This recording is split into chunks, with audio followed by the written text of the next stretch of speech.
put little snippets that play to start the live stream for like 4 minutes or something with a little graphic. Download the latest. Taste.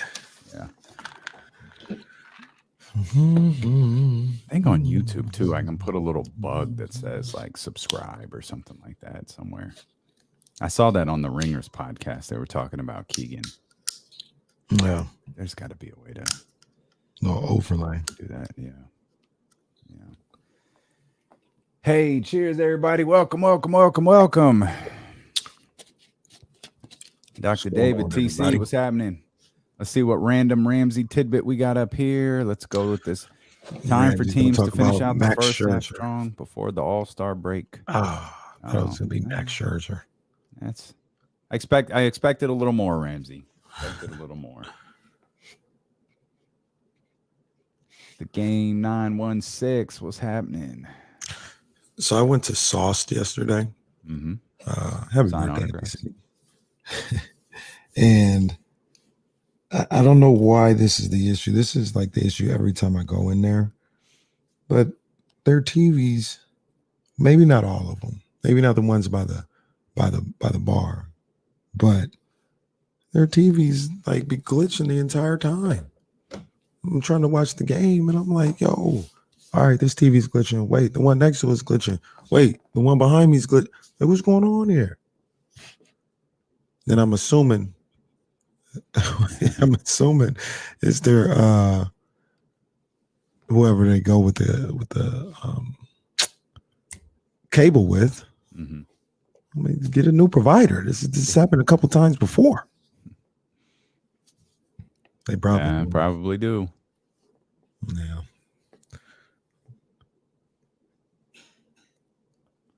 Probably do. Boy, Keegan is the talk of the town, boy.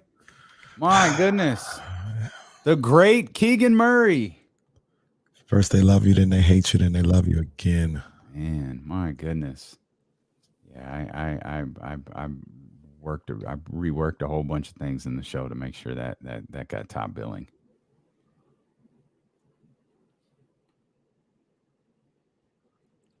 And I'm sure people are tired of hearing us talk about this. I really can't wait to do the Blueprint episode. Like going through that catalog the way I have over the course of the last couple of weeks, like I cannot wait to go into that catalog. Oh, right on, Deuce and Mo, we see you. Okay, hey, appreciate it. I didn't know they did a show this morning. I didn't know either. Damn. They that's me. We might not talk about this on the show, but I got to talk about my man Ray Allen on the first break. Ray Allen talking about the GOAT? Yeah. Oh. That was one of the dumbest things I've ever heard in my life. Yikes. All right. Were Deuce and Mo still in Vegas? Or I thought I saw home? Deuce said he was coming home like yesterday. I saw the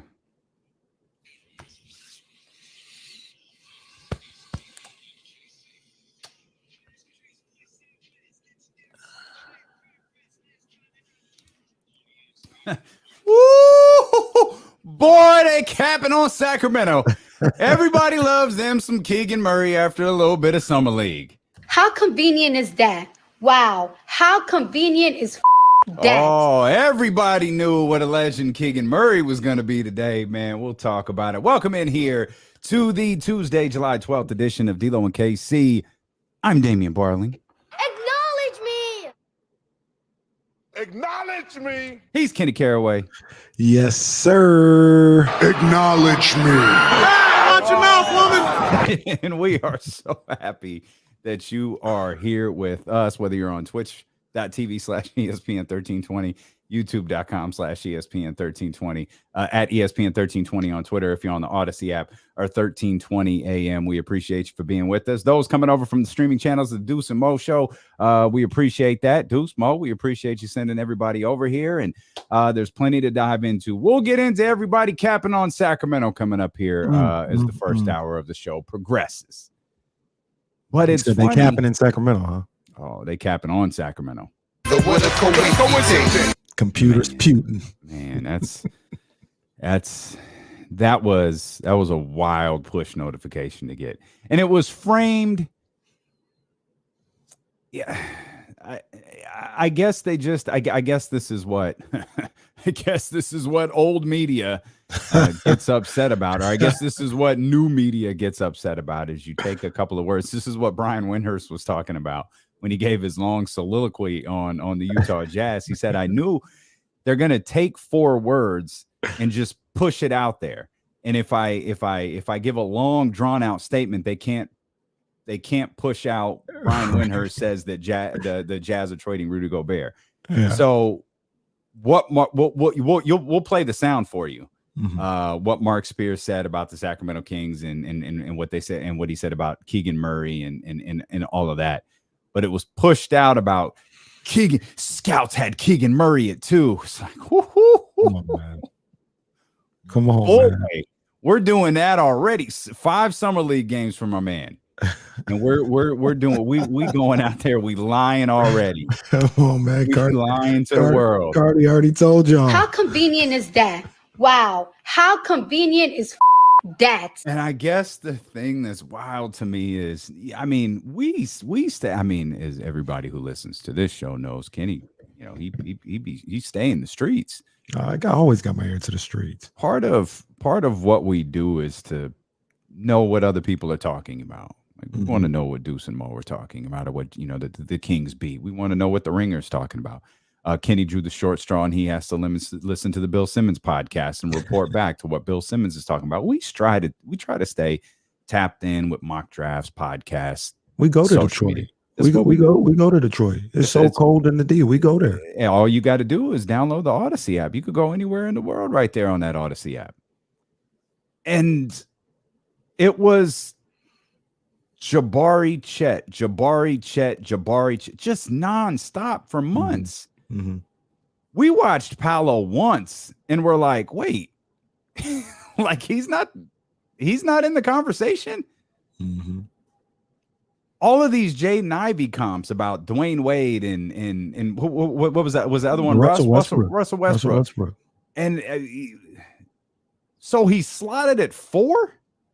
You got a combo of 2 of the best guards the league has ever seen, and he's only good enough to be drafted at 4. We got to. This is the new rule headed into next year's NBA draft. Everyone is full of crap. Because if you're telling me you got a guard that's the combination of 2 Hall of Famers and he can't get drafted higher than 4. Hey, come on now, we've got to talk. If you're telling me you've got a player like, now everybody's singing the praises of Paolo Banchero. Oh, but it was a stunner when he moved up to number 1 that draft. Now, it wasn't ridiculed, but it was so surprising. Meanwhile, you and I are sitting here like, why is this surprising? Right. The boy's bad. Need the truth. Basically, what I'm saying is you just need to come to D-Lo and Casey. That's all this was about. That's all it is. That's all it is. Because as Frankie Crocker would say, if your radio's not on D-Lo and Casey, is your radio even on? Facts.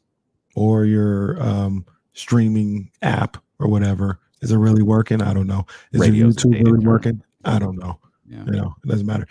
Mark Wong brought up another one. He was John Morant too. Jaden was John Morant. And then he still couldn't get ahead. Now, don't get it twisted. This isn't a crap on Jaden Ivey session. Not at all. He could be everything they say he is. All we're saying is stop the cap. And Mark Spears, I don't know if people were telling him this before the draft or people were telling him this after, like when they seen him, you know, like, oh man, I really thought Keegan was too. I don't know. There was no clarification on that. All I know is, and I'm not saying this about Mark Spears or anybody, but as much as reporters and people try to be in the know and run their mouths when somebody tells them something because they want to have that new, you know what I mean? Shout out Lauren London. They want to have that new. If somebody in the process told them they thought Keegan was number 2, and it wasn't a scout, it was scouts plural. If scouts were telling these people that Keegan Murray was possibly number 2 on their draft boards, before the draft, we would have heard it at least one time. The fact that we didn't hear it not once lets me know all this stuff is after the fact. Where scouts were like, well, I really had Keegan number 2. Once again, stop the cap. It's okay. You don't even have to cap. You don't have to lie. I came on here yesterday and I said, when I first saw what the Kings got their draft slot was, I was like, no, I wouldn't take Keegan Murray over Jaden Ivey or Shaedon Sharpe. I said that. And then I watched them. I was like, yo, this guy's kind of nice. Mm-hmm. He can play. But even then, Damian, I didn't waver. I was just like, hey, man, he can go, but I think I'd still rather have Jaden Ivey or Shaedon Sharpe. And then I see the guy play, and he's been phenomenal on the 5 games that he played. And it's okay to be like, hey, I didn't think he'd be this good. I was wrong, possibly. I mean, Jaden and Shaedon could still be great ball players, but as far as I sold Keegan Murray short. I was wrong. It's my mistake. There's nothing wrong with saying that. Don't come back to me now talking about, well, I really knew all along. I had him number 2 prospect. You didn't even have Paolo number 2 prospect. What are you guys talking about? I think Kenny's full of crap. This is what it all boils down to is you have to be right in this business. And obviously I was right. Like I wanted Keegan Murray all along. There's no evidence whatsoever anywhere that exists that says I wanted anyone other than Keegan Murray, because clearly I knew Keegan Murray was going to be phenomenal out the gate. I didn't want to pose the question why Keegan Murray isn't going number 1 because I didn't want word to leak out about how great he was. But like, let's just be real. You don't have to admit you were wrong because I was right. And if I'm right, that means you're right. And I never said anything other than Keegan Murray would be that guy. He has an incredibly high ceiling. He is extremely charismatic. And there is no evidence anywhere on the planet that says otherwise. You know what, That's Damien? how some of these dudes act. You're right. And I agree. I said the same thing. Forget what I just said in the last 2 minutes. I said the whole time, Keegan was that dude. That's right. Chris says that the reaction from D-Long, it was stunned awe that the Kings got it right. It was my team. I was about to break down like T.O. the press conference. That's my squad. That's my power forward. It ain't fair. It's my power forward. It ain't fair. And that's how this industry acts. Like, why do they do this? Why do they do this? No, man. I don't know. It's so silly. This is the most like the draft process trying to project these young players. It has to be the most difficult part of every general manager's job, every scouting team's job, every front office's job. You know, people praise the process and all that stuff. You know how many picks Philadelphia's missed on? People praise the San Antonio Spurs, rightfully so. They've missed on picks. Everybody has missed on picks except for the media. The media has never, ever missed on a pick. They've been right all the time. Scouts are always right. Does anyone know what Ballsack said about the draft? Can we pull that up and find out? Next hour dedicated to whatever they said about the draft. That's how things go. Gracious, man. There are hard times. This industry could be embarrassing sometimes, man, where you realize like we're like the West Coast hip hop all-stars. We're all in the same gang. Man, this is like, I just like this between the stuff with Jacoby yesterday and John Morant. It was it's embarrassing. And now either scouts want to come forward or we want to come forward, because even if that was true, even if scouts had, and I'm not questioning Mark Spears, by the way. No. These are what people are telling him. That's right. Exactly, because you don't have to go much further than Twitter to find out. And shout out to the crew who found this gem of a tweet. Didn't talk to one NBA person all year that had Murray over Ivy. King's either brilliant or reckless. Wow, no one. That? It's like no one. That's Jonathan Wasserman. No one wanted to fess up. No one wanted to fess up about Keegan Murray before Summer League.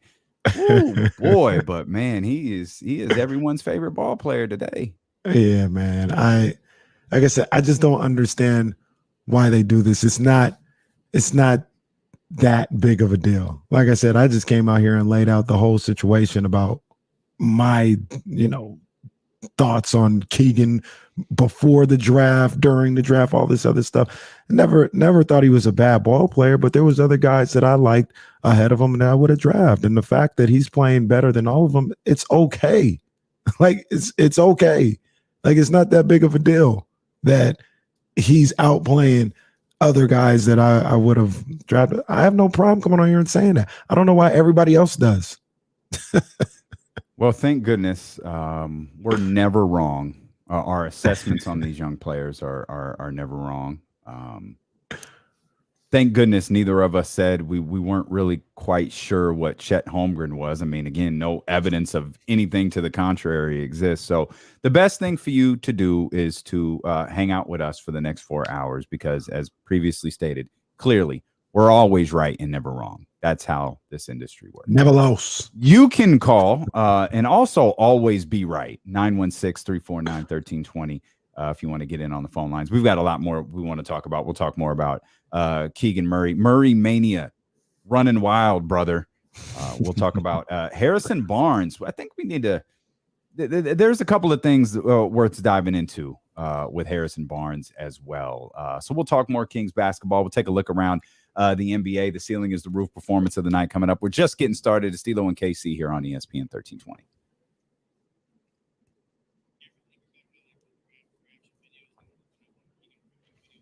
Oh, yeah. I think about that video all of the time. I think about that. I thought about that video like before Summer League. Like that bitch is just living out there. But you got to own it. Like that's that you got to own it. It's part of the game. But also, I wish they tell the whole story. But you can't do that. It's a two. and believe me, I do too.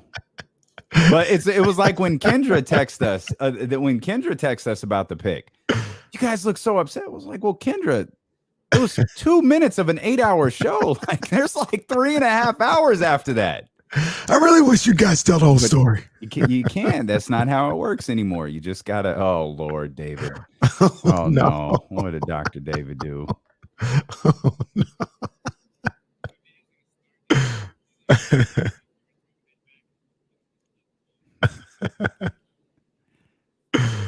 Oh man. All right on, Dr. David. That's good stuff. That's good stuff. But I'm with you. I wish they tell the whole story. Your doc sounds like Macho Man. I just wish they tell the whole story. Just tell it from beginning to end. Look at the rosters. Hey, this dude Macho Man crack me up every time, bro.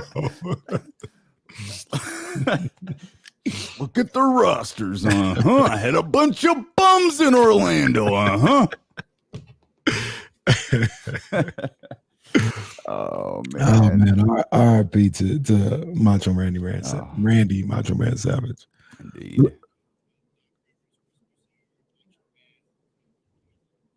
Oh, it's lit. Once we get in the studio, it's lit. And I could really get my Broussard on. Mm-hmm. It's lit.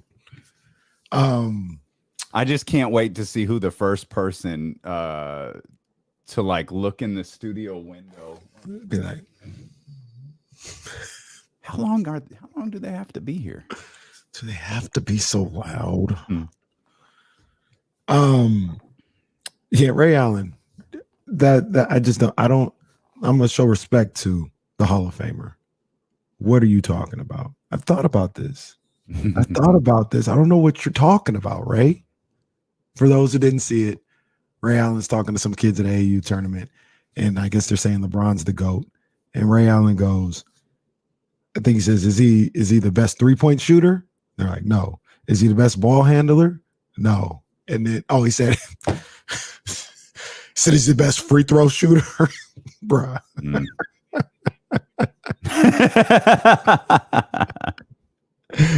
he goes, well, if he's not the best at those, how you going to call him the GOAT? And walks off.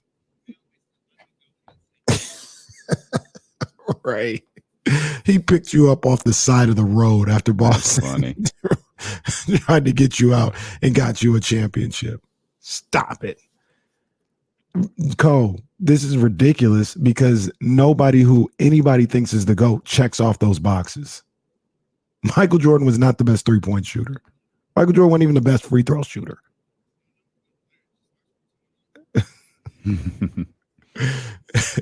Michael Jordan wasn't the best ball handler. Neither was Kareem Abdul-Jabbar. Neither was Wilt Chamberlain. Neither was, what are you talking about? There's nobody that checks off all those boxes as being the best.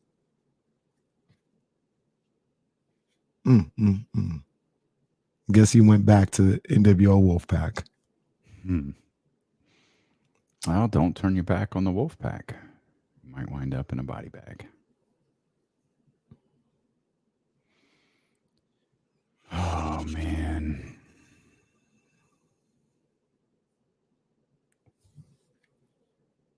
Well, Cole, that's just a stupid ass mentality. There's got to be a GOAT. In this case, multiple GOATs. A herd of goats. Are goats a herd? I think so. Live on the Odyssey app, live on Twitch, YouTube, and Twitter. This man said, is he the best free throw shooter? Kenny, well, let's just get this over with. You've been eviscerating Ray Allen since like 11:30 this morning, so we might as well just do this. You're very upset with Ray Allen. Well, I'm not upset. I just don't understand it because I'm showing respect to the Hall of Famer. I like Ray Allen. But for those who didn't see it, he gets on. Ray, part of the family, by the way. Shout out to the dope ones and the work that the dope ones do for Ray. Jesus Shuttlesworth. I mean, come on. I like Ray. But I don't know what he's talking about. He's talking to these young kids who were talking about LeBron as the GOAT. And then he gets in there and he said, look, how can he be the GOAT? Is he the best free throw shooter? Is he the best three-point shooter? He didn't sound anything like Is he the best ball handler? Didn't sound so he's not the best at any of that. So how is he the GOAT? And walks off. This man said, is he the best free throw shooter? Come on, Ray. Well, I know that's how I judge. I know that's how I judge my goats is how well they shoot free throws. How the hell is he about to be the all-time leading scorer? He's no good at any of that. Bill Russell. Bill Russell is a 56% free throw shooter. Oh, no. Oh, no. Not Bill Russell again. Bill Russell is a 56% free throw shooter. So I guess Ray Allen hates Bill Russell. That's what this boils down to. Ray Allen hates Bill Russell. That's basically what he was saying. Wilt Chamberlain, 51% free throw shooter on his career. 51%. What was Kareem? That's who I was going to next, my man. Kareem Abdul-Jabbar, 72% free throw shooter. Can't be the GOAT. That eliminates that. Let me see, Michael. I think Michael was probably around the mid-80s. I'll say 86 just to be safe. 83.5 free throw shooter. He can't be LeBron the GOAT. James, a paltry 73.1. No good. No good, man. So it's got to be Mark Price. Well, it's who is the greatest free throw shooter of all time? Is it Mark Price? I think it might be Steph now, though, to be honest with you. Yeah. Ooh, boy. What were the I was gonna say, what were the three categories again? And somebody ball handler. Steph. And some would say Steph is Bob Cousy making a one run. of the great Pistol Pete. Bob Cousy was pissed off at us, boy. I tell you. He was hot. Bob Cousy can take his little Presidential Medal of Freedom and keep it moving. So I mean, it could be Steph. Although I saw something crazy yesterday, and this isn't gonna last, right? Dang, I wish I would have liked the tweet or bookmarked it or something. But they were essentially talking about, and this isn't gonna last, because Steph is Steph and he's gonna blow by this or whatever. They compared Steph Curry to Tony Parker, and it kind of blew my mind, like numbers wise. Who did this? It was a tweet. Oh. And we all know like Steph is way better than Tony Parker. But when you look at the numbers today, it's 4 rings, 1 Finals MVP. I think Parker has those aren't numbers. Well, look. I think Parker has like 1,000 more points than Steph Curry.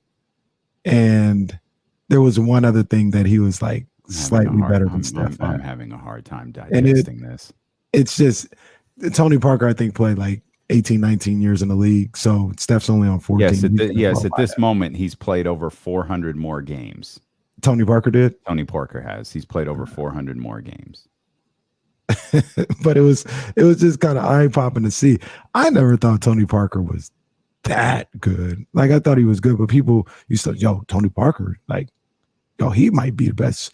He a top 3-point guard in the game. I never looked at him like that during his career. People would say that, but his career is actually a lot very better good. than I realized. Yeah, it's very good. It's a lot better than I realized. He was really good. I mean, yeah. I mean, Steph is. It was somebody. No, it was just somebody being a jackass. But I just saw the numbers and I was like, damn. They're really riding on the titles and the Finals MVP number more than I think you, because I don't know how you compare someone who's played 400 less games to. Right. Or 2 players who haven't played the same amount of time. I saw that, and it was, for me personally, it was less about Steph Curry, because like I said, he's going to obliterate all that, and more about Tony Parker was actually better than I realized. Tony Parker's resume was better than I personally realized. Pretty damn good. I wonder if I think that's probably true for a lot of those San Antonio Spurs, because those Spurs kind of felt, we always categorize those Spurs as uninteresting, and David Stern does not want the San Antonio Spurs back in the finals. You recognize, and Greg Popovich gets a lot of credit. Tim Duncan gets a lot of credit, rightfully so. Yeah, like these numbers from Tony Parker are really good. They're like quietly good. Like when you talk about the, how many years that he played from 2002 to 2019, 15.5 points per game. Nothing crazy right there, but 15.5, 5.6 assists. Yeah, I mean, good player, but it's not Steph. No, hell no. That's a little Twitter goofiness. Yeah, somebody just being a jackass. Don't mind them. That's all right. There are plenty of people being jackasses here today. If you would like to call and tell everyone how right you were about Keegan Murray, we are opening up the phone lines for you. You can be like the rest of the scouts in the NBA and just tell everybody how I told you I was right this whole time, and I'm taking my victory lap. 916-349-1320. Let's get to our man, Ross. Ross, we appreciate you. What's on your mind? Hey, what's up, fellas? How you guys doing? First off, I just want to give you guys a thank you. You guys got the best show on radio. Thank you. And I'm going to say I'm glad to know you when you guys steal Jalen and Jacoby's spot here in about 5 years. That hurts me too, because I like Jalen and Jacoby. I like them, but they got to be better. Wrong. Yeah, you got to be. You know what? We need something new and fresh. Well, first of all, I'd like to say I wasn't dead wrong about Murray, but I was down at Doko and I stormed off when we didn't draft. Oh no! I think I heard a couple people who were like that, Ross. But the one thing I'll say is I came to my senses the next day, and because the day before the draft, I kept saying, "Man, McNair is my guy. Like, he's been making all the right moves." So I said, as much as I, wanted Ivy, I liked McNair more than I liked Ivy. But a couple things I'll say about Murray is he really doesn't have to be like, that stud who can break down the dribble. I was thinking, like, look at Peja. Back in the day, he really had 2-3 moves. And another guy like Middleton, they said he crafts his game after. Middleton really doesn't have too many moves, but he knows how to move away from the ball, has a quick release. Even like Ray Allen, who we were just talking about the second half of his career, he didn't really have a lot, but, he'd get you 20 a night. So I just like to say, I think, he could be really good. I don't know about all-star, but with what he does, he doesn't need to have a whole lot more. It'd be great for him to develop it, but if he is what he is, I think he's still going to be great. Nah, Appreciate you, Ross. For sure, man. And, Yep. and we're the interesting thing and the exciting thing, if you're a Kings fan, is we're talking about Keegan right now. 21-year-old Keegan Murray. I think he's got 4 to 5 years of development into his game, and and getting better at the things he does right now, and also adding to that game, adding some stuff off the dribble, being able to handle a little better.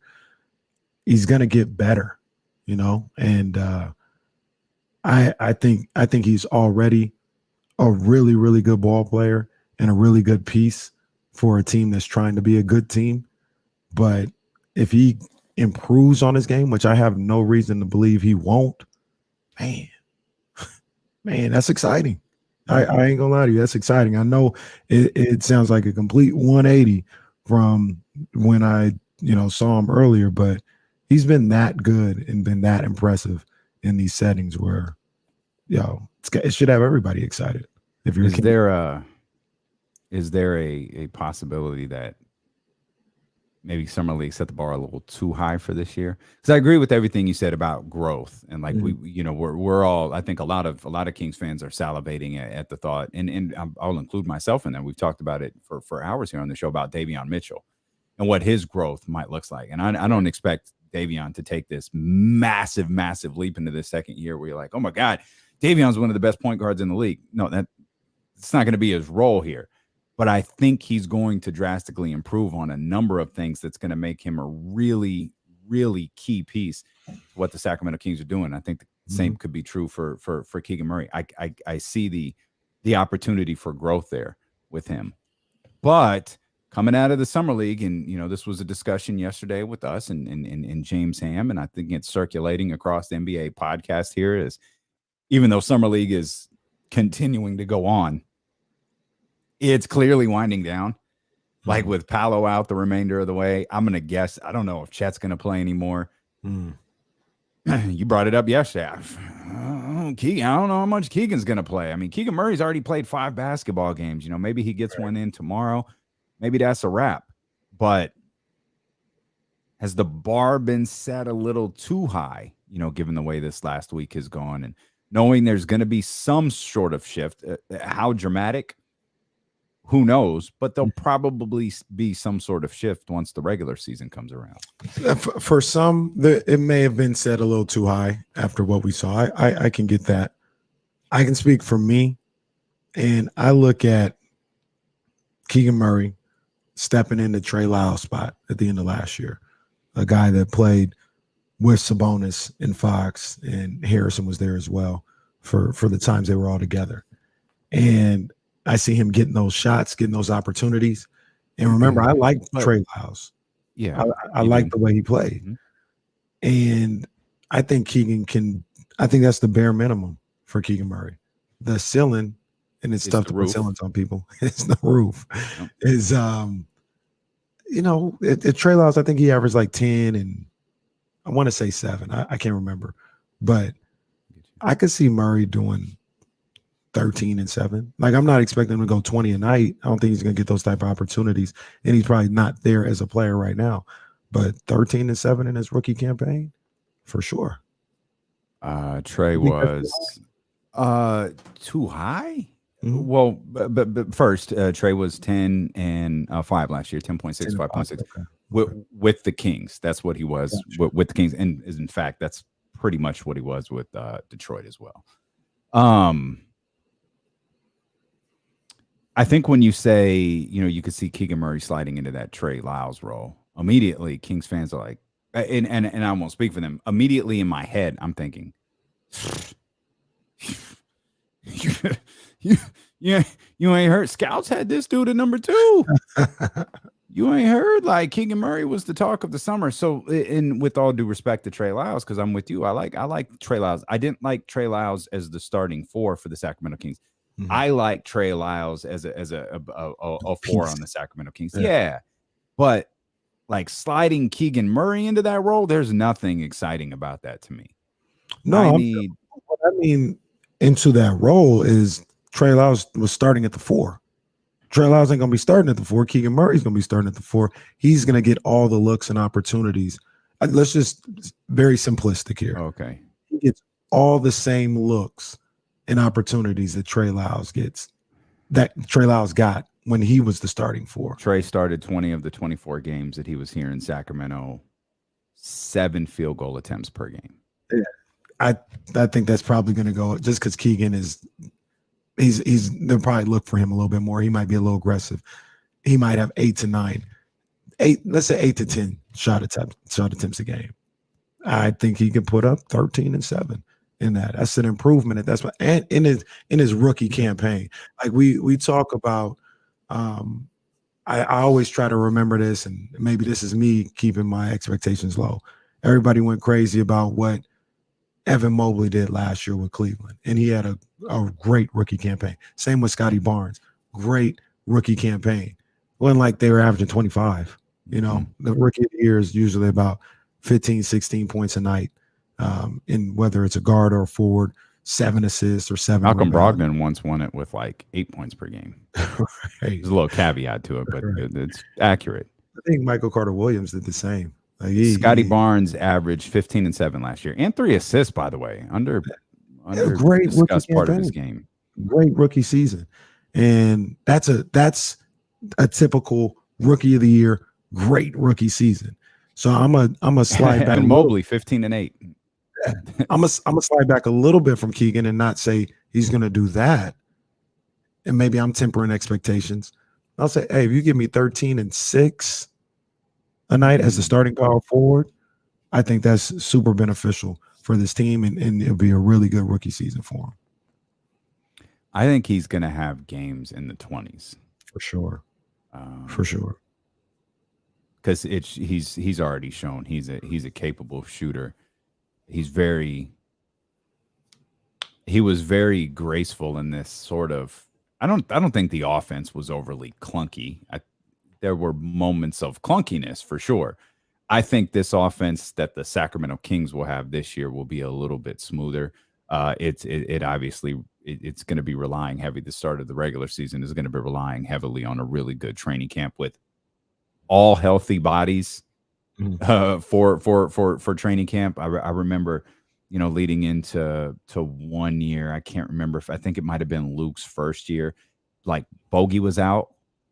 Like Bogey missed like camp preseason and missed the start of the season, and I think that's how the Buddy Hield thing started. Is they just kind of put Bogey on the bench, and it kind of went that way.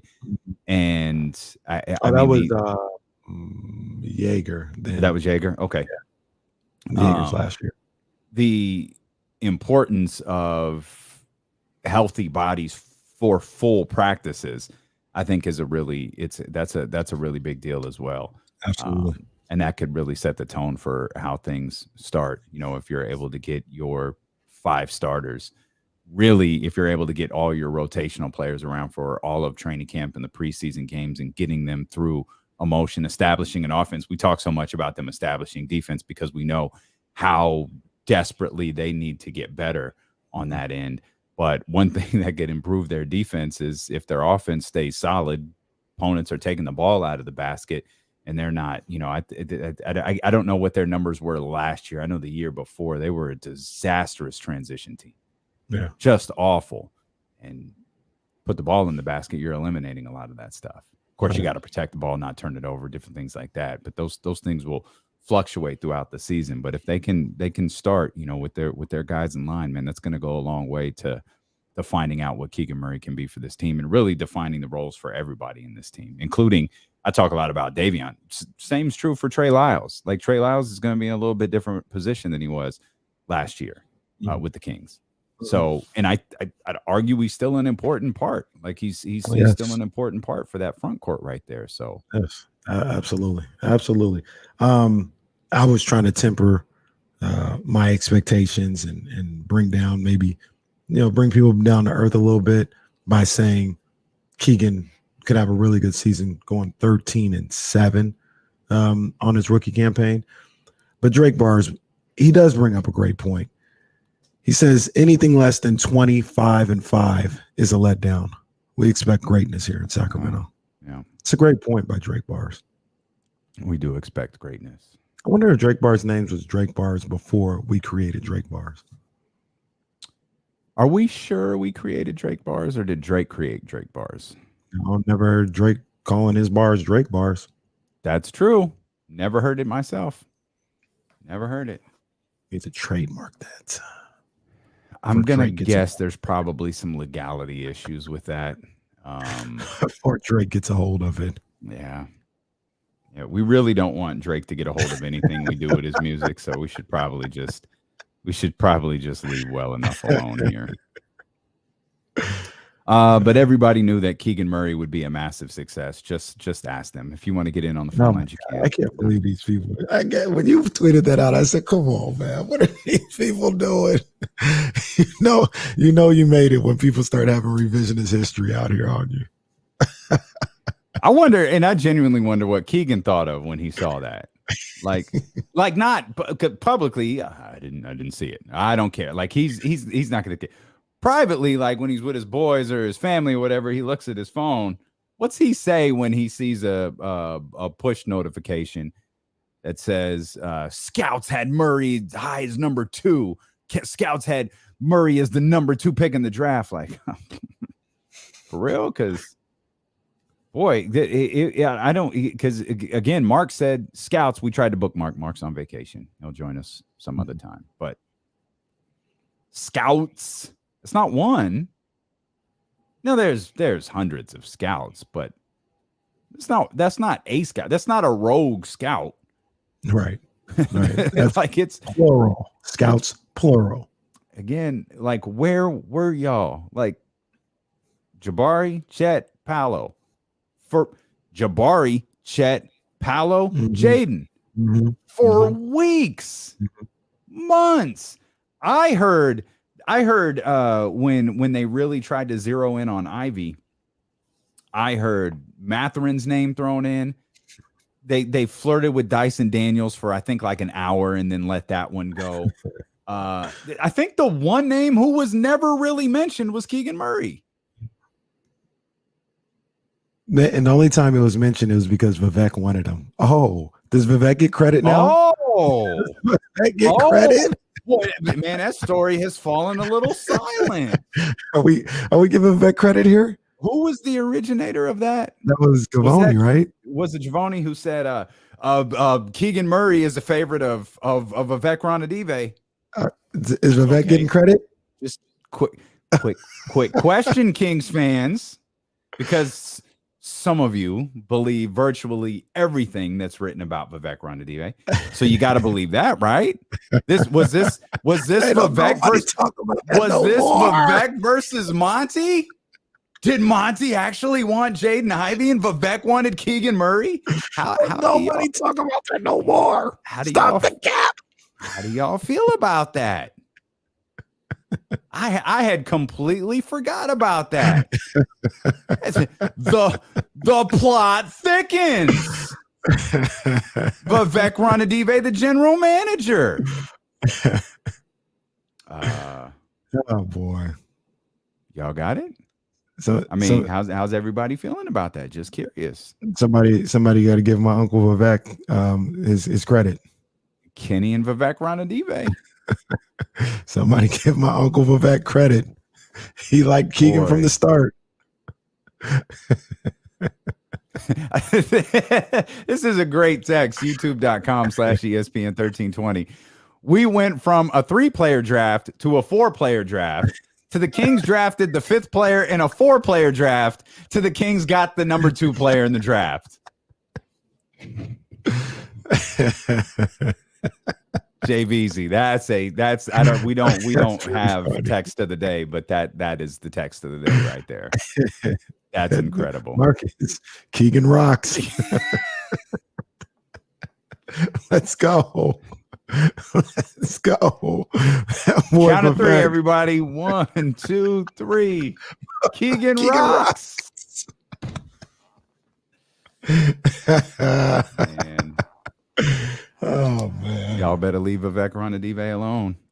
He got 50 on his side now. That's his boy. 50, you know that's his boy. 50 out here posting, and him on his page. Got Kings jerseys all over the place. Like, what's good? Shout out 50, man. Hey, no, I mean, well, since he got Sacramento ties, we already know who we need to be talking to for the other project now. Oh yeah, that's Mando. We'll call your boy Vivek and see if he can get us 50 Cent on the line. What we really need to do, you know what would launch the podcast into the next stratosphere is if we could get our guy Ricky and our guy Curtis. Oh my gosh. Oh my God. He was still taking shots in his book.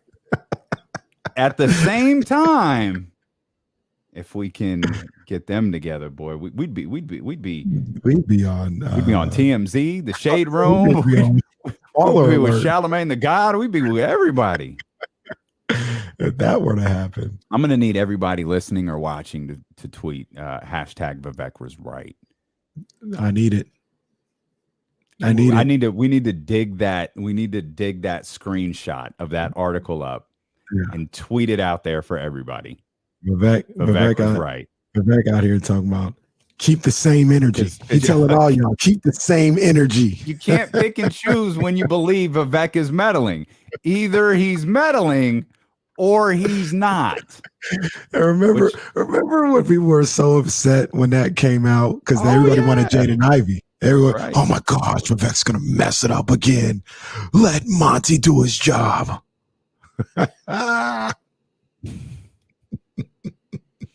Man, we will come back. The ceiling is the roof performance of the night. We'll talk more Kings basketball. We got to talk about Harrison Barnes. That's all coming up here. It's D'Lo and Casey. Roll along on ESPN 1320.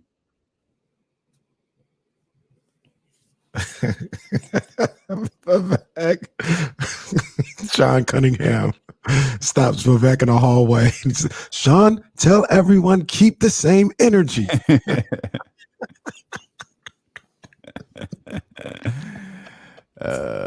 Man, Miss P is having a hell of a trip, by the way. Jeez. I know, man. I'd be glued to her IG stories. Wow, that's some dope stuff. I got to get there. I've always I don't really feel like my sister is an international traveler. I don't know that I'm an international traveler. I like to do it, a couple, but I mean, I really want to go to Africa. Like, okay, well that want to go there first. I know a lot of people talk about other places. I want to go to Africa first. But so far I haven't been out of the country. It's supposed to change in October though. It's supposed to go to Jamaica. Okay. Yeah. Okay. Jamaica show. My cousin, who's like a brother to me, he's getting married. So destination wedding. Yeah.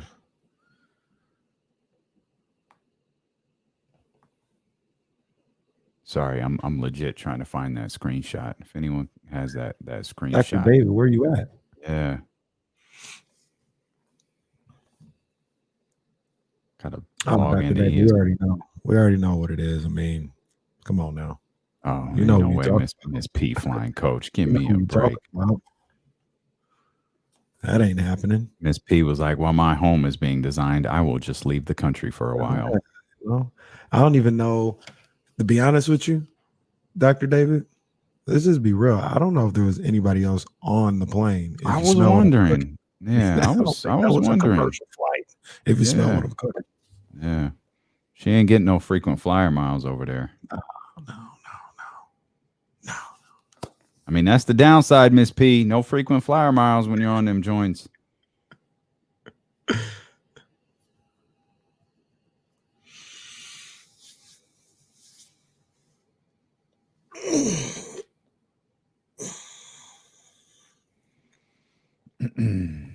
Miss P just checked in and there's she.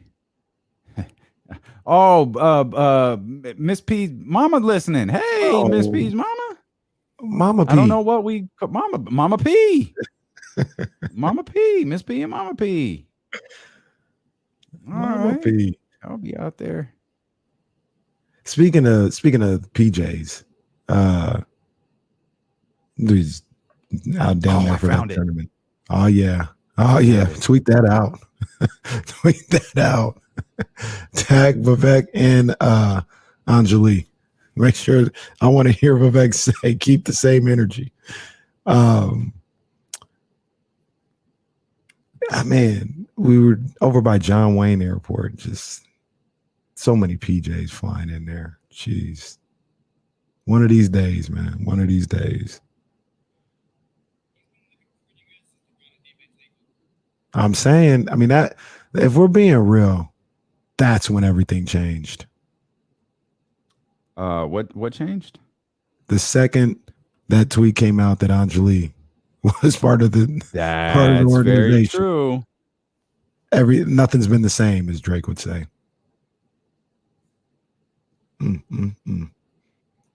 Oh Nothing's been man. the same. Now I gotta thank Nani.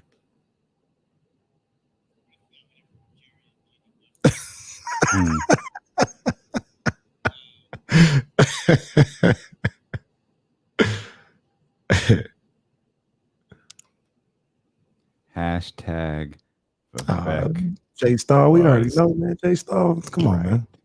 We trying to get on J Star level too, man. We already know you've been on the PJ, man. Come on, no now. way we getting on J Star's level either. Come on, J Star. I've never been on PJ. Jesse says it so matter of factly.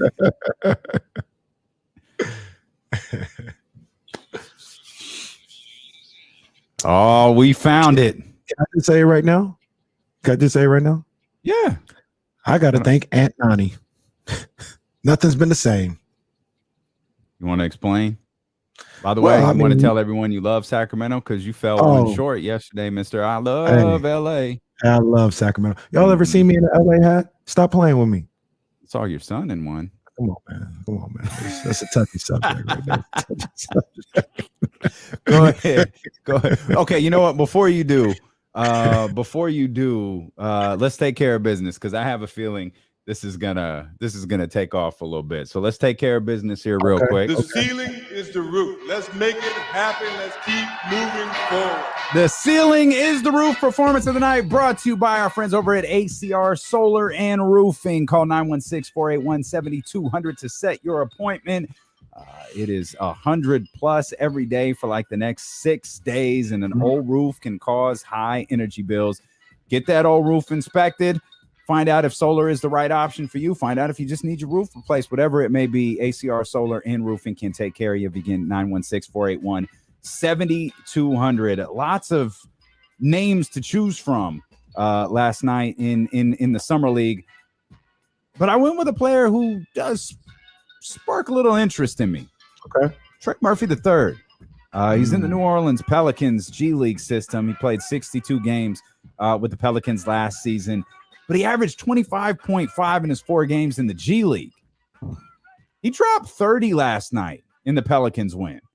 And I watched this young man, like, if you're able to score on that level, there's got to be a place for him in the NBA. I'm not sure. I mean, I think he's 21, 22 years old. Like, I'm sorry, I didn't dive into Trey Murphy III film to see what his shortcomings are. But anytime you've got a player who can score like that, there's got to be a role for him in the NBA. Honorable mention, though, also goes to your guy, Terry Eason, who had him a nice little ball game last night as well. That was a good game. I ended up watching a good amount of that game, and they were down. The Spurs were giving them work, and we'll talk about in a second. Jabari was looking a little suspect, and everything was happening. Terry Eason turned up in that second half, and so did Jabari to get the W for him, man. So it was good to see from the young Rockets. I think Jabari and my man Washington too. I think Jabari might have quite a few people down last night. The ceiling is the roof. Performance of the night brought to you by ACR Solar and Roofing. Again, call 916-481-7200 to set your appointment. We appreciate ACR for being a part of the family, and just for the streaming crowd. Boom, you got to put the graphic up here, our MJ graphic right there. So who was that you said things ain't been the same since? Drake once said nothing is the same. I think Drake said that, but never mind that. Things have changed in the Kings organization. Yep. And with the Kings' fortunes and the hopes and everything. Ever since one person stepped into this organization. No, it's not Mike Brown. Mike Brown? Oh. No, it's not Keegan Murray. You got to go Davion. before. No, it's not Davion. Hmm. You got to talk about one Anjali Ranadive.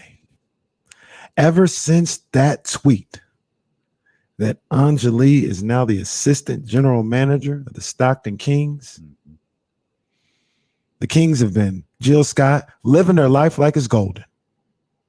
And because of that, like I said, I just got to thank at Nani because she changed the game. She changed the game. Correct me if I'm wrong. At Nani was named the Stockton Kings assistant general manager the day of the draft lottery. Day of the draft lottery. Because we hypothesized or conspiratorized. I don't think that's a word, so don't use that one, kids. But it worked in my head that Vivek actually knew the Sacramento Kings were moving up to 4. So we figured if he announced his daughter as the assistant general manager on the day that the Sacramento Kings were moving up 3 slots in the draft, then the entire story would be buried. And he was right, if that's exactly what happened. He was 100% right. Absolutely. But nothing was after that. The Kings got the 4th pick. Well, technically after that, the Kings got the 4th pick. They drafted maybe the MVP or rookie MVP, rookie of the summer league. Let's put it that way, because they have sophomores that are balling out too. But rookie of the summer league. They went and got Kevin Huerter. They went and got Malik Monk. Yep. They're getting praised all around what's going on with their offseason. Yep. It all started with one Anjali Ranadive. It's hard to deny the truth. And I go back to this mock draft. Jonathan Givony. Oh gosh. The Kings aren't Ivy's preferred destination, but have proved willing to take players without the benefit of workouts and medical information in the past, doing so as recently as a year ago with Donovan Mitchell. Many around the NBA feel that this pick is available for a team looking to swap picks and move up in the draft for Ivy, Detroit, Indiana, and Oklahoma City, all among those that could potentially exchange an asset to help the Kings' chances of contending for a playoff spot, with the likes of Jeremy Grant, Miles Turner, and Lou Dort, a few potential options that rival teams point to. Skip forward a little bit. In the event the Kings elect to hold on to this pick and prefer to avoid the drama associated with picking a player against his camp's will, the candidacy of Keegan Murray might be gaining steam with head coach to be Mike Brown. Owner Vivek Ranadive is also said to be a proponent of selecting him. Well, I mean, then you guys need to tweet Vivek right now. Keep the same energy. Tweet Vivek right now and say, damn it, Vivek, you were right. Tag at D-Lo and KC. Tag Vivek Ranadive. And I think, Damien, you're tweeting out this screenshot. It's already out there. Okay, it's out there. Quote tweet, whatever you have to do, at D-Lo and KC, at Vivek, and say, as a matter of fact, and say, at Vivek, you were right. Yep. That's it. That's what we want to see. Quote tweet that and say, at Vivek, you were right. Come on, man. We gotta keep the same energy over here to show some respect. Hashtag my uncle Ranadive. Go shorty at your birthday.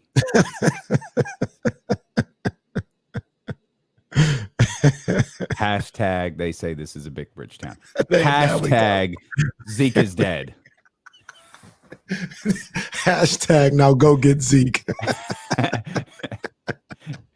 Hashtag Kings drafted Keegan Murray when they were supposed to draft Zeke.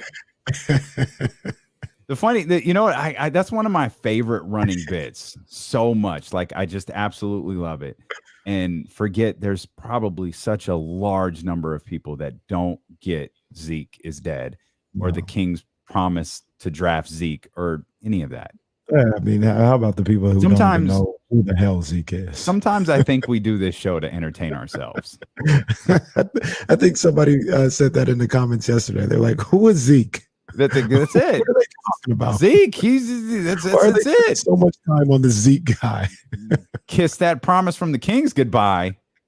Hey, he was stressed too. He was stressed. Zeke was tragically murdered later on that evening. Zeke was also Why 27 am I years laughing at Zeke getting murdered? Zeke was also older than Buddy Hield, and he thought he was in high school. So there's a lot of. God damn it, Zeke! That's not your auntie. That's your mom. That was one of the. He said, "Is this true, auntie?" God damn it, Zeke! That's not your aunt. Oh man! Shout out to Tyler Jennings, who did tweet, "You were right at Vivek about Keegan. Hashtag go shorty, it's your birthday. Hashtag now go get Zeke." We've gotta clip that scene so people know what it is. Like, because we're gonna reference Zeke till the end of time, and we want everybody to be caught up on who Zeke is. If you don't know, we'll talk to Jason Jones about we might have to get Zeke on the show. How great would that be? Zeke, pull up. I just bugged out for a minute. I'm looking at the tweet thread because y'all are being funny, and I noticed someone liked the tweet. Person's name is Matina. Oh my God. And it had a check mark. I was like, oh my, what is happening right now? Oh my God. It's not that Matina. This appears to be a Matina associated with, I don't know what, NFTs or something. I don't know what is happening on this person's page. It could all be a front. Y'all go. What, her burner account is at Matina? Like, what are you talking about? It could all be a front. Could really be her. Oh man, I love that y'all are tweeting Vivek. I love that. Let Vivek know. Dr. David, hashtag this is not your aunt Zeke. Oh man. I feel like one day we're gonna be walking by Vivek in the hallways and gonna be like, so you're the idiots, huh? You're the two idiots that keep telling people to tag me. Cool.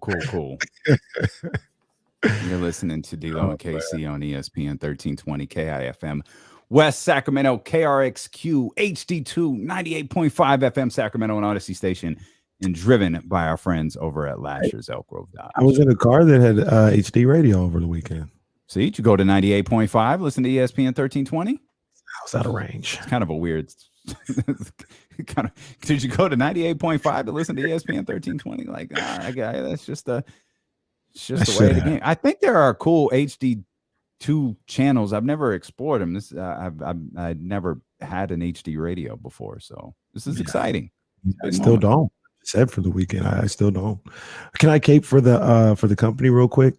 I was on the Odyssey app last night randomly, and I think I was just trying to set up like podcast subscriptions. I didn't get through all the podcasts, the sports podcasts. There's so much stuff on there. Yeah. There's like so much stuff between radio shows from different stations throughout the country to just strictly podcasts, like Candlestick Chronicles is on there and everything. There's so many podcasts on there. It's crazy. Yeah. You guys got to check it out. Yeah, I mean, it's one of the premier homes for podcasts, and it's certainly going to be where our new podcast, The Corners of the Culture, posts beginning on August 11th. Episode 1 dropping August 11th. Mm-hmm. I told everyone that you're listening to ESPN 1320. I believe I did that already. All right. 98.5 HD radio. That's it. Gonna be more popular than 98 Rock pretty soon. Let's talk about Harrison Barnes for a few minutes. By the way, Kings back in action tomorrow night against the Oklahoma City Thunder. Let's talk about Harrison Barnes for a few minutes, because Harrison obviously is going to be the biggest question remaining for this team. One, I think because of the type of player that he is, and two, because of the contract he's on. There seems to be a belief that an extension probably isn't going to be offered nor wanted at this point. And I'm kind of hung up on, what to do with Harrison. And we've discussed this at length before about what would you want in return for Harrison Barnes? Well, I would like a Harrison Barnes. All right, cool. Well, we got one. And if the true belief is, the Kenny Caraway belief, there isn't no front office mandate, but there's a Kenny Caraway mandate, right? We got to make the playoffs this year. Yes. Or the often referenced win now mode. All right. Isn't Harrison like the epitome of a win now player? I mean, because I think Jesse threw this question out and we didn't really, I don't think we used it on Friday, but I do think it's an interesting one. Like if given what everyone wants out of this year, what's better for the Sacramento Kings? Harrison Barnes on the team all year, contributing and then leaving, or trading him for a later first-round pick? Harrison Barnes being on the team. If Harrison Barnes is helping you get to the playoffs, it's Harrison Barnes, and you figure out what to do when he leaves later. The question that I have is, I got a couple questions, but let's start with this first one. I'm thinking specifically about one person in one trade, because we think about Harrison possibly being traded. I assume that if you move Harrison Barnes, and maybe this is a bad assumption by me, but you're moving it for another starter. And the one the Kings continue to get linked to is Tobias Harris. And if you have an opportunity to move Harrison Barnes for Tobias Harris, I know the contract, I get it. But if that's on the table, I think Tobias Harris, and maybe slightly, but I think he's a better player than Harrison Barnes. And I think you add Tobias Harris and Thibault, I think that makes you a better team. And that makes you better for right now. Like, that's even more of a win now move than just having Harrison on the team. That specific trade. That would be a trade, any trade for a starter, Tobias, obviously, or you insert any player that you like more than Tobias Harris, and I don't know who that could be that's realistic for the Sacramento Kings to go acquire. That has to be done like now, though, doesn't it? Like that can't be a February deal. Yeah, that's how I feel. Yeah, because too. Yeah. I feel that way with any starter, though. If you trade Harrison in February for a draft pick, unfortunately, that probably means things aren't going well for the Kings, or Harrison isn't a reason that the things are going well. And that's a little bit hard for me to believe. All right. That scenario is a little bit hard for me to believe. I feel like there'd be you want that player to get acclimated. Like okay, if you think Tobias Harris, and I think highly of Tobias Harris too, or certainly higher than I think a lot of people do,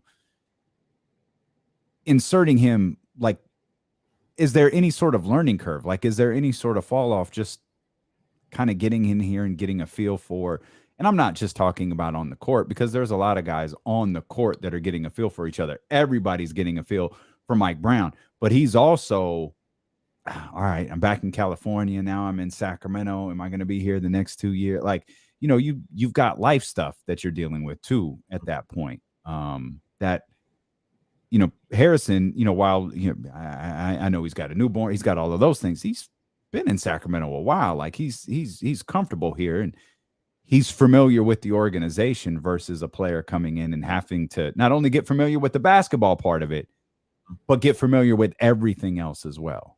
Sure. I feel like there's again, like I'm not, I feel like that's something that's got to be done, before camp starts. A deal of that magnitude has to be done before camp starts. I agree 100%. And this is one of the things we continue to hear with this whole Kevin Durant, Kyrie Irving thing, and it's holding up the league, more so Kevin Durant than Kyrie Irving. But, this is and it might not just be the Kings. Obviously, it's Philly, and if it's a 3-team or whatever. But man, if that's the holdup, from this trade going on, I wish somebody would say, you know what, neither one of us are trading for Kevin Durant. So I don't know what the holdup is. Like, let's make the deal, because I, like you, would want this done in a timely fashion where everybody can get acclimated that's coming back to Sacramento. Yeah. But I do it. And then, because I was listening to the Ringer podcast, and they were talking about this a little bit with Harrison Barnes. All right, Michael Cole. Like, I'm not trying to be, but I know how the people are going to take this. Oh, they're talking about Harrison Barnes. If you're trying to win now, you need a player like Harrison Barnes. He's a winning player. And I like Harrison. Stop playing with me. But I gotta ask the question, because I just want to know what the people are saying. Oh, I already know where this is going. Oh my God! I already know where it's going. Go ahead. Is Harrison a winning player? So that's not fair. I'm going to take the side of Kevin O'Connor and the Ringer crew right now. He's talking about, at least because I listen to, I feel like they're talking about a win now player. Mm-hmm. I absolutely think that he is. Like, are you and all your little messages that you're putting up there on the screen that are backing you? No, that's fine. Just let's have a discussion about this. Are you telling me Harrison Barnes is the reason that this organization has been losing? Absolutely not. Absolutely not. And I think, and let me be perfectly clear, because I said I'm just asking the question. That's all I said. You asked the question with a steel chair in your hand. I think you can win with Harrison Barnes. Harrison Barnes isn't the reason why they haven't been winning. And if you have good enough players around, Harrison Barnes can absolutely contribute to winning. That's it. I believe he's a winning player. I'm just asking the question. Well, what one player? Like, that's tough. Like, it's tough for me to look at a player and go, oh, well, that's a winning player and that's a losing player. Like, I get the theory of a winning player. I don't think they're just talking about what he contributes on the floor either. I think they're talking about what he contributes in the locker room, what he contributes overall. Like, he can help a winning culture, so to speak. Maybe the issue for Harrison is he can't create a winning culture in Sacramento. To his defense, he can't do it by himself either.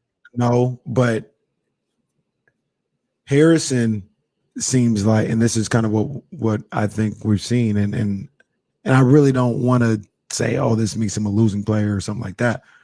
But Harrison is clear. He needs a lot around him for him to contribute to winning. I mean, I don't know that anyone's ever framed it otherwise. Like, he's a piece, I think, who can, like, you don't ever hear, man, Oklahoma City's really, they're in some pretty big talks for the Sacramento Kings to acquire Harrison Barnes. No, that's not what Oklahoma City needs right now. It's what Boston, Milwaukee, Brooklyn, Philly, Golden, a team who's a team who has their pillars and needs to surround their pillars with other solid pieces. That's what Harrison is. Harrison isn't a pillar or a cornerstone. Which begs the next question. If Sacramento feels like they have that or the makings of that right now, that goes to another point of, well, now Harrison can be in the role that's best suited for him. Like, keep him around at that point. Well, and that's why I'm not in, if James was here, he would yell at me about asset management. And I understand. Like, I completely understand that.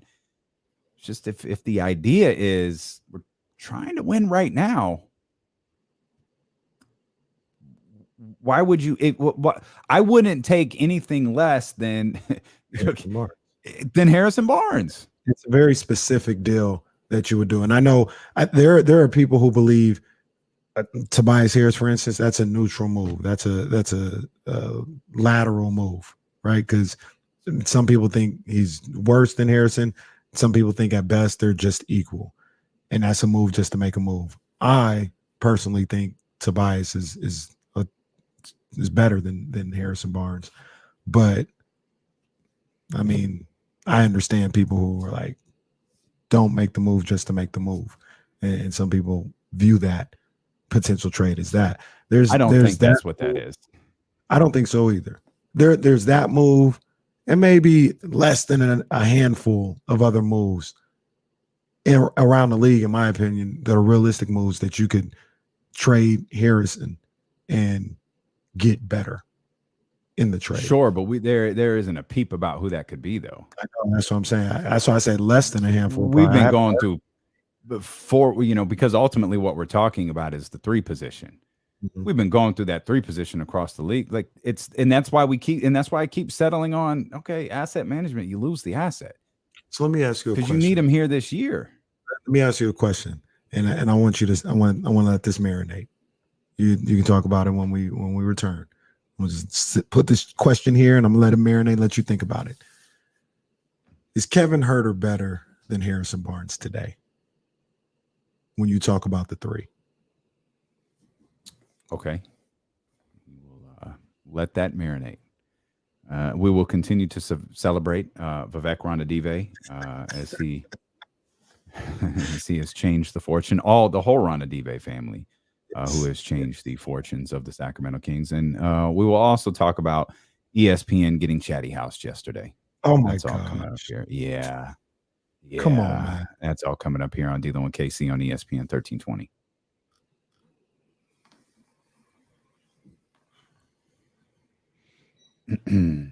Go, shawty. That's for Harrison is, you guys really can't think of other. Yeah, I mean, if you got a realistic target who's like on the market, who you think you're clued in. Yeah, like let us know. Be our insider, because we could spin our wheels on 3s across the league, and just be lying to the people listening to the show. We know Collins is on the block. We know Tobias is on the block. We know Thibault is on the block. Yeah, the Durant for Barnes deal, like, y'all think we just sit up here and say shit like out of like, come on, man. Like, man, if the Kings, yeah. I mean, who really says no if you throw in a 1st-round draft pick for Kevin Durant? Like, he could play the 3. I don't know how he'd fit with Fox, but he could play the 3. There it is. We're going for KD. Let's go. KD, Kyrie, which you want us to do 20 minutes on the Kings acquiring Russell Westbrook? Man.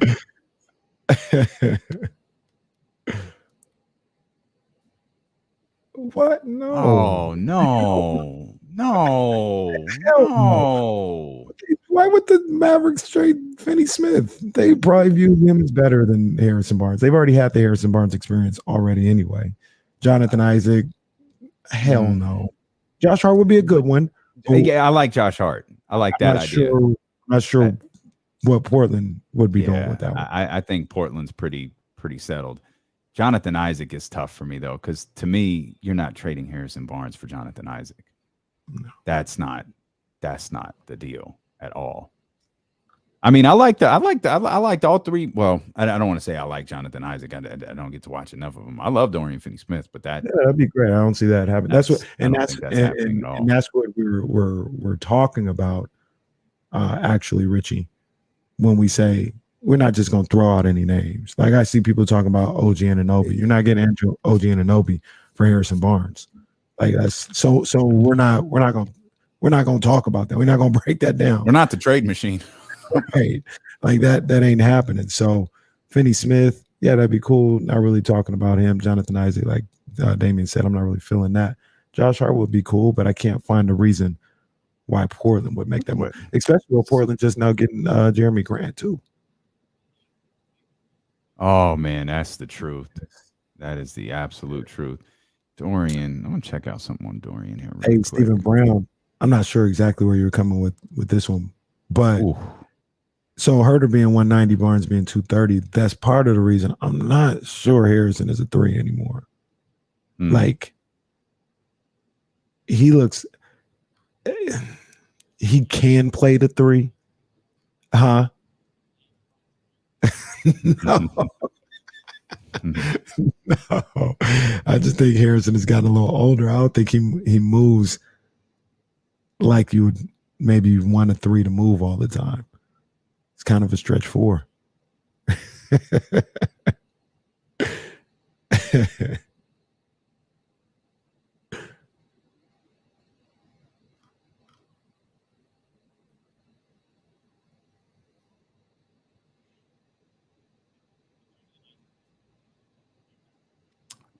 That's tough. And there are people who still, there's this dude on the YouTube comments that's just like, trade Harrison for Jonathan Isaac. Like, fam, I'll trade Alex Lynn for Jonathan Isaac. But Harrison Barnes, I don't think so. But and Dean, we're not. I really don't think he's available the way you think he does, like, or think he is. I've heard he's available for like a starter. Oh man, I need to hear this. Uh-oh. It's not Kings related, but it's our man. Vegas, I think Vegas has eaten me up, Malika, here and spit me out. But I feel that watching him during these playoffs, certainly during that finals, LeBron is a heck of a great player here. But I think, as I said, I saw Jordan in his prime in the 90s. Curry reminds me a lot of that offensively, where he is a threat to beat you in a lot of different ways here. And as I said, I think we've got 3 or 4 more years of prime Curry leading up. But right now, I'm going to stick with it, right? Stick with it and saying he is the second best player of all time. Wow. Our man, Bobby Marks. Steph Curry, the second best player of all time? Yeah, I disagree. Wow. But, I'll say this. Steph is amazing. In my own personal list, I got the guy like 7, I think I had him at. We're talking about 7 and 2. You know what I'm saying? Like, it's not the greatest ever play. Like, I always feel like that top 10. That feels like a big jump. That's a big jump because it feels like 2 has been solidified as LeBron and Jordan or Jordan and LeBron. Mm-hmm. And then the guy who wants to come in and say it's Bill Russell, which is fine. That's okay. Like, I wish more people would come in and say it's Kareem. I'd be fine with that too.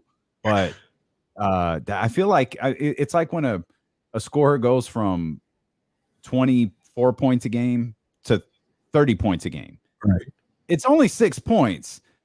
But there's something about 30 that's, he's a 30-point per game scorer. My goodness. Right. Going from 7, or, that's where you had him, to 2. That's of all time. Yeah, that's a big jump. I once again, I disagree, but I think, how do I put this?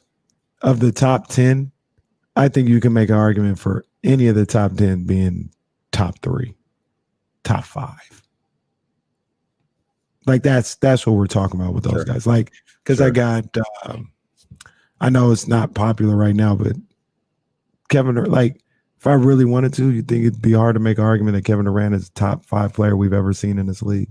This guy's sick. That doesn't feel good right now, man. It doesn't feel good right now. But if we did that after game 5 of the semis last year, when he had like 50 in the second half against Giannis, we're like, yeah, that's one of the greatest players we've ever seen in our lives. And if we said like things change because the compliments change and things of that nature, I don't think I'm not sure anybody had Steph in the top 10 last year. No, this was a huge year for him. Right. In terms of that legacy conversation, yeah, this was a massive year for him. And of course, everybody remembers the last thing they saw, and the last thing they saw was the Golden State Warriors beating a very, very good Boston Celtics team.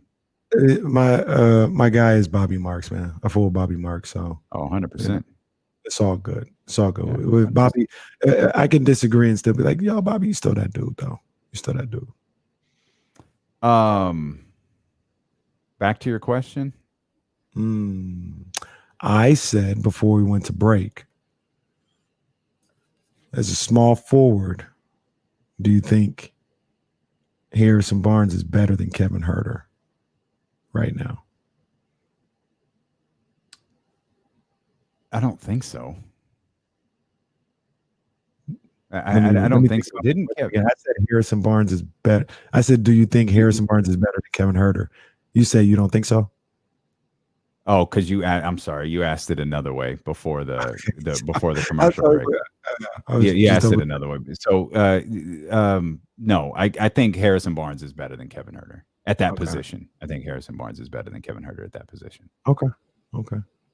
But I don't think that's the position that's not the position he regularly played in Atlanta, though, was it? No, but my thought would be, because you said any trade that you make would be to have for a 3, because we're talking about the 3 position.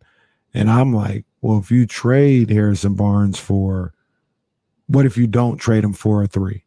And you say, we got Huerter, Monk, and De'Aaron Fox, and we'll go 3 guard, or, Huerter 6'7". We'll match him up with some guys in certain cases, and we'll go with that lineup and get something else for Harrison Barnes. So I don't hate that, but what would it be? Because to me, if that's the case, it'd have to be I feel like it would have to be a starting 2. And that's not because I don't like Malik Monk there at that position. It's like, if you're giving up Harrison at that position, you're going to move Kevin Huerter. You've got to get a starter somewhere. We know it's not the 4. We know it's not the 5. We know it's not the 1. So if Kevin Huerter moves to 3, that leaves the 2. And so if you're going to trade, are you going to be able to trade Harrison Barnes for a player that's better than Malik Monk, or a player who's at least comparable with Malik Monk, where you start Malik with De'Aaron Fox, and then whoever you traded Harrison for comes off the bench and Kevin Huerter can play the 3? But there's still wing depth, though. Even if Kevin Huerter does move to 3, there's still depth issues at that wing position. There is, but I think if you start to look at it in that premise, it opens up your options. You know what I'm saying? Because if we're just looking like we're only going for a 3, and there's 2 guys that we could trade with. If you look at it from a premise of, well, we could slide Huerter to the 3 and we trade Harrison for a 2, now you're probably adding another handful of options that you could trade Harrison Barnes for, if you look at it through that premise. You may still come to the same result of, we can't move him for anything that's definitively better, but it gives you different options. But does it? Because if you trade Harrison and it's not specifically for a 3, you really just have Kevin Huerter as your 3. But that's why I asked the question. It's only if you feel, hey, we're cool with going Kevin Huerter at the 3. But you literally have nothing else, though.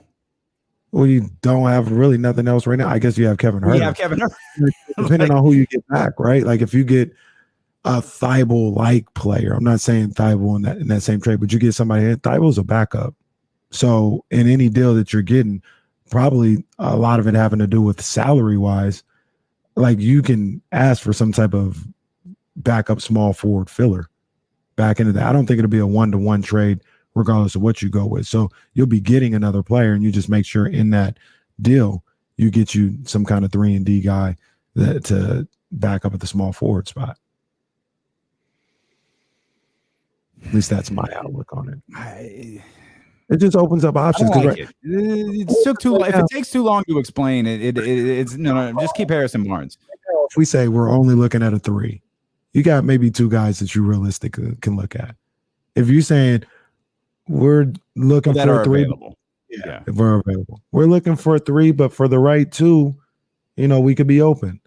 Now all of a sudden you didn't open it up to another 3-4 guys. Yes, you do. But I feel like you still have the same problem unless you're willing to take back a lesser player at the 3 position to play the backup, and you feel like you've got a stronger player. A stronger player is the centerpiece of the trade. Mm-hmm. Always. And you're getting a backup 3 because there has to be another 3 somewhere on this roster. Hell, there needs that needs to exist now, even with the potential to move, Kevin Huerter over, which I think works. I don't know how much you want to lean on it. I don't know how much. I don't remember what he said in between the record scratches during the press conference. I don't remember what he said because I feel like someone asked him about the 2-3, 3-2 thing, and I can't really remember what he's responded. I feel like he gave a lot of like textbooks answers, like I'll do whatever they need. I can't really remember, but I don't know. I feel like the 3 is an issue now, and if you're trading your starting 3, you better have a solid. Well, once again, that's only if you look at Kevin Huerter and say we think he can start with the 3, or we want to go 3 guard lineup with Huerter, whoever you trade for, or Monk and Fox. I wouldn't go that way, to be honest with you. Like I would be in the camp of I'm just kind of looking for a 3, and if I can't get a better 3 than Harrison Barnes, then I'll hold on to him, and if I don't have him next year, I don't have him next year. No big deal. It's $20 million off my books anyway, so that's 100% what I would do, and that's what that's more what I'm leaning towards. And if paraphrase Ivan Drago, if he leaves, he leaves. Like it's all good. If a trade isn't out there to be made, then for this season, if there isn't a trade out there that helps the Kings get to where they need to go this season, keep Harrison Barnes, man. Let it rock. I'm all for it. Our guy, Jason A. Mark, I haven't seen him in a while. What's up, Jason? He asked the question. I'll ask you. Is there value to bringing in a 4 to start and bring Keegan along slowly? Not for me. Yeah, I'd want to start because I feel like if you did that, we'd get 25 games in and be like, well, why isn't Keegan starting? He's ready to start. Just play him at the 1. And then you already got him at the starter position. You got a guy that's a capable backup in Trey Lyles. I think the 4 is good. I think so too. I like Trey Lyles. I don't think I like him as much as you do, but I like Trey Lyles. ESPN got ChattyHoused yesterday in just amazing fashion. So for those who aren't familiar with Ball Sack Sports, oh man, like if you see a tweet from them and Ball Sack Sports doesn't get your attention right out the gate, like, hey, there could be that doesn't sound like a corporate organization to me. All you have to do is go read their pinned tweet. I remember the first time I saw something from Ball Sack Sports. Like, this, you've got to be kidding me. What is this? Top pinned tweet. Today we will focus on the dangers of misinformation in the media and stress the importance of media literacy. Social media and the internet has enabled users to create and spread misinformation at record rates.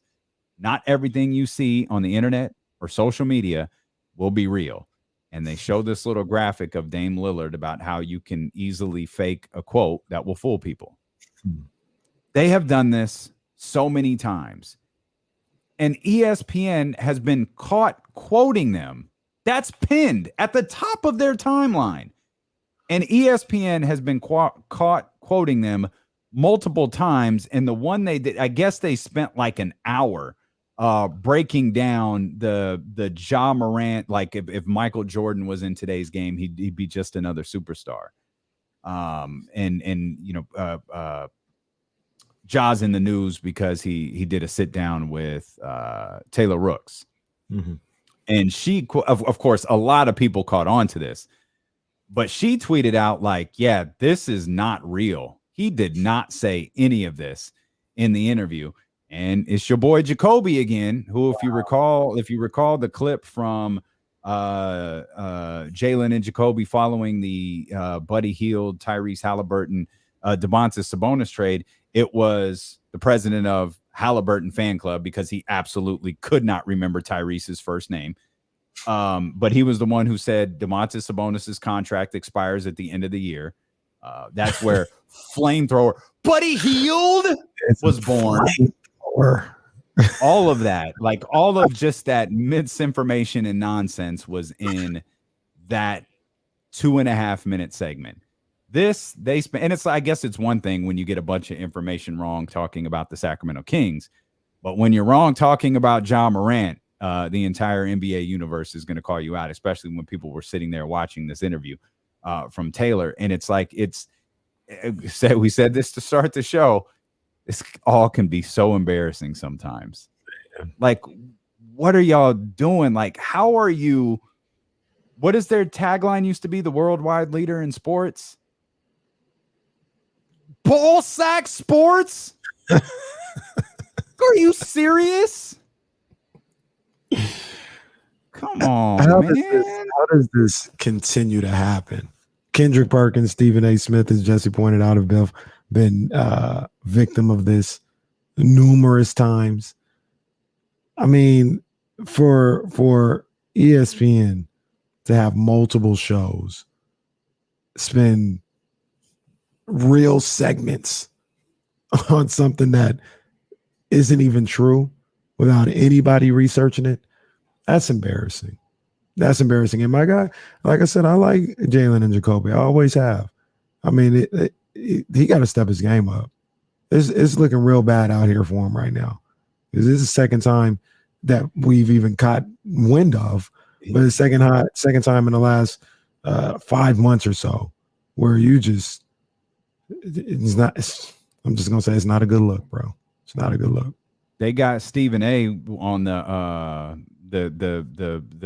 Kyrie James Harden fight that didn't happen, but it was tweeted by Ball Sack Sports, and Stephen A. repeated it on First Take. They got him. Got him. And that's all on them, man. Like, we do this. We do this for a living. And something like that, you see it and you're like, let me check and make sure. Oh, okay. Ball Sack Sports. Like, nah, I'm gonna chill or whatever. You know what I'm saying? And that's all it takes. That's all it takes is to look. Oh, where? Okay. Yeah. Or at the very least, you got plenty of time. You know, not like you're doing a live show. Like, you put all these segments together hours in advance. Hey, Jimmy, you see this story? Check and see. Can you see if this is authentic or not? Yeah. By the way, this isn't a D-Lo and KC ESPN 1320 operation where there's 4 people working for the entire radio station. Right. They've got 4 producers per host and 2 researchers for each producer. They got a newsroom, for God's sakes. And here's why I'm so frustrated about it. Because there will be people now, social media, Instagram, Twitter, internet, whatever. There'll be a lot of people who know that that's not real. But there will be plenty of people who go, can you believe what that idiot Ja Morant said about Michael Jordan? There will be plenty of people who missed the follow-up, who missed the social media engagement, who missed the apology that Jacoby put out there today on television, that ESPN put out there on television. There are people that they've missed that part. So their last thing is that Ja Morant said Michael Jordan was just another player, just another superstar. And that's not particularly harmful. It's not like that's some like law-breaking sentiment there, but it's not real. It's not what he said. And it's the greatest thing Ball Sack Sports ever tweeted is their pinned tweet about misinformation on the internet. It's an account that exists for moments like this. It's an account that exists that shows you're not being accountable to what you do. Bleacher Report doesn't push out news that's entirely from Bleacher Report. That note that we tweeted today about, I tweeted a screenshot of the Bleacher Report push notification. The story was from ESPN. The story was from Wendy and Mark Spears. That's where it was attributed to. That's what ESPN in parentheses or King's Beat in parentheses. Like that's what that is. It's not necessarily attributed to. It's not, the news doesn't come from Bleacher Report. It's just pushed out there by Bleacher Report. Yeah. And the fact that the biggest sports media company in the country gets it wrong is embarrassing. And I feel like ESPN, the television network, has become, it's like it's like WWE. They're like, I think ESPN is now sports entertainment. That's what they are. It's like, it doesn't matter if it's real. It doesn't matter if it's genuine. It doesn't matter if this is how I really feel. We're going to put on a show. It's not news. That's not what we're trying to relay to you anymore. That was Bob Lee. That was Dan Patrick. They were trying to relay news to you. We're sports entertainers, damn it. That's what we're going to do. We're going to entertain you, whether I believe this stuff that I'm saying or not. And the other thing that frustrates me about some of the things that goes on with them is it's not genuine a lot of the times. It's all about the show. It's all about the name of entertainment. And we're going to just come up and say things just to entertain or just to you have a point, I'm going to say just to be contrarian or whatever the case may be. And that for somebody like me that loves genuine different perspectives and different points of views and things of that nature, that's a little disappointing.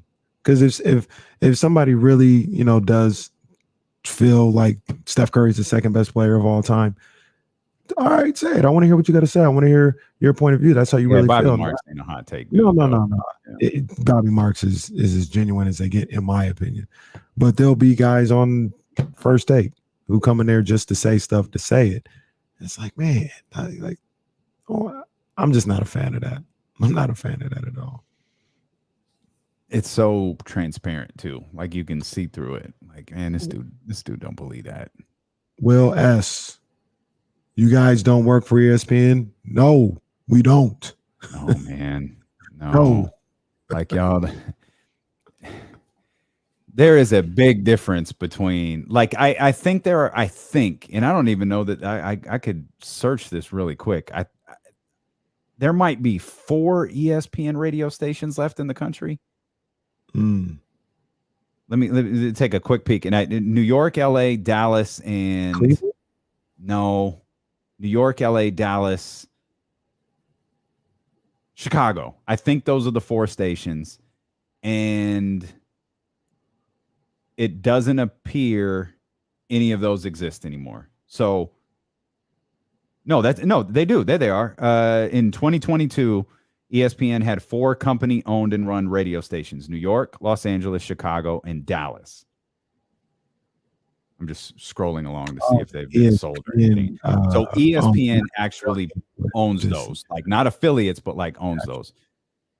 We're an affiliation deal. It's airing ESPN programming. We work for Odyssey. Odyssey is not a hot take company. Not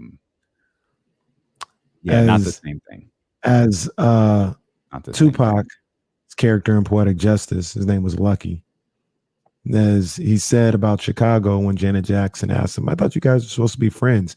And Tupac said, I'll just work with him. Hey, we got the ESPN letters. We ain't mad at it. And even if we did have an issue with, or we worked for ESPN, I watch ESPN. Like, I don't have a problem with them, but I have a problem with these things. Mm-hmm. And these things shouldn't happen.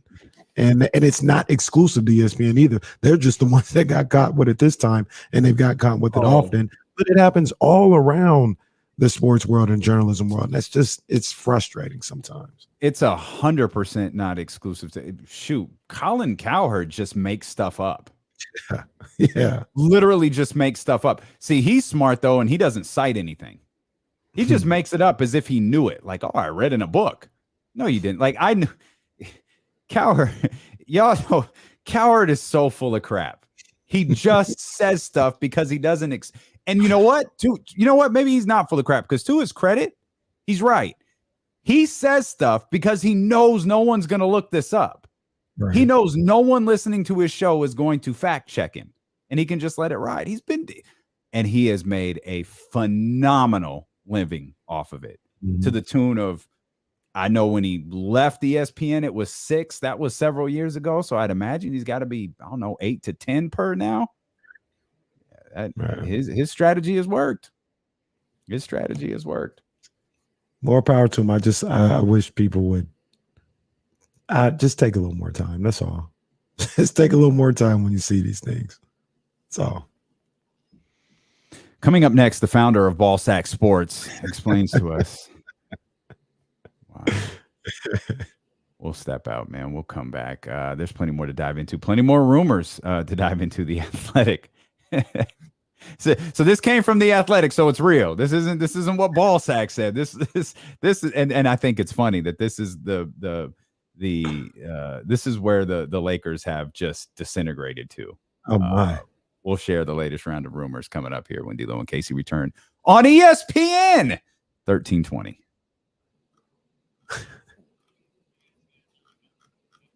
That's a good point. That's a good point.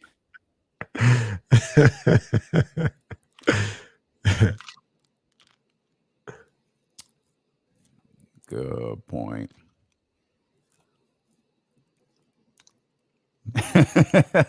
Man. What's my girl's name? Is it Joy? Joy Taylor. She wasn't there last week when I got my haircut, and he always has Cowherd. He always has Fox on the TV. I don't know who the young lady was, but he's on point. Oh, he likes them. And the cold piece is, I've heard Joy. Like, I know Joy is good. I never got to hear her talk, like do her thing. So, I don't know if she was any good or not, but yeah, that's what Colin does. I don't think that would be funny. I don't think that would be funny at all. Chris Broussard would be mad, and he would tell us to stop. Kenny would have to stop his impressions. Look, no, Will and KC came to Fox Sports, it would be a situation where I would have to tell KC, you're going to have to stop that. That is my gimmick, buddy. You're going to have to knock it off. No, Will, I'll just follow me here for a second. Sports stations across the country, especially in 2022, can't air programming 24 hours a day. Like us, perfect example. It's just us, man. There's no one else here but me and Kenny. It's like we're literally the whole local branch of the radio station. Companies like Odyssey, the company we work for, signs affiliate contracts with people who syndicate programming. ESPN syndicates programming. That's why we're ESPN 1320. We carry their syndication. That's why. We do when our checks come, they do not come from Mickey Mouse. They do not come from Disney, and they don't come from Bristol, Connecticut. It's just as someone said it earlier, it's basically like a marketing deal. Kind of. It's a programming deal. That's why the morning show. That's why Greeny is on. That's why Bart Scott. Sorry about that. Is on. Like that's why we get absolutely nothing from Walt Disney. Look at all these rumors.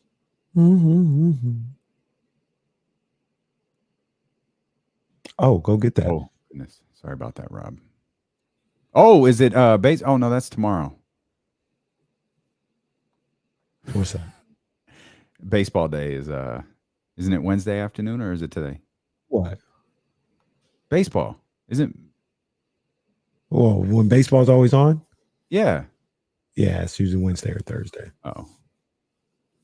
Why? Somebody said. No, what are you watching? Oh, no, I'm watching soccer. Oh, This is a replay game of my Atlanta United, who are struggling this year. Losing right now 2-0 to the Austin Trees. I don't know what the hell they're. Austin FC is actually their name. I've really picked up soccer this summer. I'm proud of myself. kind of have. Hector, they can't afford us, bro. They cannot afford us. Yeah. I feel like Macho Man was Oh, that's a small package. guy. That's not the premium. You got like a premium peacock. Yes. There's so many to choose from. I know. Kenny talking about packages and peacocks. I don't know what button to pick over here. Hey, I told you I was on Odyssey and I was going through different podcasts and stuff like that. I clicked on one podcast last night and I was just listening for a little while. I was like, oh, okay. Well, what kind of tease was that?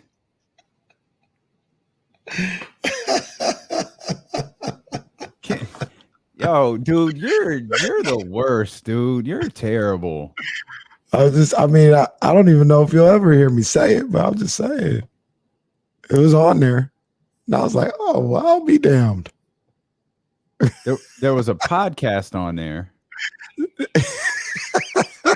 I don't know what you're talking. Okay, this is. I'll be like, well, I'll be damned. Let me see what this show talking about. Don't worry, everybody listening or watching. I'm not in the know on this one either. We appreciate this is just what you deal with when you deal with Kenny Caraway.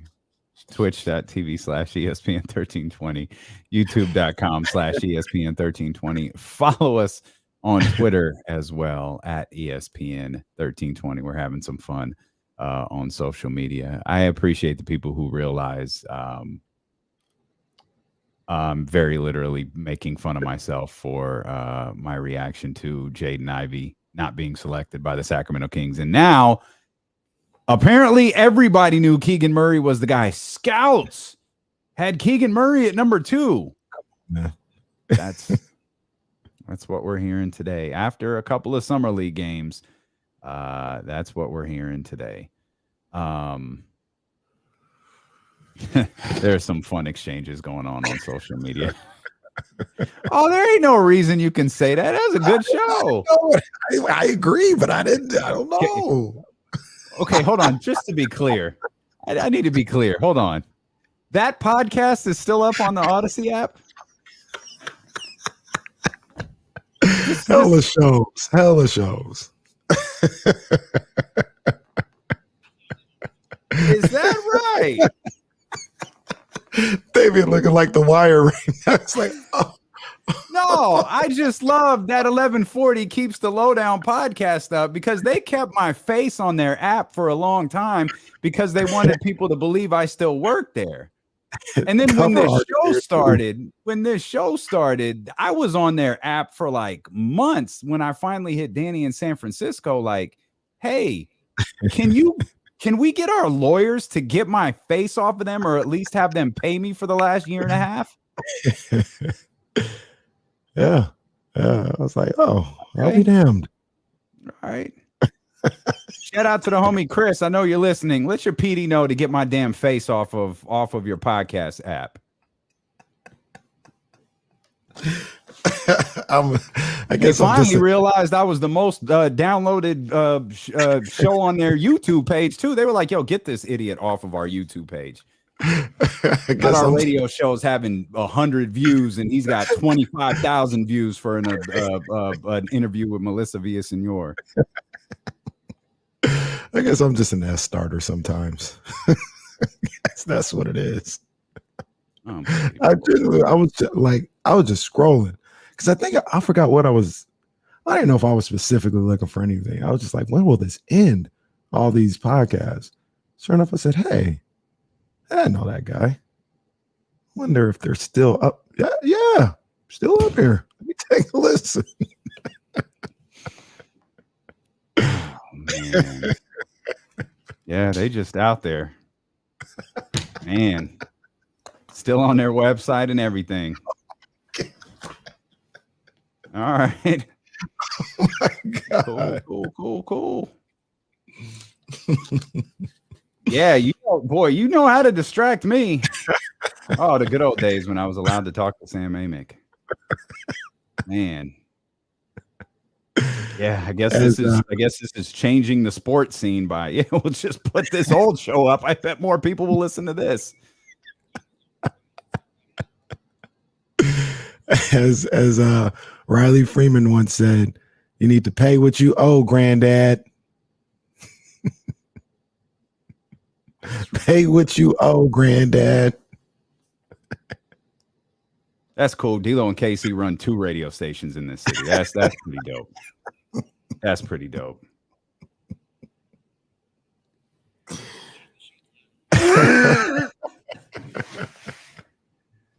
You know how to. I didn't even. You act like you don't know what you're doing either. You see, I didn't say nothing. I didn't even say nothing. I didn't even say nothing. Oh man, Keegan Murray. Nope. Kyrie Irving. Let's try that. I'm trying to think of how much money they owe me. That's when I'm computing in my head. You need to pay what you owe, granddad. Pay what you owe, granddad. Regina King, so talented. You're the Kyrie Irving of this show sometimes. Oh my That's God. what you are. You just. Oh my God.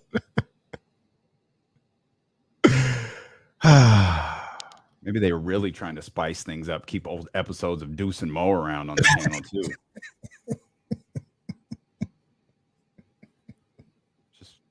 Just checking.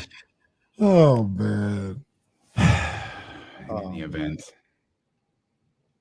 The Athletic wrote a report, boy. Why don't you talk about baseball for a couple of seconds here? Do I have to talk about those sorry San Francisco Giants? Lost again last night. 4-3 to the Arizona Diamondbacks. Very, very frustrating.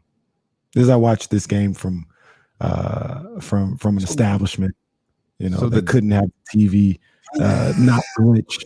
And it was very hard to follow, but I followed it. Giants lost 4-3. They were down 3-0 at one point. They came back, got it within 1 in the 8th inning. They had some runners on. Some things could have happened, and of course, it didn't happen. Giants are 43-42. They're 13 games out of first place in the NL West.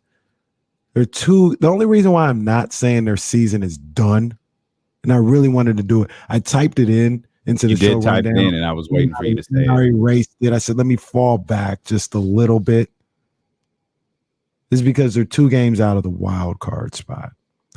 But can I ask a quick follow-up? Yes. Why am I bugging? Can they not beat the Diamondbacks? They can't beat anybody that stinks. They've lost 9 of 12. Can they beat teams that are good? Are they the reverse Chicago Bulls? Yeah, that's exactly it. They split with the Padres. One of the best teams in the game. But they lose series to the White Sox, to the Tigers, to the Diamondbacks twice, to the Reds. It's nasty right now. And like I said, I'm holding back just because they're 2 games out of the wild card. But I got to be honest. I don't see this turning around. I don't see it turn. What they can't. Okay. They have no timely hits. The bullpen is nasty. Did you? They got no kind of offensive firepower whatsoever. That's just all going to flip. It's all going to flip. Darren Ruff is just going to start hitting jacking bombs. Didn't you say last week? Didn't they beat someone last week? And you were like, this could be the catalyst to turning things around. Wasn't that in one of the? Well, once again, little big league, a seeing eye single. Like if you're getting that excited for that, that's a problem. They had to come back from down. I think it was 5-0, no 4-0 to beat the Diamondbacks. But you thought that would did you or did you not say this could be the catalyst for the turnaround? I could be, and I said it could be, and I was wrong. Or maybe you're overreacting. They lost 9-12. And if I go back even further, I think they've lost like 21-25. Oh my God, is that right? Well, remember a week ago, 2 weeks ago, I was talking about they lost 12 or 15. Yeah, I feel like they probably lost 20 in their last 25. No, you're exaggerating. Ramsey, you're exaggerating. Ramsey. And the Giants lost 20 of their last 25. This is what's happening. You get call back day one, dealing with KC. You're getting a little emotional. You're damn near as mad as I am right now. We're mad for very different reasons, but sure, you're damn near as mad as I am. Maybe you're just a little emotional again. Maybe you're just getting a little wrapped up, and maybe this is it's not the season that it was last year. It's going to take them longer to get some things together. They're going to have a good stretch of basketball. They're going to have to have a good stretch of baseball, just like they did at the beginning of the year. They were playing some good ball at the beginning of the year. You were happy. Hey, you were just picking things up, just like last year. It's the Dodgers, it's the Giants. I see nothing. I watch these guys every night, and I don't see anything. First of all, they don't have enough top flight players. They got guys in there every game. They're bringing in a new guy that I've never heard of. There's just some random. Like, they don't have enough top flight players to turn this thing around. So it's a wrap. 100 games left. It's over. 80 games. Only reason I'm not saying it's a wrap is because they're 2 games out of the wild card. They're a game over 500 right now. They can't pitch.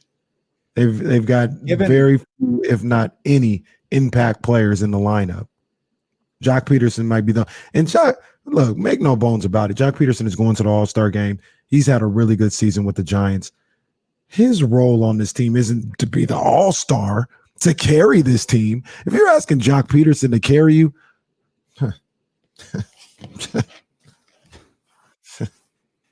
okay, let me ask a follow-up before we get some of this other stuff out there. Given what happened last year, given the season that the Giants had last year, let's wild card lose. Just unhappy, big disappointment. No, if they make the playoffs, it'll be all right. Like, it ain't nothing to be excited about. I wouldn't say it was a encouraging year, a good year. This was an eye opener that you gotta mix up this philosophy a little bit, Farhan. You can't just go with these fringe players. I need some heavy hitters. So what? Okay, literally and figuratively speaking. Okay. One more question. What's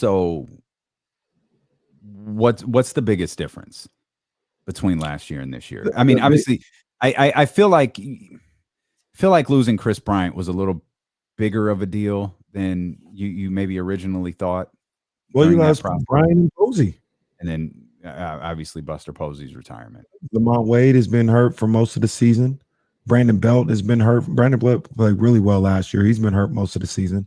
Brandon Crawford was an MVP candidate last year. He's come back down to earth.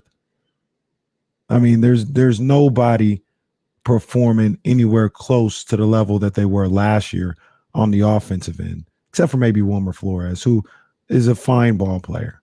He's a fine ball player, but that's the whole thing. Jock Peterson, Wilmer Flores, even the rookie Luis Gonzalez, they're asking too much of these, for a lack of a better term, role players. They're like, lead our offense. What? No. Yaz is not doing anything. What's my man's name? Darren Ruff, who had some big hits last year. He's not doing much of anything. And I don't know where this falls. Is it just coming back down to earth? Is it a issue with the pitching staff? Because the bullpen's been horrendous. Tyler Rogers, who was surprisingly really good last year, has been a gas can this year. They are horrible. The record will be somewhere. They're horrible in close games and one-run games this year. They are disgustingly bad. And last year they dominated in one-run games. If the game was close, they pulled it out. This year, they're the complete opposite.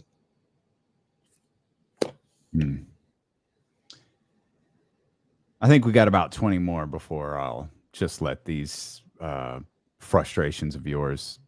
You'll give them, so that means you'll give them 2 weeks after the All-Star break, which would be August 1st, I guess. I think that put us at about 110 games, somewhere around there. Something. Our homegirl Lisa says it best. The offense is offensive, 100%. Oh. You're listening to this whole conversation has been offensive. You're listening to D'Lo and Casey on ESPN 1320, KIFM, West Sacramento, KRXQ, HD2 Sacramento, and Odyssey Station, and driven by last year's Elk Grove Dodge. A story in The Athletic. This was really the story. Russell Westbrook and LeBron James had no interaction at Summer League this weekend. Oh, my. I don't know why I found that so funny. That's the state of where we are with the Los Angeles Lakers. Is Russ, I think, was sitting by the bench. There were some shots of, I think some videos of like Russell Westbrook getting in the huddle talking to the guys. LeBron James was on a different part of the floor, and did the two never cross paths? Russell Westbrook left at halftime. LeBron James left sometime around the third quarter, and never shall the two cross. And it's a far cry from last Summer League where they were sitting side by side with each other. So that's the state of the Los Angeles Lakers. Of course, any discussion with the Lakers right now involves Kyrie Irving. The Los Angeles Times reported there's a belief amongst league executives. Of course, league executives were quite chatty over Summer League this weekend. If you read a variety of different stories, they don't think that the Lakers can get this trade done. Russell Westbrook seems to be the only way it's possible. And I don't think I have to proclaim my love to Russell Westbrook to anybody, but I don't want to see him with Ben Simmons. I don't think that's good for Ben Simmons. I don't think that's good for Russell Westbrook. And it sure as hell isn't good for the Brooklyn Nets. So why on earth would Brooklyn do that? Past Russell Westbrook, I don't know. I've never understood Kyrie to the Lakers after he opted in. I don't see how that works. Well, if you're Brooklyn, a lot of people would feel just move on from Kyrie. You know what I'm saying? Like that, the prospects moving on from him alone is incentive enough to get this done.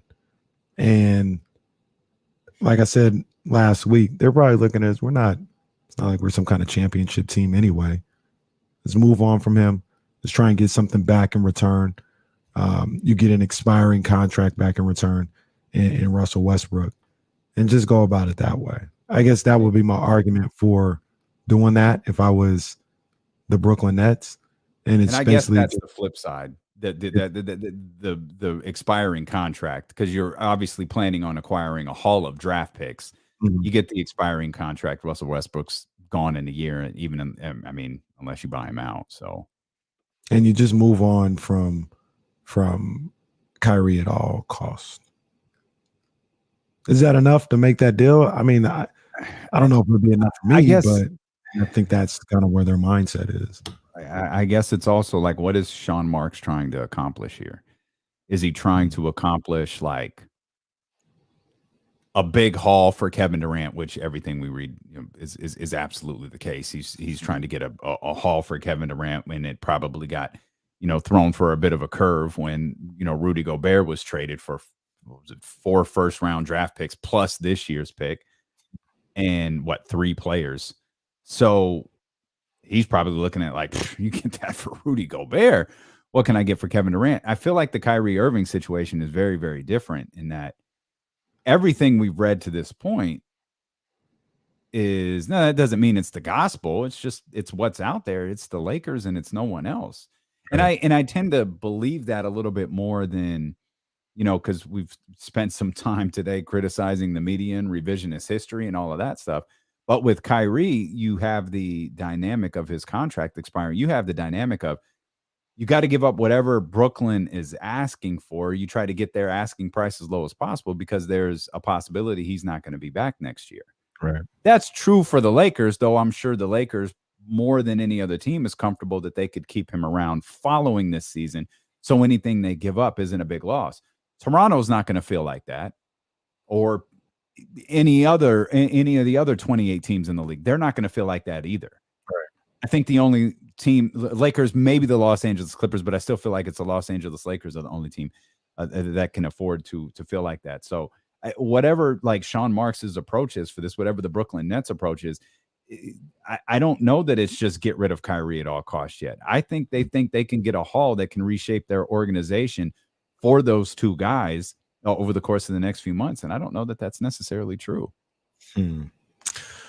So maybe after they unload KD, and this seems to be a sticking point with this as well. Maybe after they unload KD, it's get rid of Kyrie at all costs. So, well, this is what, and I didn't see the article, but I saw some excerpts of, I think the guy who wrote the article talking on the radio, and basically the bullet points were the Lakers want a player. They want to give a player a first round pick and a second round pick. And Brooklyn wants, and when we say player, it'd be Kyrie for Russell Westbrook. Brooklyn wants a player and 2 first round picks. And there's really a game of chicken going on because neither one of them are budging off that.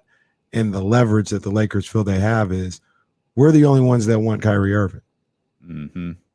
Yeah. So you're going to hold on to him? Because and I think the Lakers actually have that right. Like, I don't think there's a big market for Kyrie Irving right now. So you're going to not get this deal done over trying to want 2 first round picks, or you're going to take this second round pick and let's get the deal done. And I think that's more so where the Lakers are coming from. And if you're the Nets, because I think you mentioned it the other day where there was like a story where them trying to get the deals done are not related, right? Like they're like Kyrie's his own separate thing. We're trying to do a lot with this KD trade. And if that's the case, then I don't know. You just kind of move on from Kyrie. You get what you can get at that point, I would think, but I don't know. The Brooklyn Nets have made such a mess of their franchise over the course of the last 2 or 3 years. I mean, this probably isn't an easy fix for them. This is a long-term fix. Like they've got a lot that they've got to figure out. And it sounds kind of dramatic. Are they going the Oklahoma City route? Like, are they just looking at a situation where they're going to acquire as many first-round draft picks as possible, and that's how they're going to rebuild their team? Or are they going to start looking at acquiring as many first-round draft picks as possible, then packaging those draft picks and moving them on somewhere? I'm sure they would love to have as many draft picks in next year's draft, if it's even a fraction of what people are making it out to be. And then throw in the fact that probably a good possibility Brooklyn's not going to be very good this year. So you start throwing in, other conversations. What do you do with Ben Simmons? Do you continue to ride that out? Do you try to get off of that contract knowing that you're going in a completely different direction than you were 6 months ago? Do you move on from that? And then it becomes who's there for the picking. like what y'all doing with Seth? You got any more of those curries? Yeah. Y'all want to unload some of those other pieces of the roster. I don't know that they're at that point there yet, though. I feel like they got some other, Curry. There's some players there that I still feel like you could work with. They're just so, you still needed that player to hold it together. I thought Kevin Durant could be that player. I actually thought KD and Kyrie could do it, regardless of what Ben Simmons was. I thought the two could do it. I still thought this was that's why I don't believe this is about contending. Like there's something here that either hasn't been reported, hasn't been discussed, hasn't been real about Kevin Durant. Yeah. No, it has nothing to do with contending. I don't think this doesn't have to do with contending or winning. It's just he wants out of Brooklyn. And I don't. So what is it? Is it the Kyrie thing? They didn't give Kyrie an extension. Is that what this is about? I have no idea. Like that, but I agree with you. It's not about winning, because one of your best chances next year, trade included, to win is with the Brooklyn Nets. That's right. Yeah. You can make the argument anywhere you go is a step down, considering what they'd have to give up, and you know, you're talking about an Eastern Conference or Western Conference team having to go to the Western Conference where the champs are, and you know, and a couple other teams that have gotten better are. Like, you're trying to go to Phoenix. That's a tougher road than being in Brooklyn in some people's eyes. So I'm not sure. I'm not sure what Kevin Durant is thinking or what his gripe is. And the other thing about it is, what first round picks do the Lakers have to give up? Where's this coming from? Yeah, I don't understand that one either. By the way, I didn't think they had any first round picks for like a decade. Yeah, I mean, I'm not a general manager, but Rob, y'all might want to stop giving up first round picks. Like, I don't care if LeBron doesn't like rookies or he doesn't like first round picks or whatever. Like, y'all might want to stop this at some point. Like, it's going to be Rob Pelinka Jr. around by the time that you guys actually draft someone. Hollywood Reporter says Twitter is suing Elon Musk to enforce the $44 billion takeover. Wonder how much I could sue for after this segment. Did you see Dr. David? I saw Dr. David. Yeah, I always see Dr. David. We'll step out. We'll come back. I highlighted a text here in the Chatty House at twitch.tv/ESPN1320, youtube.com/ESPN1320. And you made a little face when I brought up a certain name. Talked a little bit about it with James. It was a discussion on the Kings Beat podcast. Want to get your thoughts on it? We'll do that. We've got the professor, Jason Jones, joining us an hour from now. It's all coming up here on ESPN 1320. Let me get a 13th round in here real quick. Where's the timer? All right.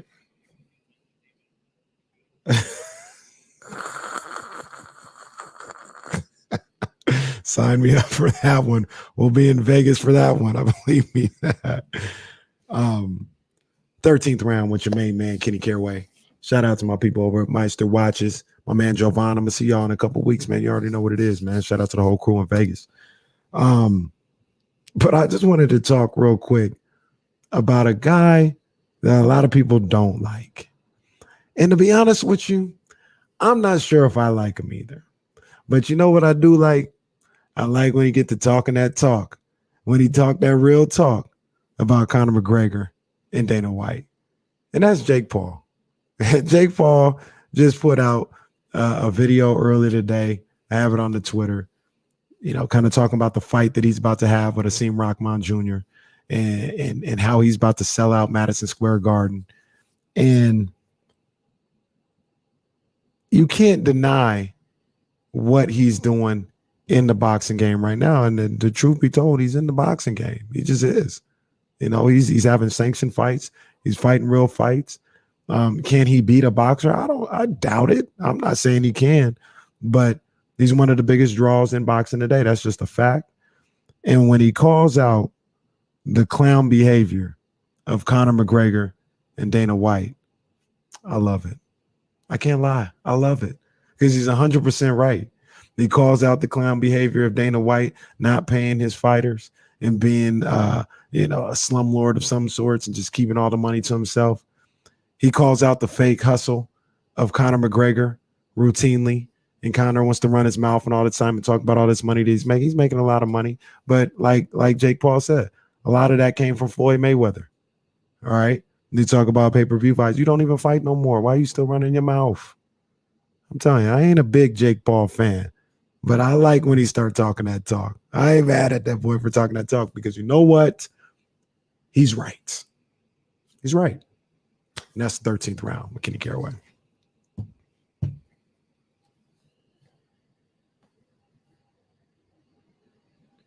Oh, my gosh. Yeah, remember that, Dr. David?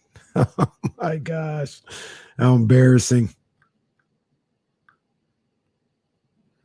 Need to be like the UFC where the best fight the best. All right. That's the best in that division, like that company. That ain't necessarily the best.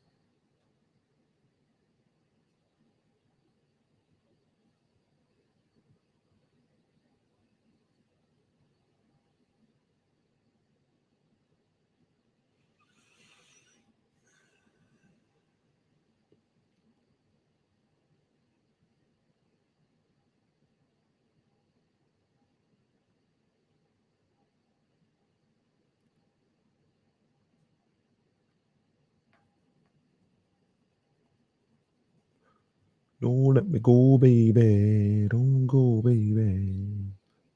They don't. Nah, they got, I mean, I like Adesanya.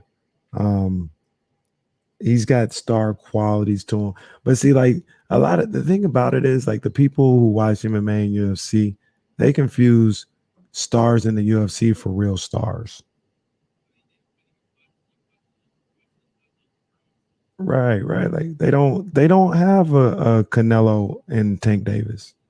They don't have that right now. Then that doesn't mean they don't have good fighters or whatever, but they always like, oh, such and such, this guy is a star. No, they don't. Nobody know who these people are. They're not stars. They don't know who these people are. Hey, shout out to our man Michael, who just copped some gear from DeloandKC.com.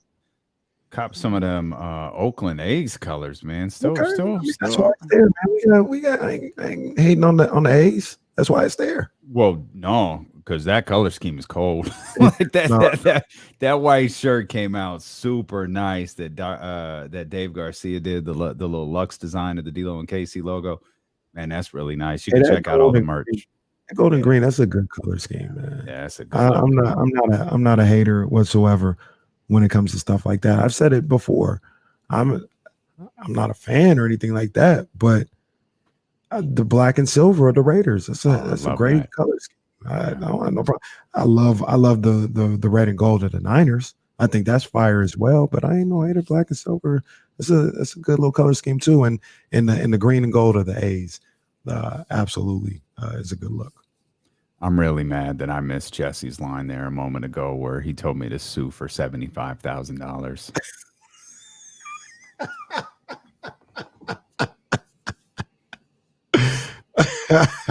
Settling all in one big settlement. You can check out all of the D'Lo and KC merchandise over at DeloandKC.com. I spotted this line from King's Muse on Twitter. Or excuse me, not on Twitter, on YouTube. I apologize. YouTube.com/ESPN1320. Talked a little bit about this with James, Brendan, and Sean discussed it on a recent edition of the Kings Beat podcast, last week edition of the Kings Beat podcast. But Kings Muse says sends Barnes, Holmes, and a 2028 first for Ben Simmons. Now, I'm curious how you feel about Ben Simmons now, knowing how differently the roster is constructed than when we previously discussed Ben Simmons. It doesn't bother me as much anymore. And remember when we were having those discussions, when people would talk about Ben Simmons coming to Sacramento, it was for Fox or Halliburton. And I said, no, I'm not putting my franchise in the hands of Ben Simmons. And I would always say, look, if you want to add him to this roster and be the little dump down guy in the short corner, in the dunker position, or, maybe he gets a rebound, goes coast to coast, that's fine. But that's in addition to what you have with De'Aaron Fox and at the time what you have with Tyrese Halliburton. Those guys would not be moved for Ben Simmons. And then that's when people will be like, what, you're crazy. Ben Simmons has already accomplished more and he has. We can't take that away from him. I just wouldn't want to do it. So when you talk about Harrison Barnes, Rashawn Holmes, being in a deal that would bring Ben Simmons here to go along with Fox, Sabonis, Murray, Huerter, Monk. I think there's a lot around him where you could see more of a impact to what Ben Simmons could bring to the table if he was on this particular team. So I'm not against it. There is a little bit of a pause for me when you talk about Harrison Barnes, because I don't know if I want to trade Ben Simmons and what could be of his season. Like, is he going to play? Is his back okay? Like, what? There's a lot of uncertainty going on with Ben Simmons about whether or not he's going to be available. And Harrison Barnes is somebody that's pretty much available almost every night. And I don't know. I would be hesitant to do it because of that in that particular situation. Yeah, that's certainly the most concerning aspect of all of this. Not even for this fictitious Sacramento situation. This is the most concerning aspect for the Brooklyn Nets. I mean, are they in regular contact with Ben Simmons, daily contact with Ben Simmons? Are they in any contact with Ben Simmons? Is he playing basketball? When was the last time he played basketball? Like, if he's not, when can he play basketball? I think Brooklyn has a lot of questions that they need answered, probably for themselves. And then, I think any trade of Ben Simmons, certainly in the fictitious Sacramento Kings one, probably is going to result in a change in position. Here it's like, and I think that was the whole premise of what James was talking about on the Kings beat, is you've got problems here at the three. You're losing Harrison at the end of the year. Make Ben Simmons a three. And you've surrounded him now with shooters. Like that's been the theme of the offseason, right? Get guys who can shoot. Well, you've done that now. I'm not even against that. And I think you understand what I say when I'm like, I don't know what you're getting with Ben Simmons. Yeah, I have no idea. Basketball wise, if I'm cool with it at this point, when you talk about what the other players that you have, basketball wise, I don't really have any issues with it. Then you get into stuff about how he's locked up for a few years as far as like under contract. He's a young guy still. All those things are pluses and benefits where I would be okay with bringing in Ben Simmons. The things that give me pause are his legit injuries, like the back. I don't know what's going on with that.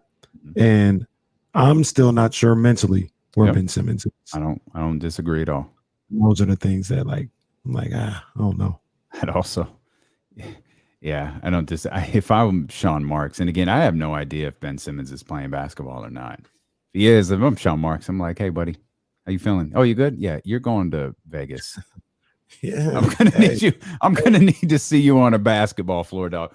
We'll put you out there Friday and Saturday, Thursday and Saturday, whatever our schedule is. We're gonna put you out there for 2 games. I need to see you play basketball. Right. And the center of the NBA world will be on you. So go ahead, go ahead, grab your bag. We'll send the jet. You're headed to Vegas. I need to see you play. And you just know he would refuse. And that would be a whole nother thing. But that's like, is he like, I feel like we've heard nothing. Like, is dude even healthy? Like, can he play basketball? Is he practicing? Is he doing, hell, I feel like Wiseman's been injured 7 times and was cleared for 5-on-5 and was suddenly playing, in the summer league pretty well. Ben Simmons, nothing. We ain't heard nothing. We ain't heard nothing since the ghosting at the playoff game. No, we really hadn't heard, be honest, we hadn't heard nothing since he refused to dunk the ball. Like, he wasn't saying much of anything last year. Well, yeah, but at least only thing we're saying is, but at least his people were saying that he's done. That at least people around him were telling us something, right? But it wasn't like basketball, like how you're saying, hey, I need to see that you can play. Nobody was sure whether or not he could play. At that point, they were starting to, and some people believe it was a charade of, oh, I'm injured, I'm not reporting, or I'm not playing. So I don't know much of anything about where Ben Simmons is at. And that is, we'll find out opening night. have no idea. That's concerning. The other thing about that as well is like, I'm not like you talked about him going to summer league and how I was like, he refused. Like he would just never do that because they look down on that. I always wonder why they don't use summer league and the G League in general more like baseball uses the minor leagues, as far as like somebody's coming back from injury, or you need to like get in game shape, playing these games, or guys coming off injury this summer, and use this as an opportunity to get some work in. Well, they do it for practice, don't they? For like guys will go down to Stockton and practice. I don't think they play in games. Didn't Harrison do that last year when he was like? Harrison did do that. Yeah, that's who I was thinking of. I think a couple of guys have done it. But yeah, they'll go down and practice. I'm sure. I mean, I would guess it's something contractual for at least for the G League, not necessarily for summer league. For G League, it's probably contractual. Probably contractual. I think those guys wouldn't want to do it though. Probably not. Yeah. I mean, I get your point. I mean, I wouldn't have an issue with it. But I guess the weird part of that is too, though, there's like G League championships. Like, what if? I mean, what does it look like? Like if De'Aaron Fox is going to come down and rehab an injury and play 3 games with the Stockton Kings. Yeah, well, they got PCL championships that the Sacramento River Cats won. Well, then like that's true. Buster Posey came down and played. That's rehab. true. Yeah. So, yeah. Yeah, I don't know. That's a good point. Summer league, I could see, especially if you're coming off an injury. But I also understand the reasons you can't. I'm also like, what's the timing? Like, when did Brooklyn get eliminated? Because he had surgery, right? He had back surgery. So April, May, June, July. Shoot, is he even going to be ready for the start of the season? Man, I don't know. Man, what a wild question mark. To your original question though, I'm open to Ben Simmons. Okay. If the deal was right. I'm hesitant when you throw Harrison Barnes in there, but I'm open to a discussion for sure. Okay. Ben Simmons and Joe Harris, that's a lot of money. I don't know if that could happen. Ben Simmons, and yeah, that is a lot of money. I don't know how that works. Because remember, the Kings just unloaded 2 they got expiring contracts. They got essentially one more expiring, like that isn't Harrison Barnes. It's Alex Lynn, right? Alex, yeah. That's and the last. Got good old. If you want, I don't want to, but if they wanted to get TD involved, that's wow. Turning on Terrence Davis. No, Michael Cole. Okay. No, Michael Cole. I'm just telling you how it could get done. I don't want to include TD. I don't want to include Future Davis. I'm just reporting at this point. I'm doing what ESPN don't do. I'm reporting. Is that honestly? I don't know. Is that a trick question? Like, I don't know, TD. I don't know why he's trying to do you like that. TD. Trying to get Terrence Davis in here for a weekly, and you're out here trying to send him to Brooklyn. No, I never want to. I'm telling you, like genuinely, I really am intrigued by Terrence Davis. Oh, me too. Oh, right? Absolutely. Me too. 100%. I kind of want to see what he looks like. Me too. 100%. I think that's, I mean, I feel like there were so many missed opportunities at the end of last year. Obviously, this wasn't the fault of any coaching staff or any front office. Like Terrence Davis got hurt. He couldn't compete. Missing Terrence Davis at the end of last year when Fox and Sabonis were both around stinks. Yeah. You know what I just thought about? And you guys let me know if this is true. I believe it is. I believe it fits the criteria. Ben Simmons can't come here as long as De'Aaron Fox is here. It's that rookie extension. The rookie extension. So that's part of the reason why the talks were last year, and you'd be moving Fox because you can't. That's right. Yeah, I just thought about that because I went to the trade machine, and Ben Simmons, you couldn't trade him. I don't know why. The red alarm went off. No trade to be made. No trade to be made. Is that a cat at the door? That was a cat. Yeah, that was a cat and a siren and a trade machine failure. All rolled up Hey, into little one. kitty. Hey, little kitty. Boy, this show really just fell apart the second you mentioned podcast you were listening to. Like we had a great 90 minutes and then everything went straight to hell. The second you mentioned the podcast you were listening to. Oh man.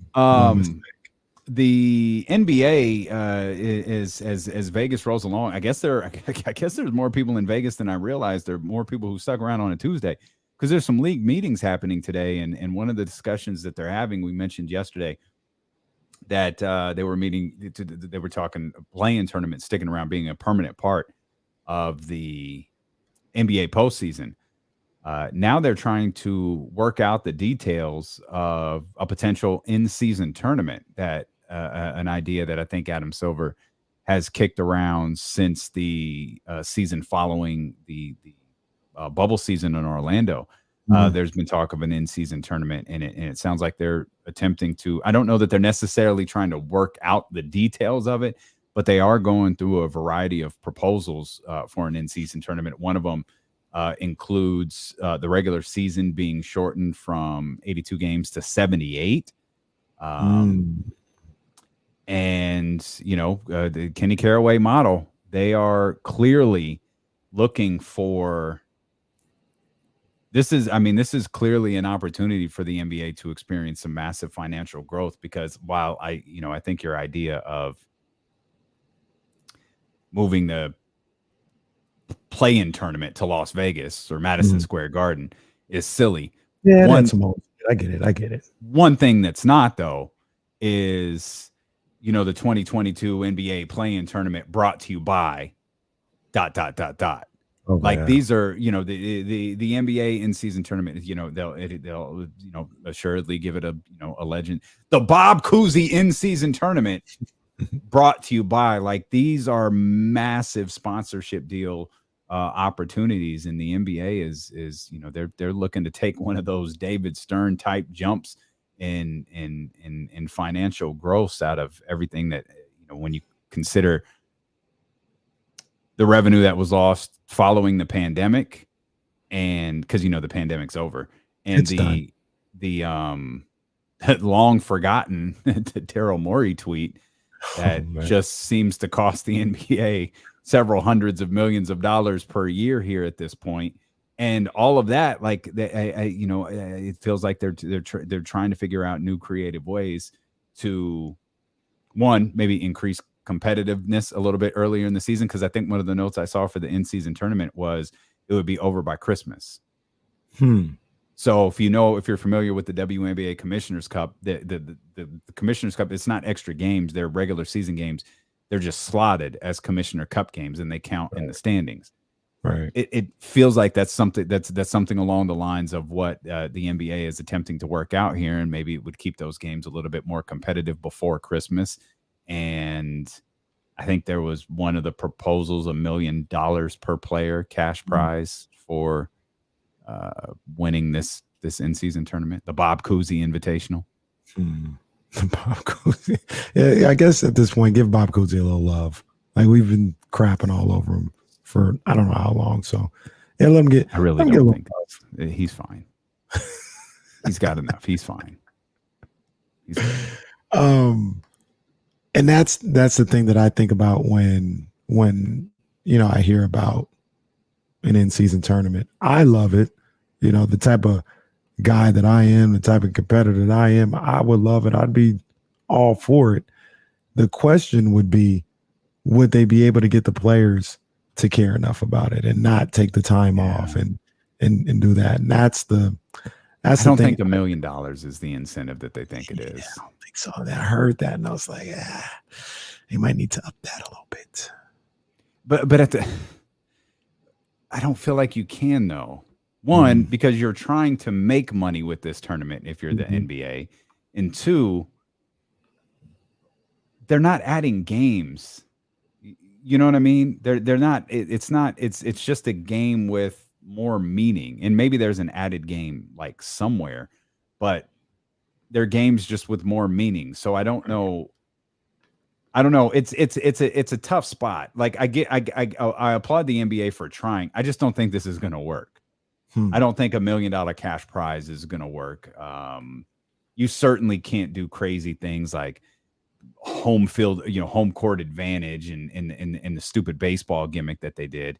A few years. It was more than a few years back. It was a while back. But I don't know. I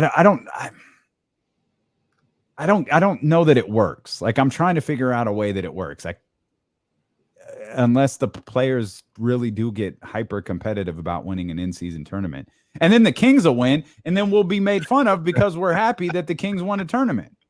Right. Like you're kind of like damned if you do. Like, oh, that ain't the Larry O'Brien. We here winning the Larry O'Brien. Y'all out here winning NBA in-season tournaments. Yeah, like, they definitely like at us. You're damned if you do. You're damned if you don't. Happy. They hate our happiness. As Queen Knight just said, hate our love. I don't understand why. Like, let us live. We ain't bothering nobody. We out here minding our own business. Just because y'all were wrong about Keegan Murray and we were right. Well, they were right. Mad at us. They were right. Don't get it twisted. They were right. We just went over our heads when they were saying it. We weren't listening. Y'all didn't realize when I was talking about Jaden Ivey all of those months, I was reverse engineering this whole thing because I knew Keegan was the guy, and I know that the Kings front office are fans of our show, or at least members of the Kings front office are fans of our show. Yeah, and I knew if I just stuck with Jaden Ivey, they'd know that Keegan Murray was the guy. Right. That was a plan from the beginning. And that's just thinking 2 steps ahead of everybody. Don't get upset. Don't get jealous of my man D-Lo for being 2 steps ahead. Hey, man, y'all got to catch up. Come on, man. Y'all got to catch up. Just reverse psychology. I don't know if you're familiar.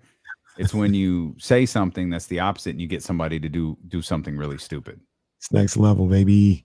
Next level. That's an Office reference that you don't get. You'll never get because that's like.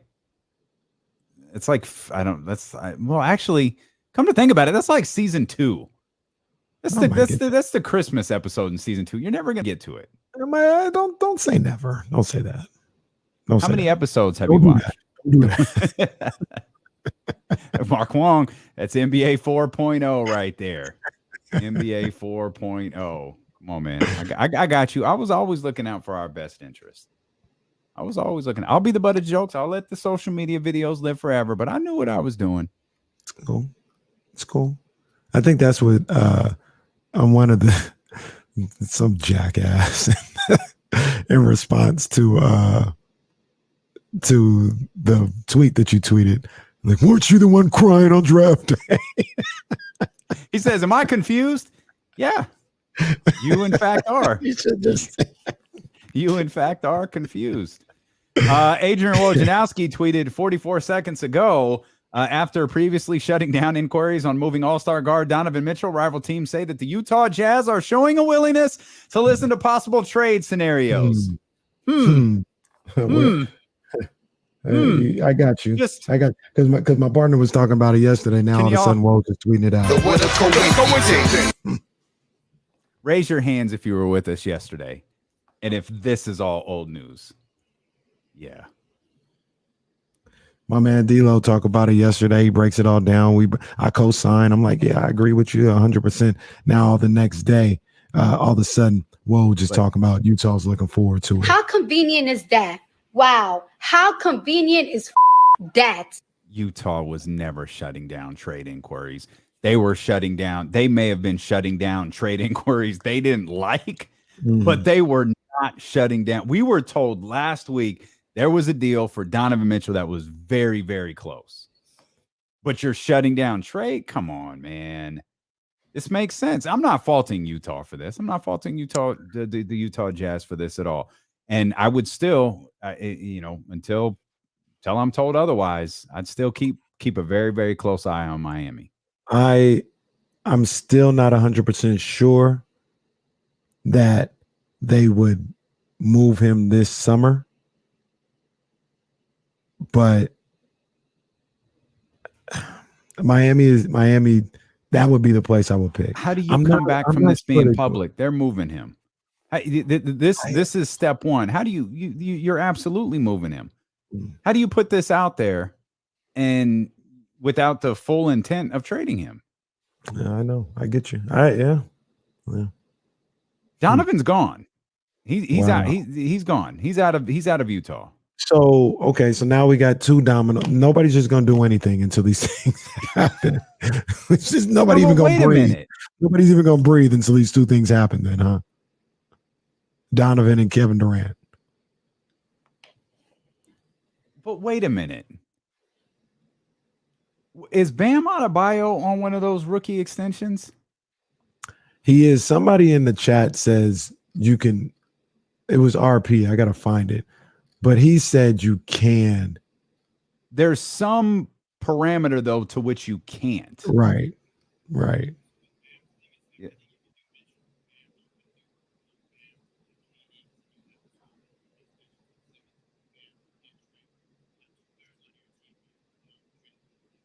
There you go. The Nets, they weren't. Ben Simmons wasn't originally with the Nets, so you can't trade for two guys like that. Okay, so I got you. So Bam would be fine. Yeah, because Bam he's a homegrown guy. Yeah. And Ben Simmons could come to Sacramento then. Okay, because De'Aaron is. I got you. That's kind of RP. I got to give him a shout out. He said that earlier as well. So big ups to him. That's so random. It's so stupid too. We'll come back. We'll talk more about Donovan Mitchell, who's suddenly available. We'll talk more Kings basketball as well, as they'll be back on the floor tomorrow. We got Jason Jones coming up 30 minutes from now. That's all ahead here on ESPN 1320. I love Sacramento. $10,000 on Kings to win the finals. That's pretty funny. I'll hit that when we get back.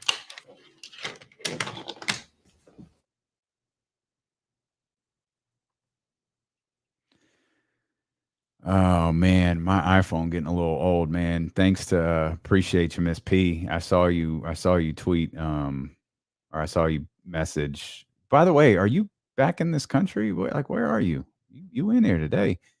I saw you say Woj bomb on Mitchell, and I had to go to the web page because I think my iPhone's getting a little too old. Getting a little too old.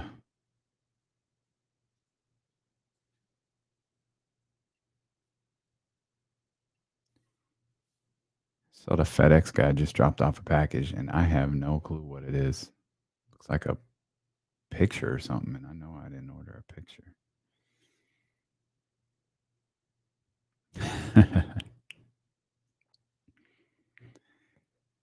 One thing that you have to learn in this game, you really got to be able to poke fun of yourself, man, because you're going to be wrong so many times. And when you're right, literally no one's going to give a shit. And you have to willing to own. Yeah, I think it's Edge. They're doing a good job of making people think it's Bray Wyatt, though. That's for sure. Yeah, doing the follow up, the video they aired last night gives you pretty strong Bray Wyatt vibes. Oh, there you go. All right, Miss P. That's good stuff. I hope you and your mom are having a blast, man. It looks like an amazing trip. Amazing. Man, we had gotten away from these little nudie bots for a while, man, but they back with a vengeance. Goodness gracious.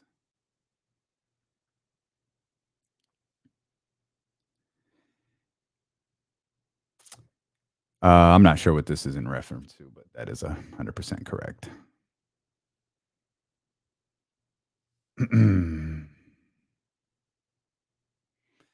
Nah, not at all. I don't think it's that serious. Like, how many times? I mean, have the Kings ever traded a pick that was like good, like it felt good? You know what I mean? Like it was, I don't think so. But like Zach said back here, James has talked about this before. You can always go to Atlanta and say, yo, it's yours. It's unprotected. There's a lot of things that you could do to kind of clear that, or not a lot. There's a few things that you could do to kind of clear that stuff up. I'm not particularly worried about it though. I think you renegotiate or not renegotiate, but you revisit that stuff with Atlanta if you have a deal on the table. And I don't think you have to do it unless you have a deal on the table. If you don't, you just wait. Like you just chill. But if you get a deal that puts you in a position where you got to move one of those picks, you just go back to Atlanta and see what you could do there.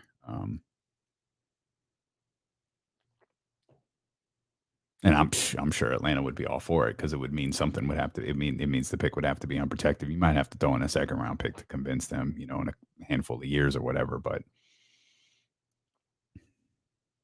and I feel like with picks,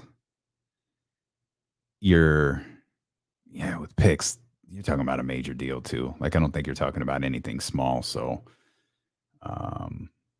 I don't think I like that, man. Like, why would you still want John Collins? I don't like that. I feel you, and I get it. I don't love it, and I don't think you want to trade. Oh, that's 24. We just chatting here over on twitch.tv/ESPN1320, youtube.com/ESPN1320. The Professor Jason Jones coming up just about 30 minutes from now. We'll talk to him about a variety of things going on in the NBA, including Adrian Wojnarowski's latest report that, how about this? Donovan Mitchell is, in fact, on the trading block, framed by Adrian Wojnarowski as, despite previously being told that shutting down inquiries on All-Star Donovan Mitchell, rival teams say that Utah Jazz are showing a willingness to listen possible trade scenarios. Again, if you were listening to the show yesterday, Utah has always been willing to listen to trade scenarios, and they've heard trades that have very much got their attention. Jazz general manager told reporters in a recent interview, change is inevitable in the NBA. Things evolve in the NBA, so I wouldn't sit here and say anyone is untouchable. There was no intent there to trade Mitchell at all. So wait a minute, real quick. Mm-hmm. I just want to ask a question. After previously shutting down inquiries on moving All-Star guard Donovan Mitchell, rival teams say the Utah Jazz are showing a willingness to listen on possible trade scenarios. Mm-hmm. So they was out here just telling family business. Mm-hmm. The Jazz didn't say that. The Jazz are trying to do something. They're trying to work in a different way. These other teams out here trying to give away family business. Mm-hmm. Wow. That's the game. Wow. That's the game. I found out who said that. Not doing a deal with you. Oh, please. Stop it. Danny Ainge, you got your nerve. Danny Ainge would be the first one to tell. Danny Ainge is the first one to tell anybody anything who will listen. Every time a trade go through, we trade. With DeMarcus Cousins trade. Well, I wish we had known. We would have done everything we could to get DeMarcus Cousins. Of course, he says that stuff after, like he always does that. Danny Ainge got it. He ain't got no room for that. Oh, it's gonna be buzzing. It's gonna be buzzing. In Las Vegas, deals are gonna be talked about and discussed over there with now Donovan Mitchell being on the trading block. Does Donovan make, hypothetically, Donovan Mitchell to the Miami Heat? The deal will probably center around Tyler Hero and whatever else. Mm-hmm. That championship contender, Donovan, Yes. Bam, Jimmy. Yes. Like legit championship contender. Yes. Okay. Yes. They may need a little bit more, but they're a contender. You think Miami would need more? Yeah, they're a contender. Would I favor them over Boston? No. But I mean, I'm thinking about the situation, and you got Kyle Lowry now looked at as like your third best, or excuse me, your fourth best player, not your third. Moves him down the pecking order. where he probably should be, it helps out. I mean, because Donovan Mitchell is better than Tyler Hero, but I don't want to say that's a swap. That's an upgrade, but you still need a just a little bit more, I think, to be like the favorites in the East. I'd favor Boston over them still. Okay. But they're in that discussion. Donovan Mitchell, Kevin Durant, Kyrie Irving, probably Russell Westbrook, all likely to be traded in the next few months. And Harrison Barnes. Allegedly. I don't think Harrison's being traded. You don't think so? I don't think that. I mean, I don't think the obvious deal is out there that's worth doing. Meaning stuff meaning the names that we've talked about. Right. I don't think that deal is even Tobias, all of that. I don't think that's out there. Now maybe there's a player we don't know about, a team willing to do something that we're not aware of. Like, yeah, absolutely, maybe that's there. I don't think Harrison's being traded. I can understand that. I don't think it's a foregone conclusion that he's gone either. You know, you read tea leaves and stuff like that.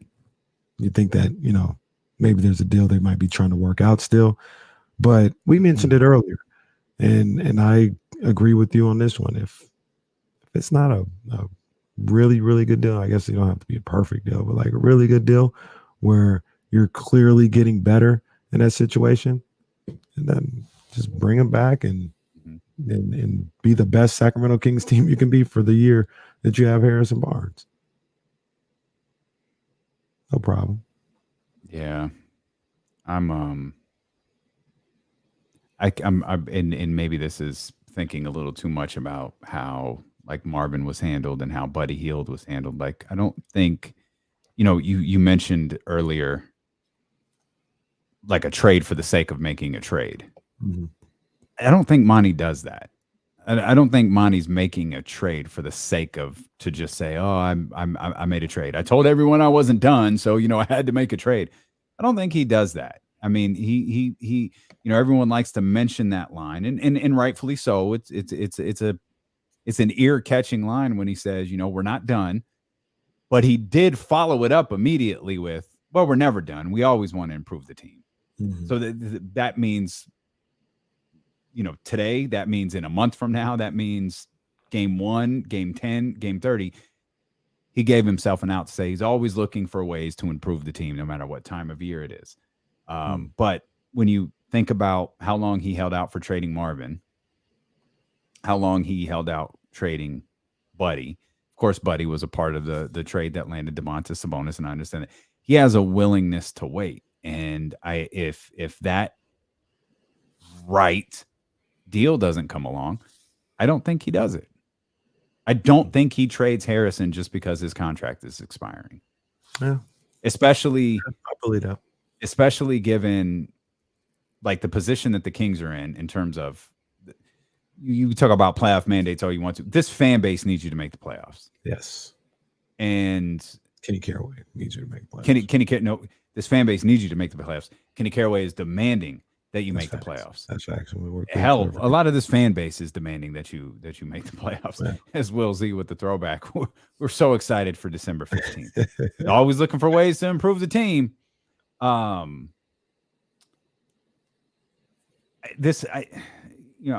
hope this doesn't come across bad, but whatever you might do for Harrison here, if Harrison walks, or if you make, like, is it going to be that big of a difference?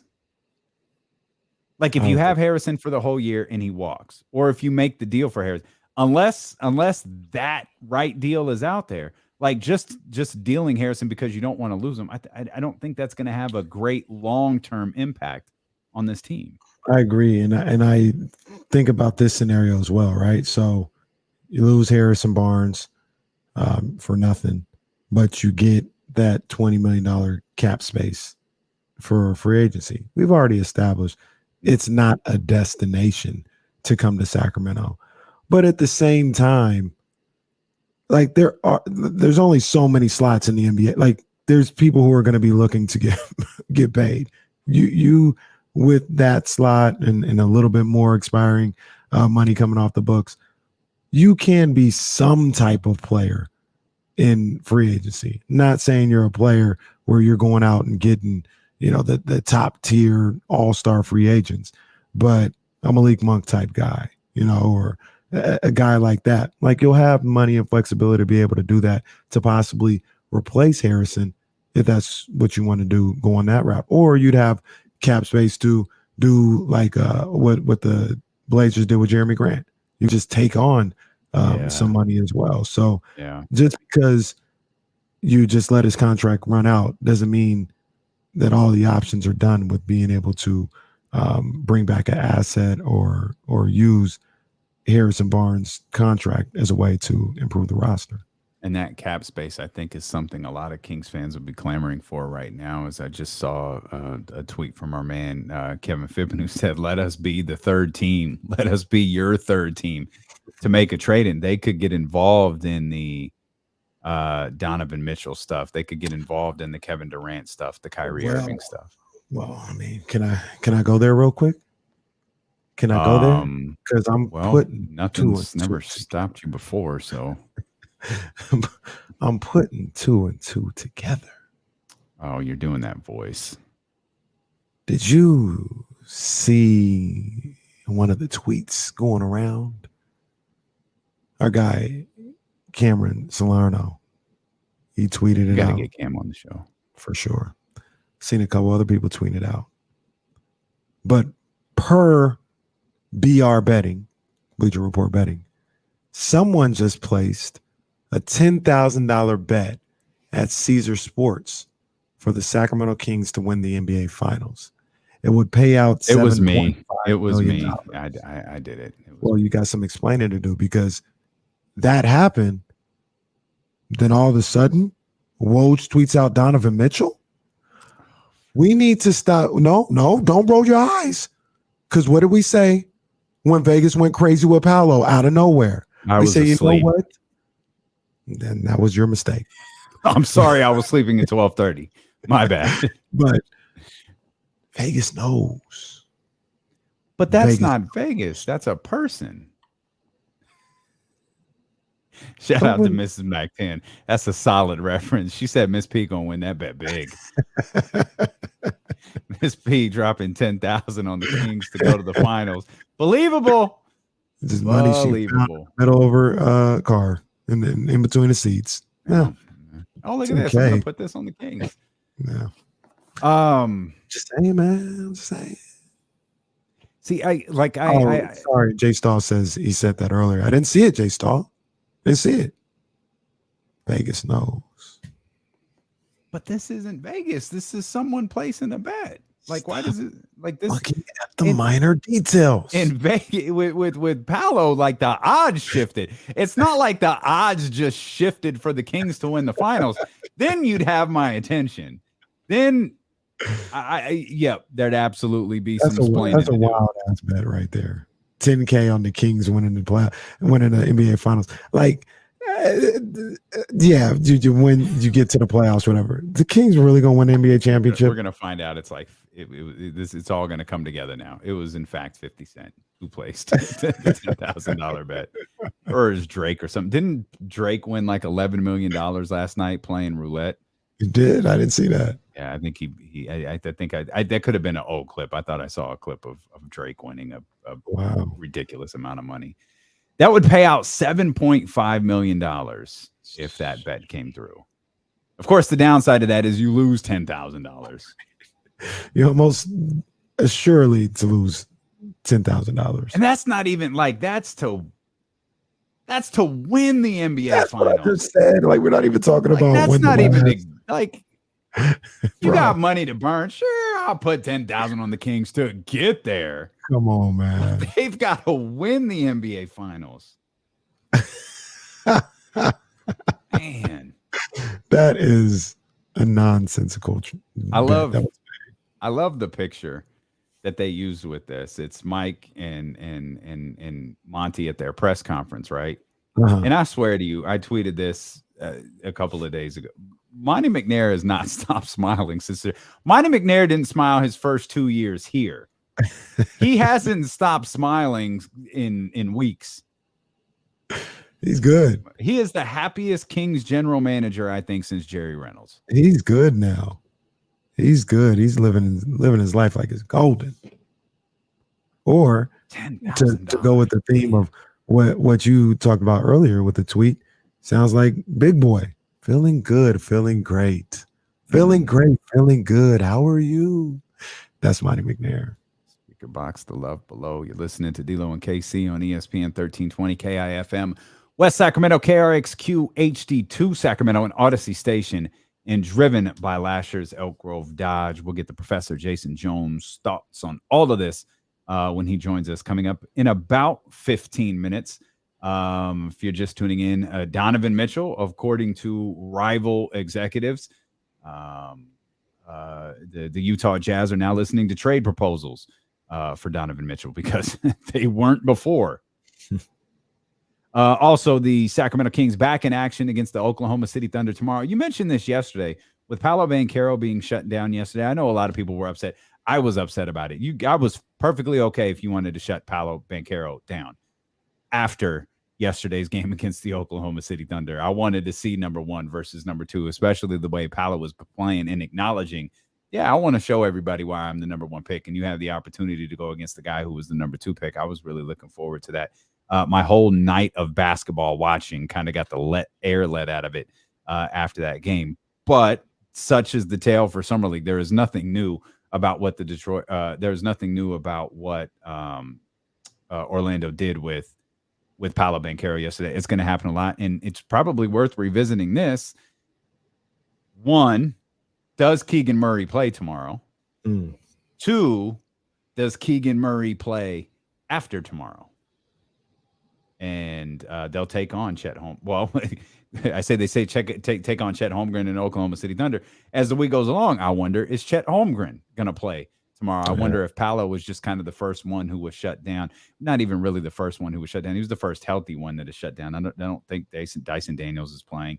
Shaden Sharp didn't play. I don't imagine he's going to play at all, which is really, really disappointing. Not getting to see Shaden Sharp.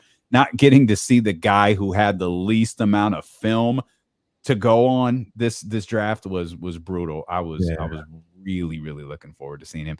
Jaden Ivey, I don't imagine he's going to come back after the spectacular performance he had in 5 minutes of play in the game that he had before. I think his summer league is done, and we're going to see a lot of guys shut down. It's that time of the summer. Yep. Start load management. Start shutting them down, and understandably so. I mean, I think I talked about it after the game happened, after the first game of the California Classic. I was like, there's a part of me was like, all right, he can play. He's good. Mm-hmm. He's good. We don't need to see much more. Now, obviously, I wanted to, but 5 games, maybe 6. Like if the Kings shut down Keegan Murray this afternoon, obviously because I want to see him play, but I'd have no problem with it. He's done what they've been looking for, what we've been looking for as people that want to see what he can do on the court. Aside from just seeing a good matchup between Holmgren and Murray, which we will see in the NBA, in the actual NBA in a couple of months. Yeah. I've seen enough. Aldrin J has too. He says, we just saw Ivy and Sharp get injured. Shut Keegan down. They have played a lot of basketball. I mean, these 2 days, the 2 days off is what makes me wonder, all right, is Keegan going to go one more? Is he going to get that game against Oklahoma City in? He'll have 6 games under his belt this summer. That was the one thing that made me think he'll play one more. I don't imagine he's going to play the entire season, of course, or the entire summer league. Of course, there is the matter of the reigning, defending summer league championship, and you have the opportunity to win rings this year because, of course, they laughed last year. Oh, Sacramento! Oh, how nice! You guys can get your little T-shirts. 2-time summer league champions. Now they're making rings for it. So I think we need retroactive rings for last year, but that's just. And it's not the end of the world. It's not the big deal. Nothing like that. Settle down, NBA. Settle down. There's nothing. I don't have no problem. What are we making rings? Because it's if the summer league is a competitive tournament, why not have a reward for the competitive tournament? Reward is you said you won. I mean, Monty McNair wants to get the hell out of Las Vegas. I'm sure every head coach and front office executive wants to get the hell out of Las Vegas. Those guys want to win. Those guys want to play. You just want to win. The ring that you get is not going to make me want to win. This could be the peak of their athletic accomplishments, professional athletic accomplishments. Let them have a ring. Why are you a hater? Not all. Look, not all of us got championship rings from Joe Lacob. Not all of us got those. So look, I love Sacramento. Okay, that's all that matters. That's fine. Do you or do you not have a championship ring from the Golden State Warriors? This is not a question you need. Okay, thank you. Yeah. Not all of us have that. These dudes are competing in a summer league game, man. Let them rock. I don't need no damn summer league ring. That's trash, man. Get your t-shirt, get your hat, take your picture afterwards, and have that memory. Put it on the gram. Let them have a ring.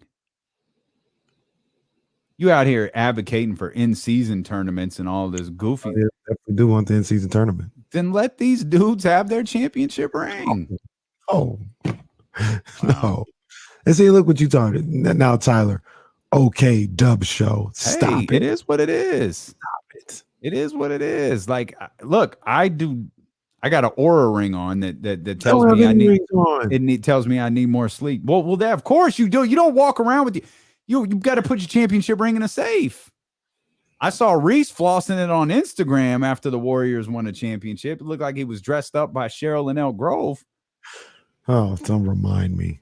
Shout out to Cheryl and Elk Grove for letting us stay in California.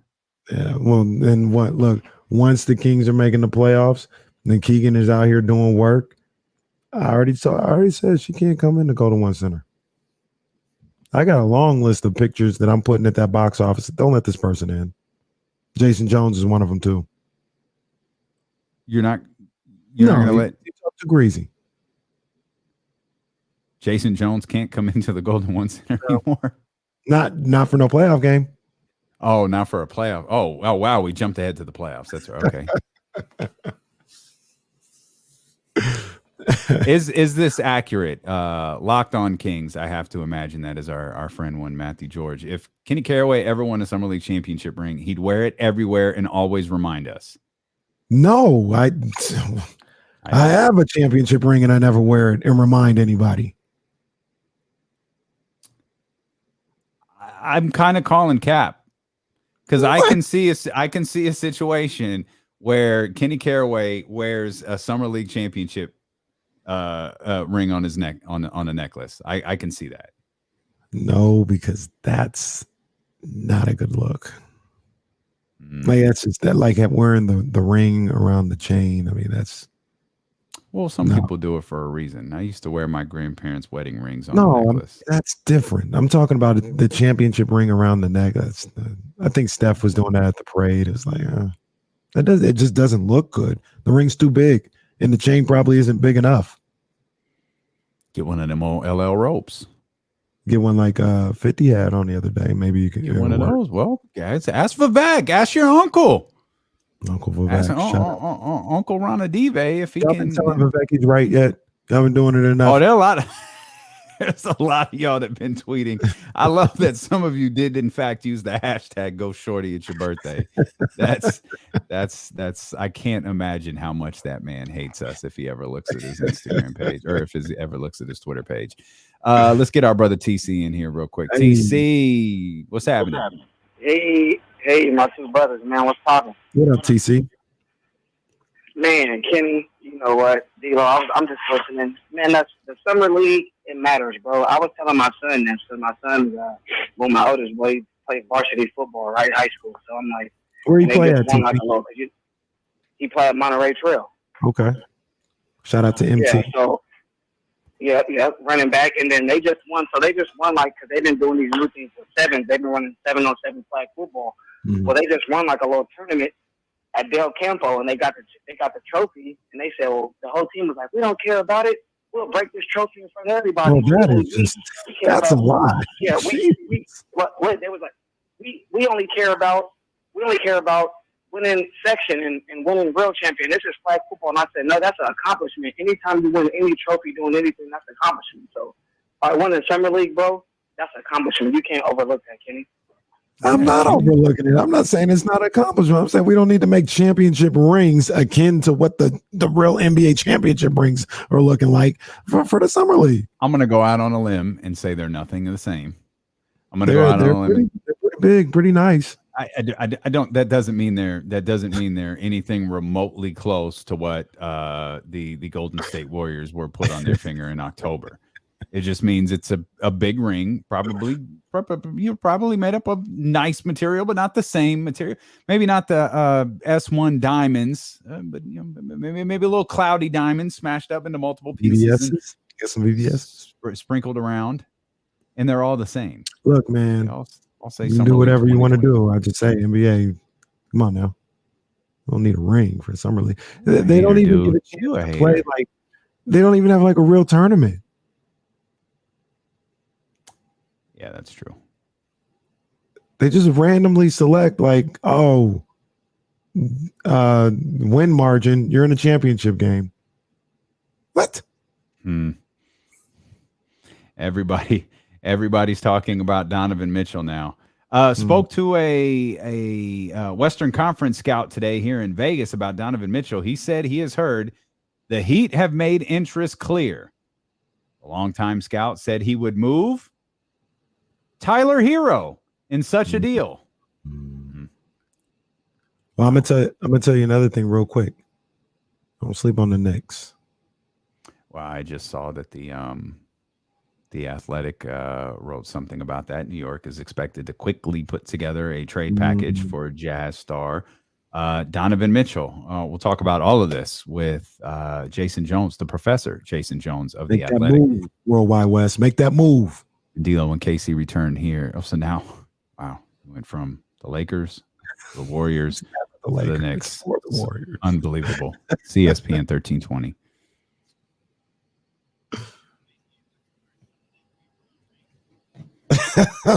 It's come on. Absolutely. It's really great. It's uncalled for, Jesse. Jerks.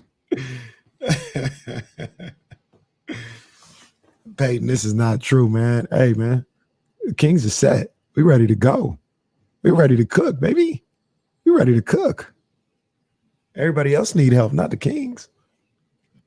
I just looked at my TV and Sable was on it. I was muted. I said, "Oh my."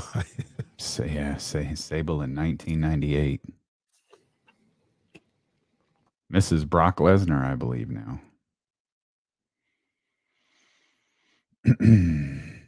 Really? Like right now? Yeah, I think they've been married for a while.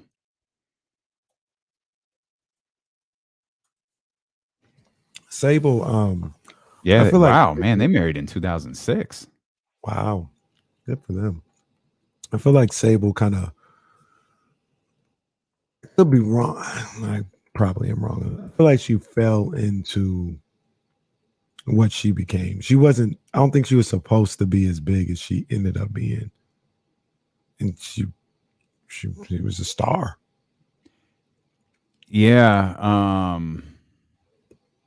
I think that's 100% accurate. If I remember the story goes, she was married to Mark Merrill. Mark Merrill came in for his interview with Vince and JR, and they left. And of course, this has entirely different connotation now. But Vince looks at JR and says, "Did you see that?" And JR said, "You're talking about his wife, aren't you?" He goes, "She's a star."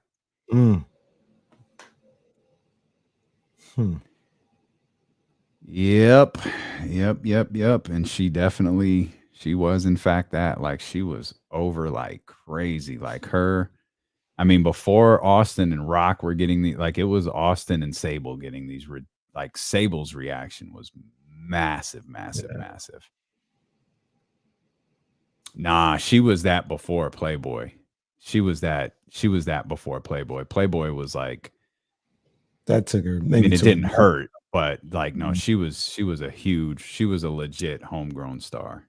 She kind of got Playboy because of who she already was a little bit. Yeah, right. Sable launched the whole WWE Playboy thing because Sable, like China, did it. Yeah. Did Stacy Keibler do it? Stacy Keibler didn't do it. She didn't do it. No. She was offered, and I guess she wanted to do it, or she really thought about doing it, and changed her mind. She was like, I can't do it. I don't want to do it. I think Tori Wilson did it. I do. Tori Wilson did it, but yeah, there's quite a few in later years that did it. But yeah, Sable set it off.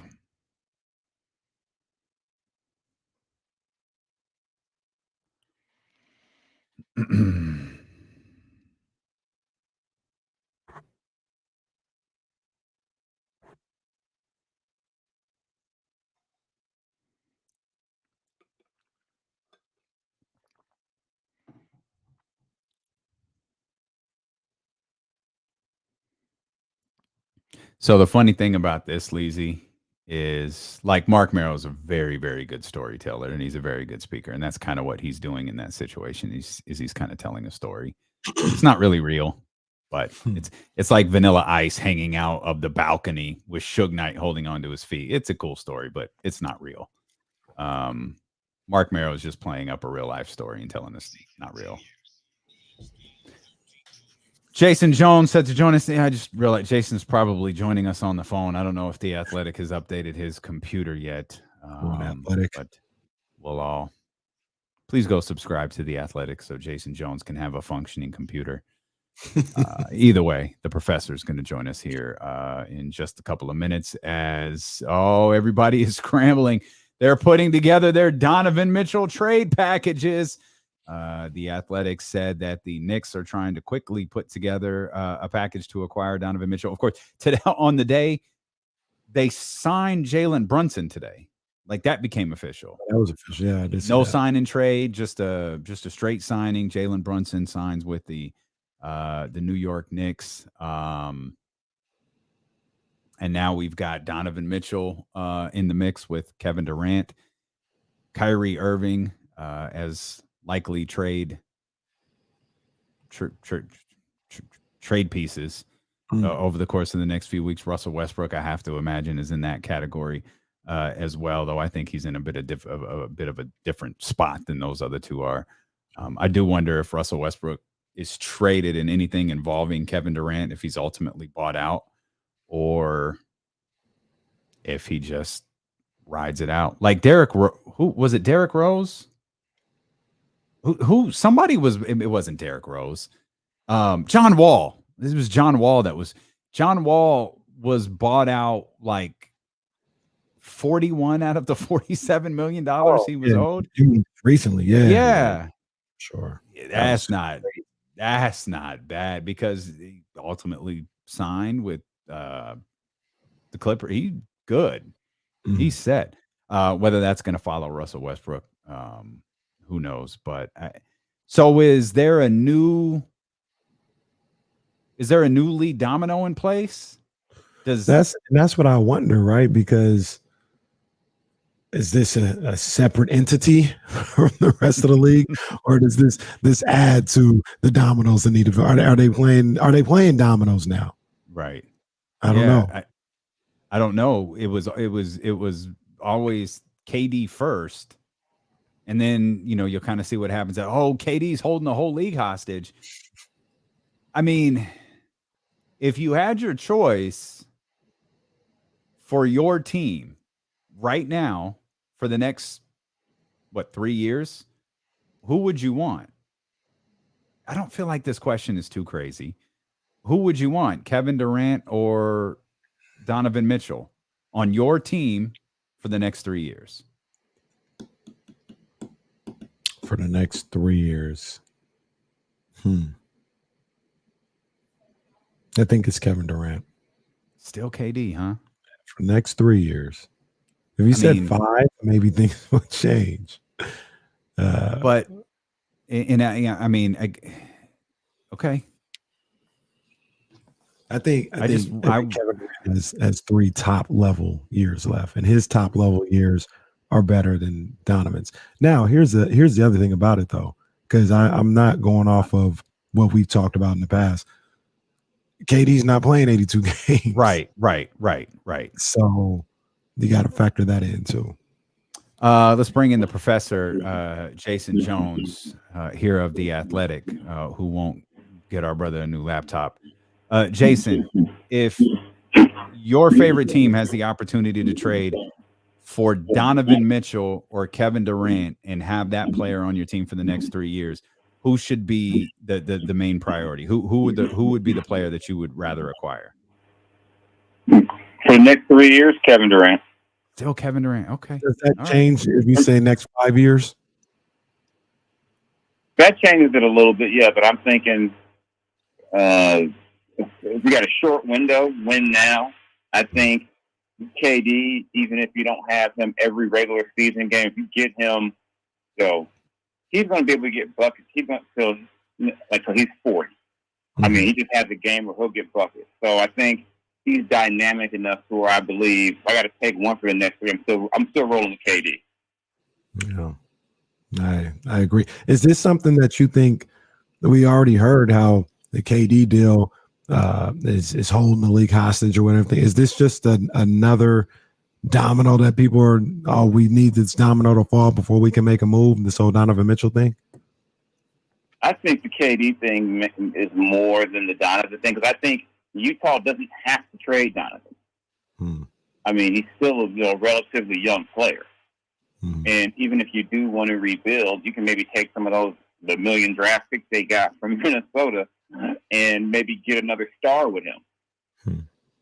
So they're not in a position where they have to make a move with Donovan. I think Brooklyn's under more pressure because KD let it be known that he wants to go out. And unlike, say, old school owners like a Jerry Buss, who would have told KD no, it's a different era. Right. And they're more inclined to give him his wish, and that's just crazy for them. He just signed a 4-year extension last year. That's crazy. I do think the answer is Kevin Durant. I think because even if we're talking about over the next 3 years, I think Kevin Durant has a higher probability of winning your team a championship in that 3 years. Now, he might get hurt one of those years, or he might play 50 games in one of those years, or he might get hurt in the playoffs in one of those years. I think the probability of him winning you a championship over Donovan Mitchell in that time window is higher. Yeah, I think because, part of the NBA is know-how, and he knows how to get there, at least. We haven't seen Donovan break through yet. All right. And and maybe it's convenient because the bar was set so high. It's not like Brooklyn wasn't close. Like Brooklyn, I know the line has been said to exhaustion. Kevin Durant's shoe a half size smaller. It might be Brooklyn that wins the championship that year instead of Milwaukee, because that game's over. That series is over. Yeah, and I think everyone we do kind of forget that just because I think last season is etched in our mind, and they really had two. It was 2 seasons where everyone's not there. 1 year where they were never fully together. Right. They almost beat Milwaukee without Kyrie. Right. And then the year before they don't have KD, and then the next year it's, part Kyrie, part James Harden and KD. And last year, we have the whole vaccine, I don't want to call it vaccine. I don't know, Kyrie doesn't want to get vaccinated, and then KD gets hurt for some, and then you trade for Ben Simmons, who, for whatever reason, leaks that he's going to play not the next game, but the game after that, and then doesn't play. It's just, I just think because some of the other things in the league, That's one of the bigger all-time. If they trade KD and get nothing out of this, it's like one of the biggest all-time flops of a super team attempt. Well, the Nets makes this thing even wilder, because if they did nothing this offseason, they were like going to be one of the top 2-3 teams to be favored to win everything already, with KD, Kyrie, Ben Simmons, all that whole crew, which makes it more baffling as to why KD is even going this route, because it doesn't seem because it's winning. Yeah, I mean, you bring that team back, like I said, you're favored. It's a bizarre situation. It's really bizarre. I mean, I think if you trade KD, you almost have to trade Kyrie. Because I mean, I think it's almost like they're not attached completely, but no KD there. I don't know. Kyrie might go run for mayor or something instead of playing. So yeah, it's just a weird. I mean, it's one of the weirder things I've seen in the league, just in terms of a team that's going to fall way short of expectations. It's a long list of potential stars that are going to be on the move. Jason, would you like to add your name to the long, long list of people who have proclaimed today, I knew Keegan Murray was the guy in this draft all along? Would you like to add your name to that list here today? No, because I'm not a liar. Oh, okay. And secondly, because we still don't know that. Summer League, we still don't know. Oh, no, we know. I am not, No, we know. We still don't know. We're still not playing against NBA. I mean, it's not to take away from what he's done in the summer, but we're still not playing NBA games against NBA guys. And he's not playing with NBA teammates. You get him in the regular season, he's not, he may get better open looks because of Fox and Sabonis and whatnot, but he's not going to have the ball nearly as much. So things are going to change. But I mean, he's definitely had a good summer. But yeah, I'm not going to be one of those guys who I knew all along. I said after the draft, everyone said he's a safe, solid pick. But who knows where we'll be in 5 years? He might be an all-star. He might not. Some people said his ceiling or his floor is Harrison Barnes. I don't know either way you want to look at that. But yeah, the wild summer league takes always crack me up, because a week ago, Chet Holmgren was the man, and the next day was like, oh my God, he's terrible. I'm like, can we let these guys have a chance to just get better before we, there's a long list of, Summer League Hall of Famers. I mean, Josh Selby should be in the Hall of Fame for the Summer League. He destroys Summer League every year. What do you, and not speaking in hyperbole or, exaggerating, what have you seen from Keegan, in these games that you like, and, what stands out to you after watching him play? He can shoot. You can tell he has he can shoot. And that's the thing where in the NBA, if you're a shooter, you last 10, 15 years on that alone. Yeah. I like the way he competes. I mean, we've seen situations where guys are just maybe quicker than him. He's been playing defense, or guys will get into him and force turnovers, but he competes. Especially, I like on the defensive end how he competes. Just because it's one thing to be like, okay, I may not be the greatest athlete and get blown by, and not even, but another thing is to understand that and, move your feet. Try to do what you can to make up for that. So, I mean, the Harrison Barnes comps to me are pretty spot on, in terms of, because you can tell he understands the game, the know-how. All of them. I mean, he has the look of a solid NBA player, and some of the Kings' draft history, that's pretty dang good, because they've had some picks where you go, I don't know what's going to happen with this. I think you got, and he's a guy who will definitely be in the rotation from day one, which is what the Kings also needed. They needed more NBA frontline rotation type players, and not kind of those. They had too many guys who I thought were on the fringe of being rotation players. Like, yeah, he's in the rotation, but, there was always that caveat. He's playing, but if he were on a good team, he wouldn't play. I don't think Keegan's the guy where you're going to say, if he was on a good team, he would never play. I don't think he's forced anything either on the offensive end, Jay. Like, I feel like he's kind of let the offense come to him a little bit. I think the last game they play Indiana was his out of the 5. I think that was his most aggressive game offensively. But even in the Orlando one, the game of the century, he kind of just like let the flow of the offense ride. And that's why I wonder if once, the summer league translates to the regular season, that maybe it won't be that difficult for him to get in the flow offensively, because it's not like he was commanding the ball here in summer league. Yeah, I think that's a valid point. That's why that's why I think he'll still be effective, because he won't have to be a run something for me all the time type guy. You can run stuff for him, but he'll figure out ways to get his shots. Like I said, because of his shooting, now you have a guy between Sabonis, Fox, now even if you say hypothetically that Fox and Sabonis aren't your shooters on the court, you can put 3 legit 3-point shooters around them now. Mm-hmm. Yeah. Mm-hmm. And that's, Keegan's going to get open looks off of that alone. Because if you can put, Huerter in one spot, and then you could put, whether it be Harrison or Malik Monk in a different spot. And if he's out there with them, with Sabonis, Fox, there's going to be plenty of good looks for him. So I think he'll be fine. I haven't put him in the Hall of Fame just yet. I'm close. I need to see at least one more good quarter of summer league action. And I'm going to say, you know what? Just retire that jersey now. He'll be the first player to start his career with his jersey retired. There you go. Well, you might not see that because it's about that time of summer league when when people start shutting it down. You might not see Keegan for one more quarter in this summer league. Yeah, I wouldn't have any problem with that. I mean, if you want to get a look at some of your other guys, the two-way guys, there's nothing wrong with that. You saw they shut down Orlando, shut down Paolo already. Mm-hmm. And then it seems like every year there's a guy or two gets hurt in summer league and gets shut down. And somebody once told me part of that is just that through the whole draft process, these guys might be working out, but they're not playing a lot.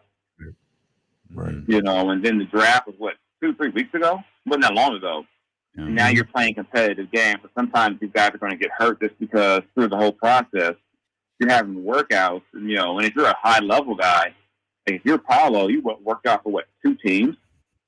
Right. You weren't going to be doing it. You're not doing a ton of workout. So sometimes these guys you don't want to overload them right now just because they haven't had the chance to get back to playing competitively in some cases since March or April. Yeah, I mean, we lost. I mean, we talk about the top picks. Obviously, we've been focusing on the top 5, but we lost Dyson Daniels, Shaden Sharp. I say we lost as if they passed away. Dyson Daniels, Shaden Sharp, and Jaden Ivey have all been injured here.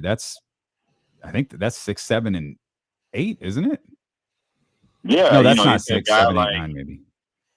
Yeah, and a guy like Sharp, he didn't even play college ball. Right. So it's like he's still a mystery. Yeah. So some of this stuff is to be expected. But yeah, it was an interesting time to kind of everyone. I like summer league in part because the Kings own summer league in the sense that they're going to have more of their players courtside than anybody. They're going to have the whole front office, ticket sales, everyone courtside in Vegas. Former players. They're going to run Thomas the back. Oh yeah, 50 Cent on board now too, so that's always a good look. You know what I mean? Zeke on his way. They finally decided to counter the Ja Rule curse. That's a good point. We needed. Ja Rule cursed him years ago. Mm-hmm. Even though he put Marvin Bagley on the wrong team when he cursed him, he still cursed the Kings. And they should have called 50 in 2019. They might have made the playoffs. 2020. You should have called 50 years ago. Which took so long. I mean, I guess maybe I think then us losing Zeke Cross the way we did made the Kings realize you have to go ahead and do what's right and make this right.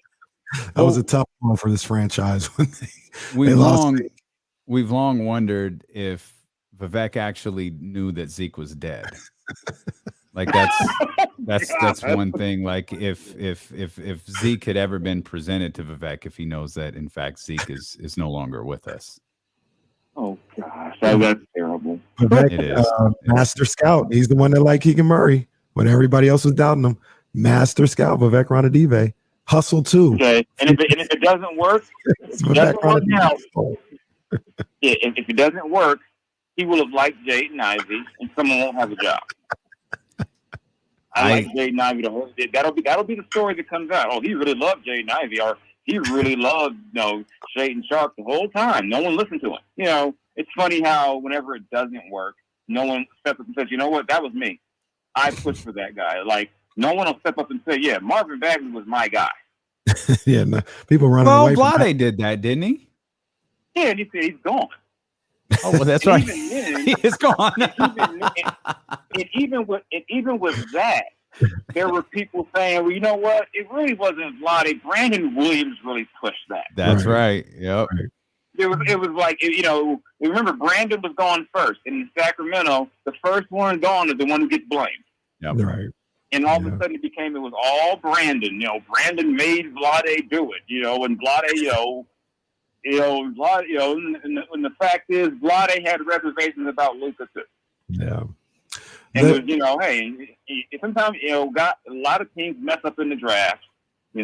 Some mess up are bigger than others, but yeah. Like I said, if Jaden Ivey becomes Dwayne Wade, the finger pointing will be massive. Yeah, you already know how that goes. Jason, let me ask you something real quick that I heard, and I think you'd be a good person to speak on this. I was listening to I think it was a Ringer podcast or something, that one of the guys was like, "Man, find somebody in life that loves you and believes in you the way the Kings believe in De'Aaron Fox." Because they're like, they didn't not drafted certain guards because of him. They didn't got rid of people like Tyrese Halliburton because of him and things of that nature. And they've made so many moves to or not made moves in accordance to how much they believe and love him. And I'm sitting there thinking about it like, I kind of feel like that's the opposite. I feel like maybe the Tyrese Halliburton thing is one thing, but I feel like that was the start of like the first time they really invested in putting the right pieces around De'Aaron Fox, starting with Sabonis. And then you get to this offseason with getting a guy like Keegan Murray and getting Malik Monk and Kevin Huerter and putting shooters around them.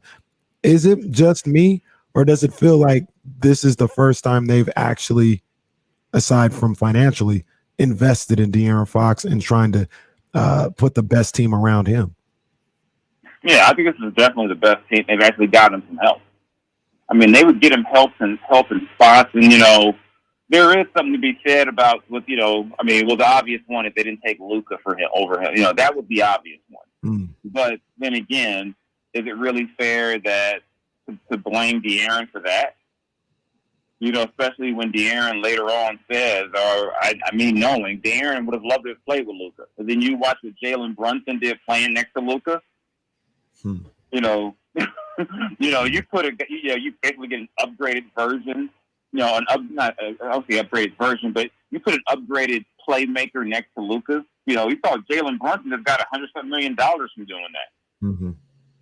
So I think I get the sentiment, but the fact is, even if you had drafted a different guy, if you're still messing up everything else, you're still not even putting them in the best position to win. This is, to me, and people out here in Vegas have said it, this is clearly the best Kings team they've had in a long time. Yeah. This is a much better. This is an offseason where you go in and. When's the last time we said after the offseason, wow, the Kings are really a lot better? They really improved. I don't recall that ever happening. Years, decades, even.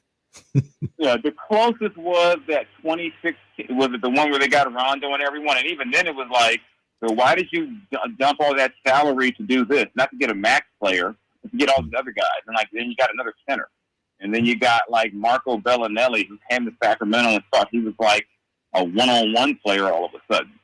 So but it just was like whatever, I guess. But this is the first time I can recall where I've had multiple people say the team is really better, like and noticeably better in terms of their depth. Like you now look at the Kings 1 through 6, 1 through 7, maybe even 1 through 8.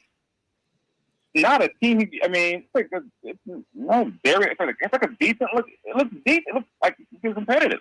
Mm-hmm. And Looks you couldn't always competent. say that. I mean, Looks like the team did something competent. Yeah, and even though there were questions about that competence along the way, you got to let things play out, And so right now it's like, okay, we're not laughing at them, which is fans, which is a good sign because they used to be every year go, why did they do that?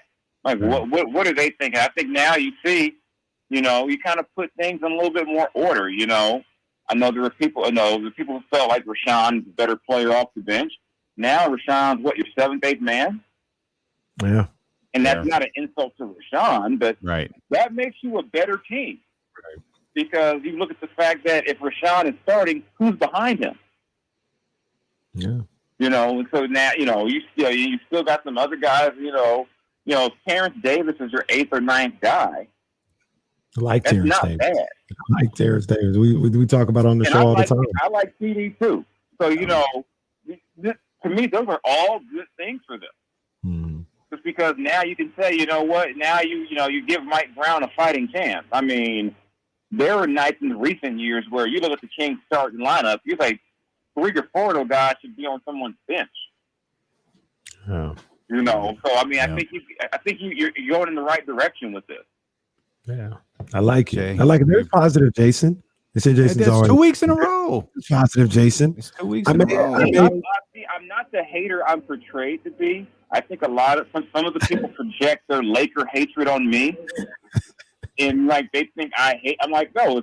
If you do things that make sense, I will say that. I mean, you can't do weird things and be, or I can't help but to point out the irony of certain situations, or if people keep calling De'Aaron the head of the snake, it's like, you got to get a new nickname for De'Aaron. I agree. I wholeheartedly agree with that. I think maybe that's the issue. Maybe we got to stop calling him the head of the snake, and then maybe that'll change. I don't know. But yeah, I think this is this team has a legit chance to make the playoffs. I mean, legit. And I haven't always thought that. Well, I never really thought that. Marcus on youtube.com/ESPN 1320 says, Jason has been kidnapped, and this is him trying to let us know. Wow. See what happens when I'm honest and say nice, positive things? What do you want me to say? You want me to get on here and lie to you and be like, I think the Huerter deal was terrible. I think getting the link up for that salary was a. I can't lie. I don't even know where this whole thing comes from that I'm so negative. Well, look here, Jason. I'm gonna tell you this right now. I think I'm gonna make a phone call to Lee. Everybody's guy, Lee, and I'm gonna say, Lee, I think you can take Jason Jones's picture down off the box office window, and he can come in for the playing game, for the playoffs. Because I wasn't gonna let you come in. He was gonna ban you. I wasn't gonna let you come in. He was gonna ban you. But now I think you just earned your way into that playoff game. So I earned my way by watching them lose by 50 to the Knicks. Yeah. I earned my way watching them be down by 50 and 60 in games. I long ago earned my way. I earned it. I earned my way watching them draft Papa Giannis and have a scout text me and go, what was that about? Trust me, I've suffered as much as anyone in terms of the local media, watching that around this organization. Even though I didn't cover the team all season, I still get people asking me, why are they doing it? I'm like, I don't even know. Why just talk about music? Why are you asking me? So because I still get Kings calls, they make the playoffs. I want to sit on the bench. Fair enough. I'm sitting on the bench. I don't want to go in the game. I just want the best seat possible. So I can have that bottle of wine that I said I will not open until they make the playoffs. This is true. So I will sit on the bench and drink that whole bottle of wine. I don't care if they win, lose, or what. I'm going to chill that bottle of wine by myself. It might happen this year, Jason. I'm telling you, it might happen. You don't want this. The streak already can get his learner's permit to start driving. We don't want the streak to get legal. We should get Zeke Cross jerseys made at the Kings team store. Oh, Zeke. No. Hold on. Hell no. No. Deal on KC.com. Deal on KC.com. We don't need to get him involved. Zeke Cross jerseys. Okay. All right. I need a Zeke Cross jersey. We're gonna make that happen.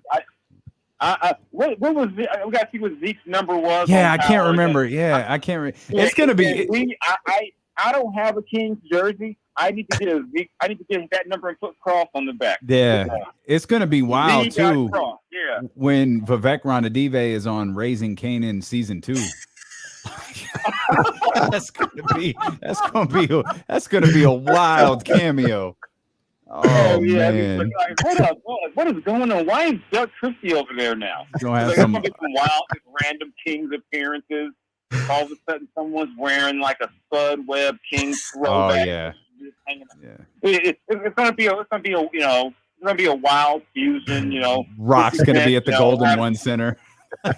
Yeah, if it gets Mary J. Blige out there, I'm there. Oh yeah, 10 times out of 10. Mary J. out here for sure. Yeah, Monet has to sit next to De'Aaron's mom at the game. I'm all for that. Yeah, but De'Aaron's mom, Monet, needs to sit next to me at the game.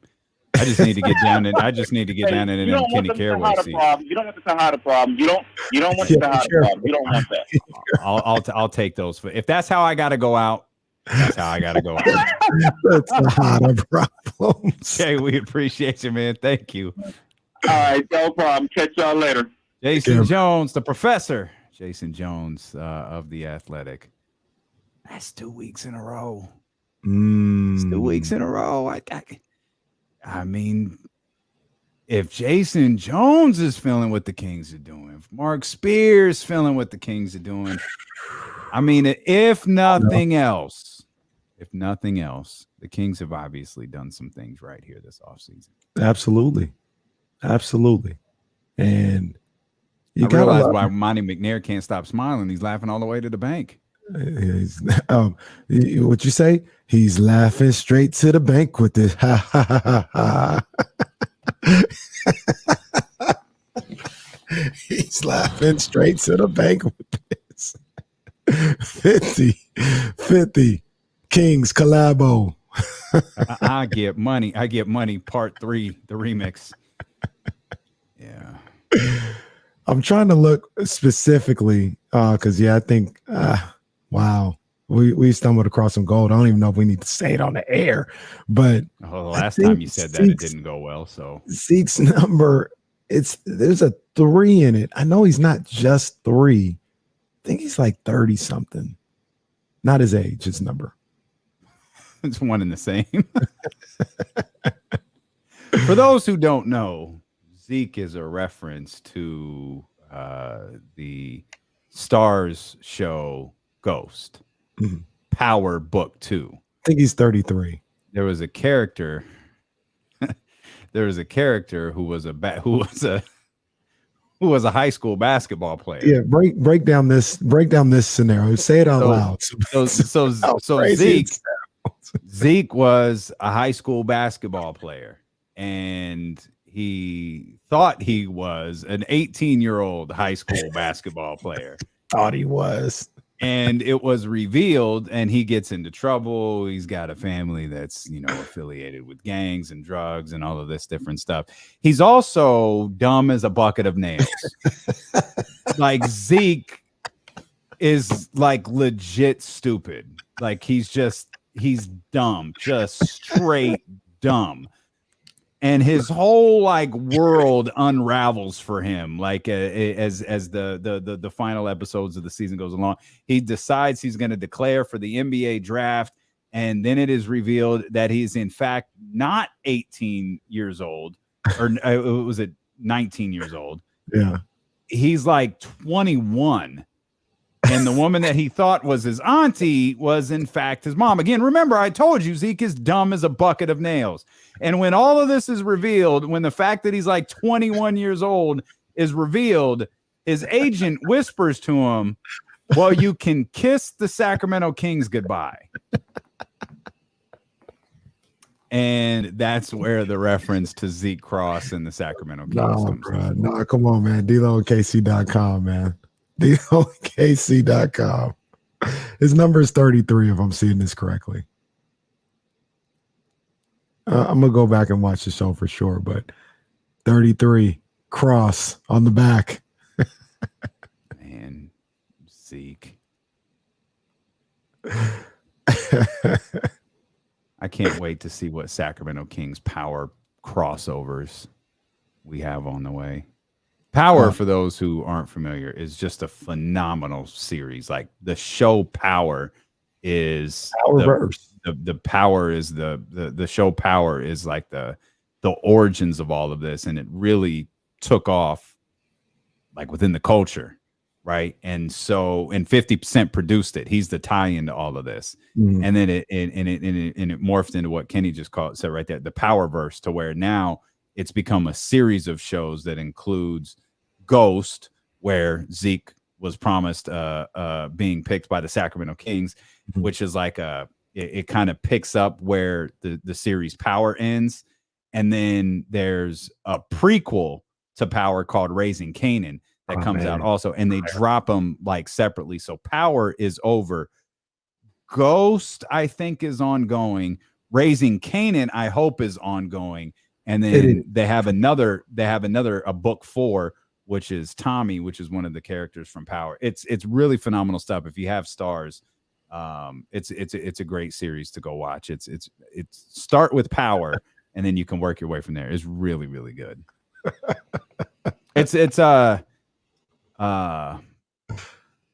lot, especially in those early seasons of Power. There's a lot happening. It's opening. It's episode 2 of Winning Time. Like a lot. Great soundtrack also. Oh, it's some of 50's best work. Is what he did. It might be 50's best work. Besides the album Get Rich or Die Trying, it's probably absolute fire. And the investment into vitamin water, like it might be the definitive moment of his career. Yeah. Now I'm trying to get this in here before the the show ends, so everybody could see. There's a picture I found of Zeke. He is wearing number 33 at Stansfield, and the picture is just the perfect Zeke picture. It looks like I'm sending it to Damien right now. It's just the perfect Zeke picture. Like, this is Zeke in a nutshell. Yeah. Yeah, that's on point. That is 100% Zeke right there. We apologize for. I'm going to try to get this on the screen for those that are watching. But yeah, this is Zeke. Thankfully, the Sacramento Kings didn't draft Zeke. They drafted Keegan Murray. Like everybody knew, Keegan Murray would be a massive, massive success. For those watching, Zeke Cross right there, just not the sharpest man. James Ham will be with us tomorrow. We'll have to have James catch up on Power. James Ham will be with us tomorrow. So a lot of our crew is still in Vegas. So we'll catch up with some of them later in the week, next week. Kings basketball returns tomorrow night. Sacramento Kings against the Oklahoma City Thunder. Will it be Keegan Murray versus Chet Holmgren? I'm okay with one more game. I think Keegan might play one more. I wonder if Chet's going to play another one. That's a good question.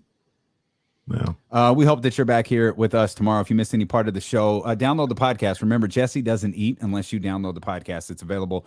Apparently, there's all sorts of podcasts available on Odyssey. You can find us on Apple, Spotify, as well. Just search D-Lo and KC, or apparently just search D-Lo, and good Lord, who knows what you'll find.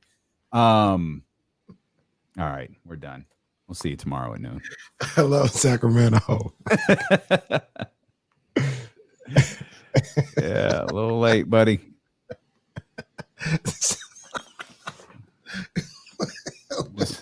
Just leave.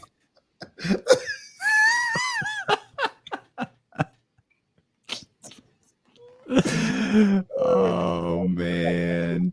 Last night I was watching with the Spurs. He came down, had a little fast break. Yeah. I was like, okay, all right. Oh man. I don't know why I left it up there, man. It's funny. It's funny. Y'all need to leave my man alone. I see y'all talking about that dude who went to Duke. Y'all leave my man alone. Leave him alone. Seeker Bob Woodard. Yeah, right. Exactly. That's exactly it. Like, this fucking dude is in high school? Like, you gotta be kidding me. Oh, man. Oh, my gosh. Crazy. King's legend.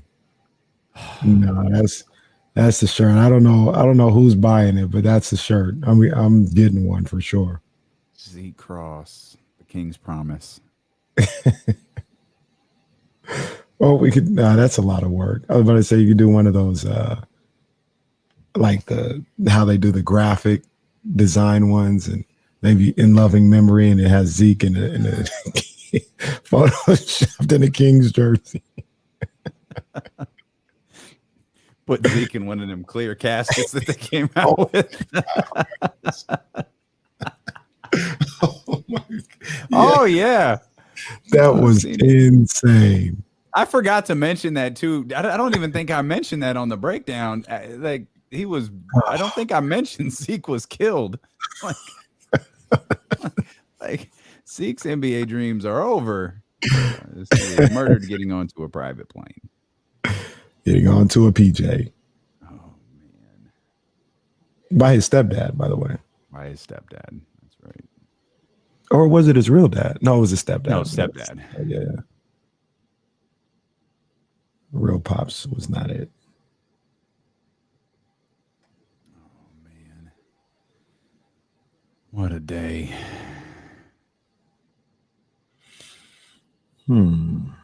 Day.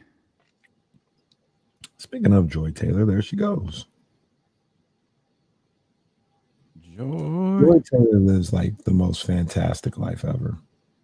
She'd be out there.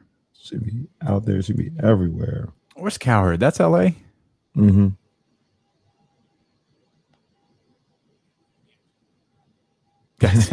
Oh, tape delay. Not live. Tape delay.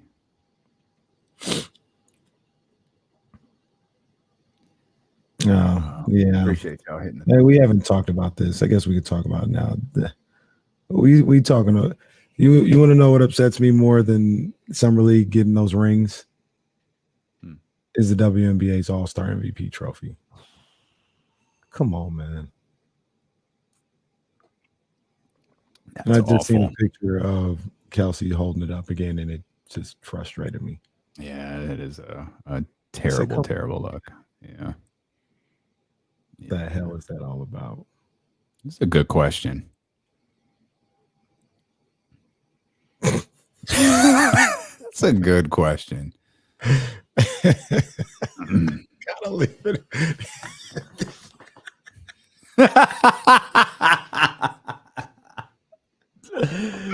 I'm gonna need Scott Moe in loving memory of Z Cross. The seat next to Mike Brown tonight will be empty. We appreciate that, John, but you really could have brought D'Lo and KC to Hawaii tomorrow if you wanted Could to. have done that. You ever been to Hawaii? Mm-hmm. I've never been to Hawaii. Yep. I haven't been there for a while, but yeah, definitely. Definitely. I think maybe not. I haven't been there a ton, maybe 2 or 3 times, different islands. I'd love to go back. And then I always remember it's like a 5-hour flight to Hawaii. Like you think we're in California, like it's not that far. It is hella far. No, it's a straight. It's not that bad though. It's like going cross country. The killer is that's like the people who come from New York going to. That's nuts. That is nuts. Jay Hardaway. I'm smelling what you're cooking, big dog. I'm smelling what you're cooking. I got to get in my pad right now. You know what I'm saying? I got to get in my notepad. Start coming up with these rhymes because I think I need to have them ready.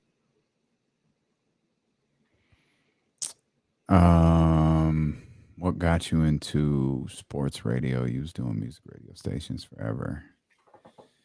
My passions changed a little bit, even though I still love music. I didn't love current music as much. And, part of being on. You didn't love Laffy Taffy? Yeah, man. See, part of, let's go. Let's go. Oh, you know what time it is, man. Come on, man. Part of being on FM radio stations is you got to sell the music. And I couldn't sell Laffy Taffy. Like I was like this really. We went from yeah, and in the club and 21 Question to Laffy Taffy and Soulja Boy, and I just didn't love it anymore. So I was more involved in sports because of Kara for 8 years or whatever it was, and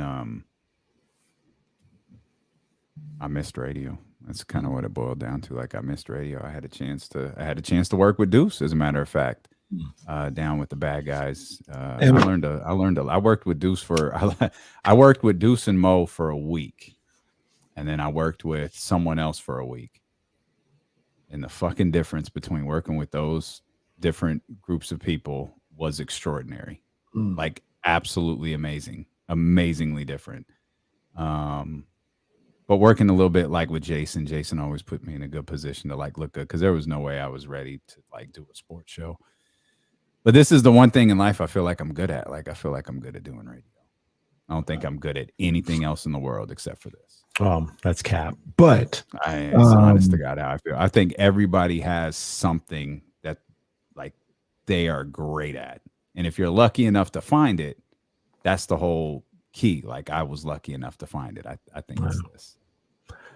When you said, you wanted to get back into it, was it like going into sports radio was more open than going back into music radio? Like FM radio? Yeah. They were both open because the guy who hired me was still here. And I knew as long as I had him, he always believed in me. I knew as long as I had the ability to get in with him, like I could probably at least have a shot at getting back. And truthfully, even at the time, it was like, so it was only like, it was 34, 35. I thought I was too old. I thought I was too old to do because I didn't think I was going to slide into a morning show somewhere. I don't think being a morning show, like doing what Mia does, is different. When you're like an afternoon host, like you got to have a certain vibe to you, and you got to be in the streets, and you got to be out. Like you've got to be outside. You've got to be at the clubs. The big mic is everywhere. Like you've got to be out. Like that's part of what you got to do. I wasn't going to do that. Right. I'm too fucking old for this. I ain't doing that. Right. And I wanted to try I wanted to try like the talk format. Like I wanted to try to deliver messages like that way. And the funny thing is, we've been, doing this for 2 years, been doing, sports talk since 16. Like which is why the podcast is coming. There's part of me that misses the music element, right? But we have control over what we're doing on our podcast. So that's different than if we were the morning show host on KSFM. Right. that's a different vibe. Right. You could play Jack Harlow First Class. Yeah, you can do that. I don't remember that Fergie record. Or was it a Ludacris record? And Fergie was singing on it. Because he samples the First Class up in the sky. I remember the record. I just can't remember what it's called. Yeah, I don't remember. It was a smash. It was a huge record. I know it was huge. I just don't remember it. But yeah. Yeah, I know the song. I just can't. Is it Glamorous? Yeah, that sounds right, Jay Stahl. That sounds right. That sounds right. That's wrong, Stephen Brown. It was not called Fabulous. I think Glamorous is the right call. Yeah, that's what I was thinking. Ludacris. I didn't know if it was a Ludacris song or a Fergie song. I think it was Fergie's record. Fergie was dropping hits for a minute. Like she was one of the biggest pop stars on the planet. And then she sang the national anthem. No, the podcast won't be live, and it's probably not going on YouTube because we're going to use a lot of music in it and don't want it to get it thrown off. Oh, let's go! Come on, Deuce. Come on, Deucey. I appreciate you, big dog. I appreciate you. If I see him in the streets, I'd talk to him and I'd be real with him. I'd be like, man, he's on some bullshit, bro. For real. And he may not like that. I'd talk to him though. Like if I had to, I wouldn't like go up and talk to him. But if we were ever in the same spot and around the same people, I'm like, man, he's on some bullshit. Yeah. Nah, it's not on site. That's serious. It's not on site at all. I thought his whole behavior around that thing was weak. Yeah. Hey, can you explain it? We just want to have you on to explain this. And then he starts talking shit. It's like, oh, you want to talk shit? Like, cool. Here's what the people who work with you think about you. Because believe me, that coffee boy line I didn't pull out of my ass. That was like, do you know what that dude used to do? Come on, Front man. office my ass. Motherfucker got Steve Kerr's coffee. Yeah, he was in the front of the office. That's what And it wasn't his. It was a shared office. The game and 50 are way bigger. Me and Coffee Boy don't have beef. I don't like the way he went about that. Yeah.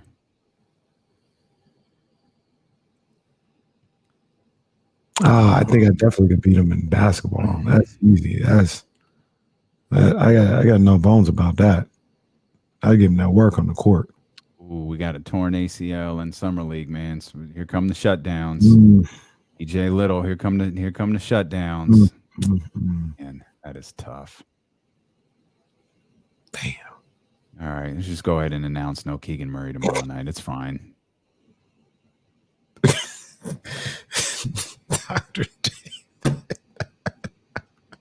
Dr. David's shirt.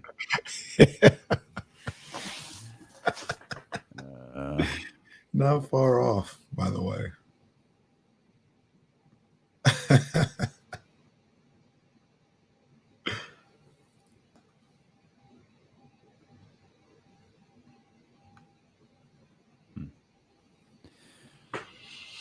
Preston talk on a new pod? I don't think so.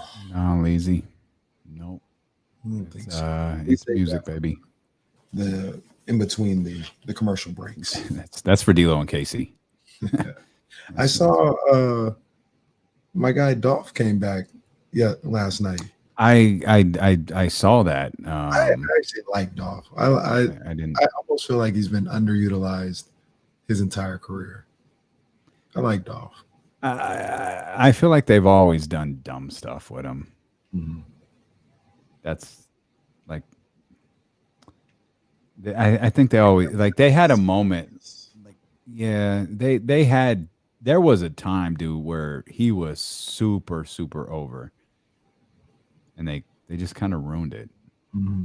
Like he was over here when they had that first event at the Golden One Center, and he closed the show with, was it Miz? Oh man, the crowd went nuts when he won. Like he's had some big moments. It's just they've all like they all kind of wind up leading to nothing. When he won the Survivor Series thing that was supposed to get rid of the Authority when Sting debuted, that was Dolph that did that. Right. But everything they did after that was dumb. Plus the Authority was never really gone, so it was trash. But that match he had at G1C with the Miz was legit. Has he won the title, Miz? The Miz? I mean, the Miz. Dolph did. Dolph cashed in. Dolph cashed in Money in the Bank. That was his first face turn when he was still with Big E and AJ. He cashed in on Alberto the night after WrestleMania. Crowd went ape shit. Yeah. And it kind of turned him babyface. So when he lost the title, that's when they fully like turned him. Like he got like a concussion and they had to get the title off of him. Like it wasn't a super long run. But I think that's the only time he's had it. It was a pretty brief period of time. I've always liked him. Felt like he could have. I always thought he could be like if they had him as a serious heel and not like a little killing time heel. You know what I mean? Like I thought he could be a really, really good heel. I think he's a natural born heel. But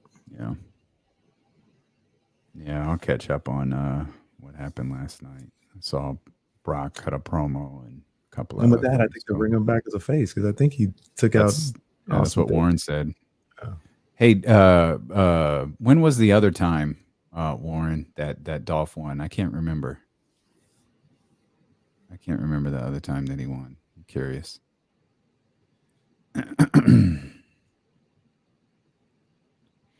All right, we'll get out of here. Appreciate y'all for being with us, man. Brock killed everyone again. Well, that's the way it should be. Brock really should just destroy people.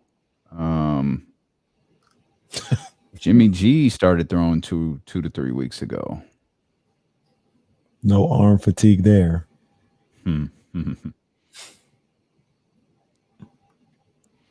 All right. Appreciate. Did Dolph beat Cena? I don't know. Did he? I don't know. But we love y'all either way. Thanks for hanging out as always, man. We'll see you tomorrow. See y'all tomorrow, man.